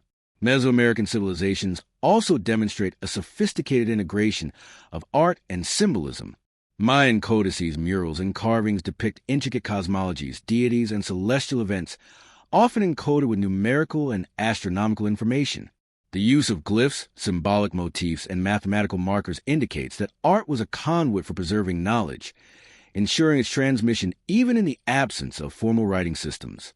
Temple architecture, sculpture, and ceramics were similarly infused with layered meaning, reflecting a worldview in which art, science, and religion were inseparable. In Egypt, symbolism permeated every aspect of art and architecture. Wall carvings, statues, and hieroglyphs served not merely as decoration, but as encoded records of history, cosmology, and spiritual belief. Temples aligned with celestial events, tomb inscriptions detailing astronomical knowledge, and artistic depictions of gods and pharaohs suggest a sophisticated understanding of both the cosmos and human society. The integration of geometry and proportion in Egyptian art, particularly in pyramid construction and statuary, indicates that symbolic and practical knowledge were deeply intertwined, with art serving as both communication and instruction. Europe also showcases remarkable symbolic art. The megalithic carvings of Newgrange in Ireland, Stonehenge in England, and the petroglyphs scattered across Scandinavia reflect an understanding of seasonal cycles, astronomy, and ritual practice. Patterns etched into stone, aligned with solstices or lunar events, suggest that prehistoric artists encoded observational knowledge into their work, ensuring that critical information could be passed down visually. These artistic expressions are not isolated. Their occurrence across distant regions implies that early humans possessed sophisticated symbolic thinking and an ability to integrate practical knowledge into aesthetic forms. In Asia, symbolic art flourished in the form of temple carvings, astronomical instruments, and mythological depictions. Ancient Chinese bronzes, Japanese ritual artifacts, and Indian temple reliefs often combine artistic beauty with encoded knowledge of mathematics, astronomy, and cosmology. For instance, Hindu temple architecture frequently incorporates geometric patterns representing cosmic principles, with proportions corresponding to celestial phenomena and sacred numerical sequences. Similarly, Buddhist mandalas serve as both spiritual tools and representations of universal order, illustrating an advanced comprehension of abstraction, symmetry, and cosmological relationships. The Americas, particularly the Andes, also reveal symbolic integration in engineering and urban planning. Incan terraces, plazas, and ceremonial centers often mirror cosmological concepts, with architecture reflecting both aesthetic sensibilities and astronomical observation. The alignment of structures with solstices, constellations, and mountain peaks underscores the dual function of art as practical infrastructure and encoded knowledge. Forbidden archaeology interprets these symbolic alignments as evidence that ancient civilizations used art not only for ritual or storytelling, but also as a medium to preserve advanced scientific and cultural knowledge. Symbols in art frequently encode mathematical knowledge. Geometric patterns, ratios, and proportions appear consistently across continents, from pyramids and temples to ceramics and textiles. These patterns suggest an intuitive or formal understanding of mathematical principles, including the golden ratio, symmetry, and complex spatial relationships. Such knowledge allowed ancient civilizations to create structures and artifacts that were not only aesthetically striking, but also structurally sound and astronomically aligned. The recurrence of these patterns across disparate cultures hints at shared knowledge or parallel development, suggesting that advanced mathematical understanding may have been more widespread in prehistory than commonly believed. Art also served as a repository for technological knowledge. Depictions of tools, machines, or astronomical instruments in murals, carvings, and reliefs provide clues about ancient capabilities that might otherwise have been lost. For example, Egyptian and Mesopotamian carvings suggest advanced mechanical knowledge, while South American artifacts imply sophisticated metallurgy and construction techniques. These visual records, preserved across centuries, reveal that ancient artists were not merely decorative craftsmen but educators, engineers, and historians, encoding complex information for future generations. The use of symbolism in art is not confined to practical knowledge. It also reflects the philosophical and spiritual dimensions of ancient thought. Deities, cosmologies, and mythical narratives embedded in artwork convey ideas about the universe, human nature, and societal organization. By encoding moral, philosophical, and cosmic principles into visual forms, ancient civilizations ensured that knowledge transcended oral transmission, surviving environmental cataclysms, societal collapse, and the erosion of written records. Art thus became both a mnemonic device and a bridge connecting generations, preserving wisdom in ways that continue to intrigue and challenge modern scholars. In conclusion, the enigma of ancient art and symbolism demonstrates that art was far more than aesthetic expression. Across continents and civilizations, it served as a vessel for transmitting knowledge, preserving astronomical, mathematical, technological, and spiritual understanding. From the Nazca lines and Mayan codices to Egyptian hieroglyphs, Incan architecture, and Asian temple carvings, art encodes information that bridges the gap between human experience and cosmic observation. Forbidden archaeology interprets these symbolic expressions as evidence of sophisticated thinking, lost knowledge, and interconnected civilizations, reminding us that the creative and intellectual capabilities of our ancestors were far more advanced than conventional history acknowledges. Art was not only a reflection of the world, but a blueprint for understanding it, a testament to humanity's enduring quest to encode knowledge, preserve wisdom, and make sense of the cosmos. Throughout history, human civilizations have left behind artifacts, structures, and writings that hint at knowledge far beyond what conventional narratives recognize. Many of these relics suggest that ancient peoples possessed advanced technologies, mechanical, architectural, and scientific, that were lost, suppressed, or forgotten over millennia.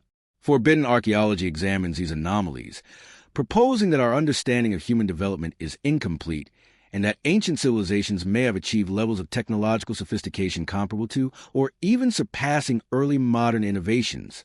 One striking example of hidden technology is the precision stonework found at sites such as Pumapunku in Bolivia. Massive stone blocks, some weighing over 100 tons, were cut with such exacting precision that they fit together without mortar, forming interlocking joints that have survived centuries of earthquakes and erosion. The cuts exhibit angles and straightness that challenge conventional explanations relying solely on copper tools or rudimentary stone implements. Some researchers suggest that ancient civilizations may have employed advanced techniques, including unknown cutting tools or methods now lost to history, to achieve such precision. Similarly, the Great Pyramid of Giza demonstrates technological sophistication that extends beyond architecture.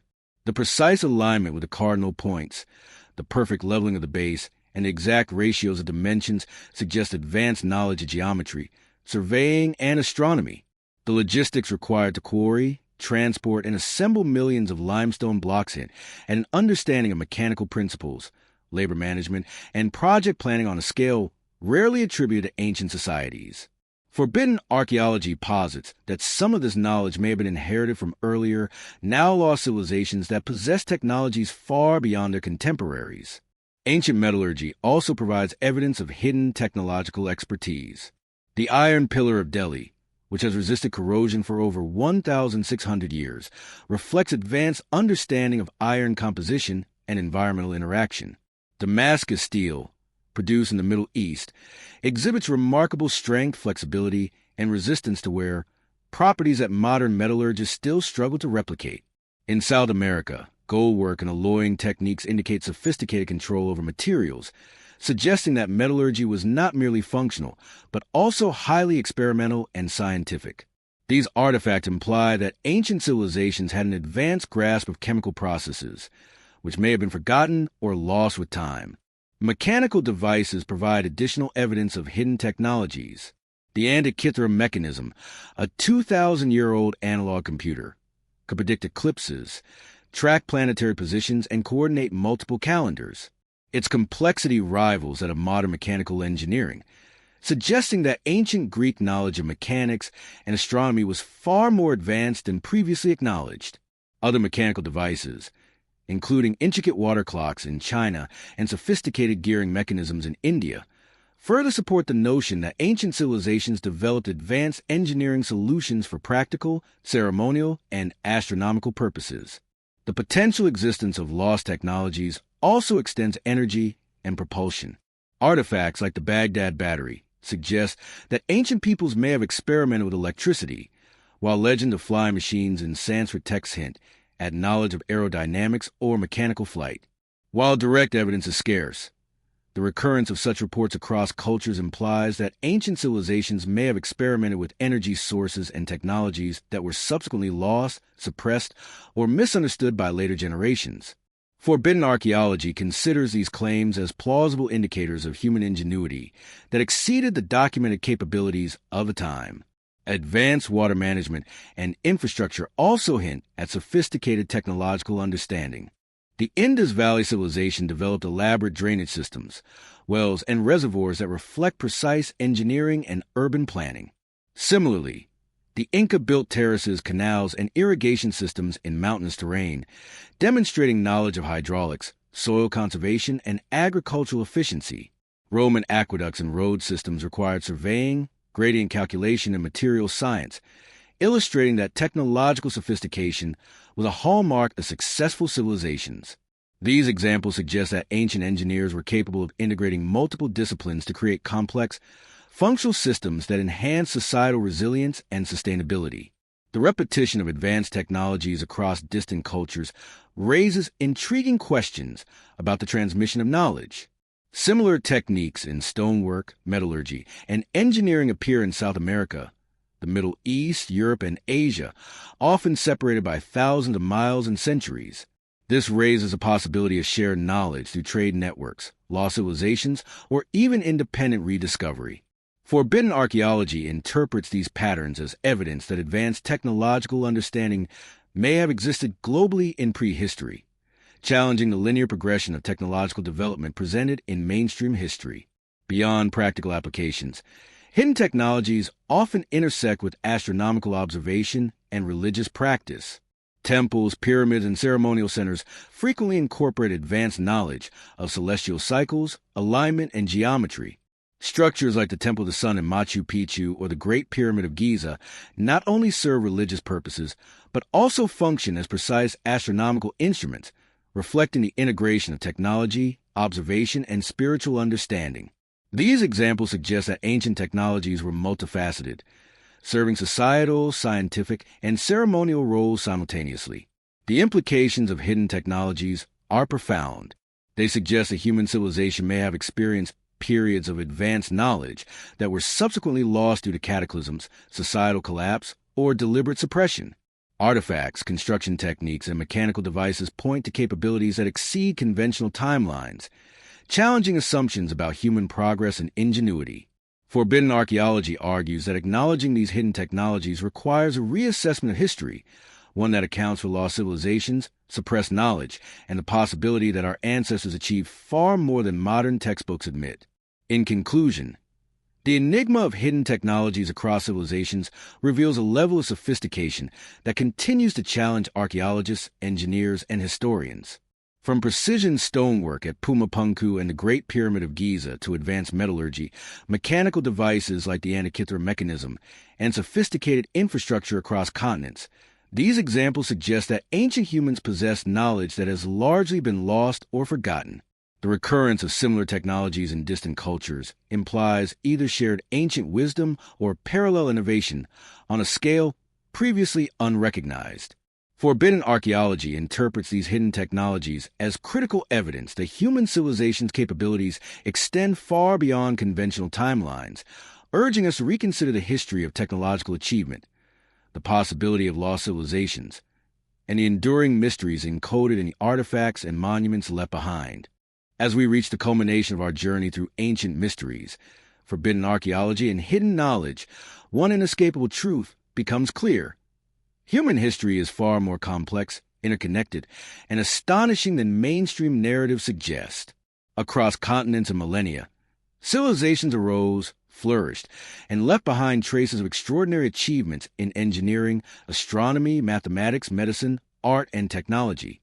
Yet, despite the abundance of evidence, much of this knowledge remains hidden, ignored, or misinterpreted.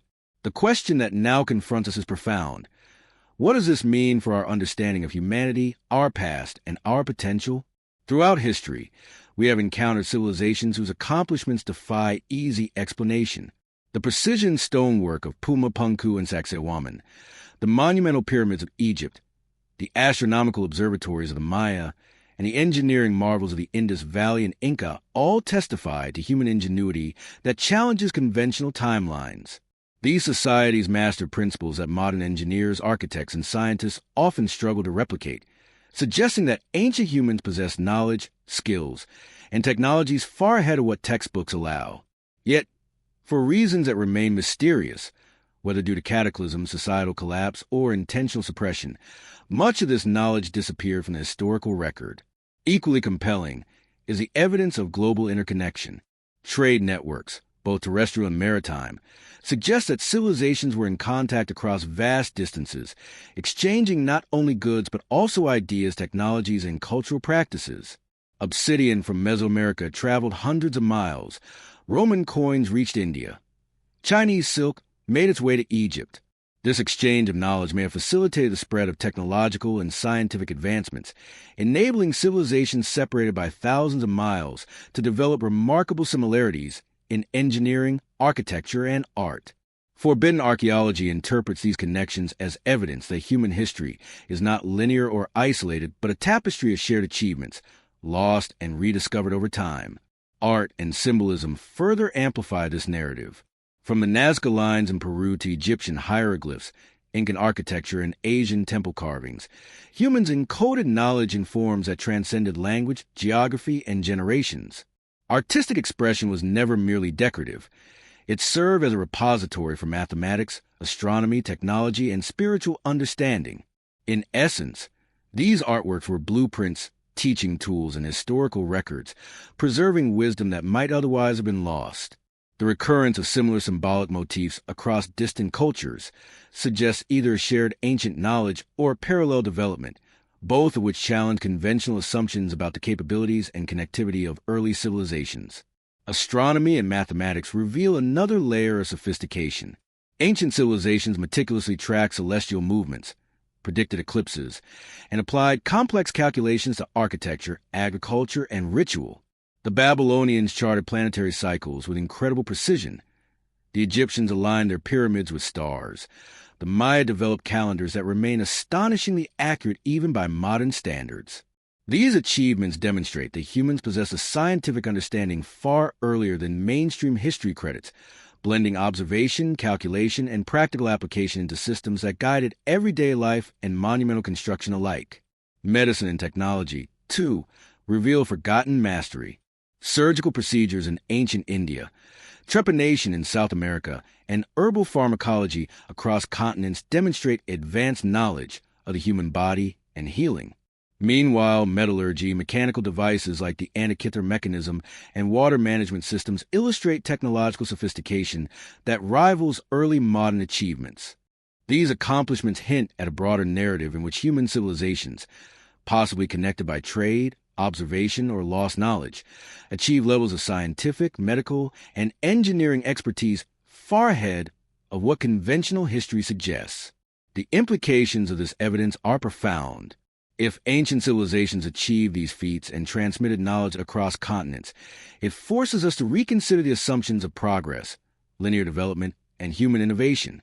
History may not be a straightforward story of gradual advancement from primitive beginnings to modern sophistication. Instead, it may be a cyclical tapestry, punctuated by periods of extraordinary knowledge, cataclysmic loss, and partial rediscovery. Civilizations may have risen, shared knowledge, and disappeared, leaving behind monuments, artifacts, and myths that encode glimpses of achievements now largely forgotten. Myths and legends, long dismissed as fanciful storytelling, gain new significance under this lens. Tales of Atlantis, Lemuria, gods, giants, and cataclysmic floods may encode memories of real events, technologies, and civilizations that existed before recorded history. Oral tradition, symbolic art, and architectural alignment preserve knowledge in ways that could survive natural disasters, societal collapse, and the erosion of written records. These narratives, combined with archaeological and scientific evidence, compel us to view ancient myths not as fiction, but as encoded fragments of historical reality. Forbidden archaeology challenges us to embrace a broader perspective. It asks us to question the limitations of mainstream scholarship, to consider anomalies as clues rather than mistakes, and to recognize that our understanding of history is incomplete. By piecing together evidence from disparate regions, engineering marvels, astronomical knowledge, symbolic art, advanced medicine, metallurgy, and global trade, we uncover a hidden history that demands reevaluation. Humanity's past was not primitive. It was extraordinarily interconnected, and in many ways, astonishingly advanced. As we reflect on these discoveries, it becomes clear that the story of human history is far richer than textbooks allow. We are reminded that knowledge is fragile, easily lost, and sometimes deliberately suppressed. Catastrophes, environmental changes, societal upheavals, and the passage of time have erased chapters of human achievement. Yet, traces endure in stone, metal, art, and myth, waiting for those willing to look beyond conventional interpretations. These remnants challenge us to rethink not only the past, but also our potential for future, suggesting that human ingenuity may be cyclical, rediscovered anew by successive generations. Ultimately, this exploration reveals that history is not static. It is alive, layered, and full of mysteries that challenge our assumptions. The evidence of lost civilizations, hidden technologies, advanced engineering, astronomical sophistication, and interconnected cultures suggests that humanity has always been capable of greatness. What we consider ancient may have been far more advanced than we imagine, and what we call lost knowledge may simply await rediscovery. Forbidden archaeology invites us to embrace curiosity, question assumptions, and recognize that the past is far more extraordinary and far more inspiring than we have been taught to believe. In the end, the discovery that historians fear is not a single artifact, monument, or text. It is a realization that human civilization has experienced levels of sophistication and knowledge that have been largely erased from our collective memory. It is a knowledge that our ancestors may have reached heights of understanding that modern society struggles to replicate. It is a challenge to accept that our history is not as complete as we once thought, and that the story of humanity is still being written even today, as we uncover fragments of the past that redefine our understanding of who we are and where we came from. The revelation carries with it both awe and responsibility. Awe at the ingenuity, resilience, and creativity of our ancestors, who achieved feats that continue to confound modern science and engineering. Responsibility in recognizing that knowledge, once lost, can be rediscovered, and that preserving and studying the remnants of the past is essential to understanding our present and shaping our future. Forbidden archaeology offers a lens through which we can view history not as a static record of events, but as a dynamic, evolving story, rich with mysteries, revelations, and lessons yet to be fully understood. As we close this journey, one truth stands clear. The past is not merely a collection of dates and events. It is a living tapestry of achievement, ingenuity, and discovery. The monuments, artifacts, myths, and technologies left behind by ancient civilizations are more than relics. They are testaments to human potential, reminders that our ancestors were capable of extraordinary feats, and invitations to continue exploring, questioning, and seeking knowledge. The mysteries remain, but each discovery brings us closer to understanding the full scope of human history and the astonishing legacy left by those who came before us. Humanity's story is far from complete. Each artifact, each ancient text, each ruined structure is a chapter in a book that is yet to be fully read. The revelations of forbidden archaeology remind us that our past is both a guide and a challenge. To question assumptions, embrace curiosity, and recognize that the history of our species is filled with wonder, complexity, and untold achievement. What historians fear is not merely the rewriting of history. It is the awakening of our understanding to the extraordinary possibilities of human ingenuity, past and present.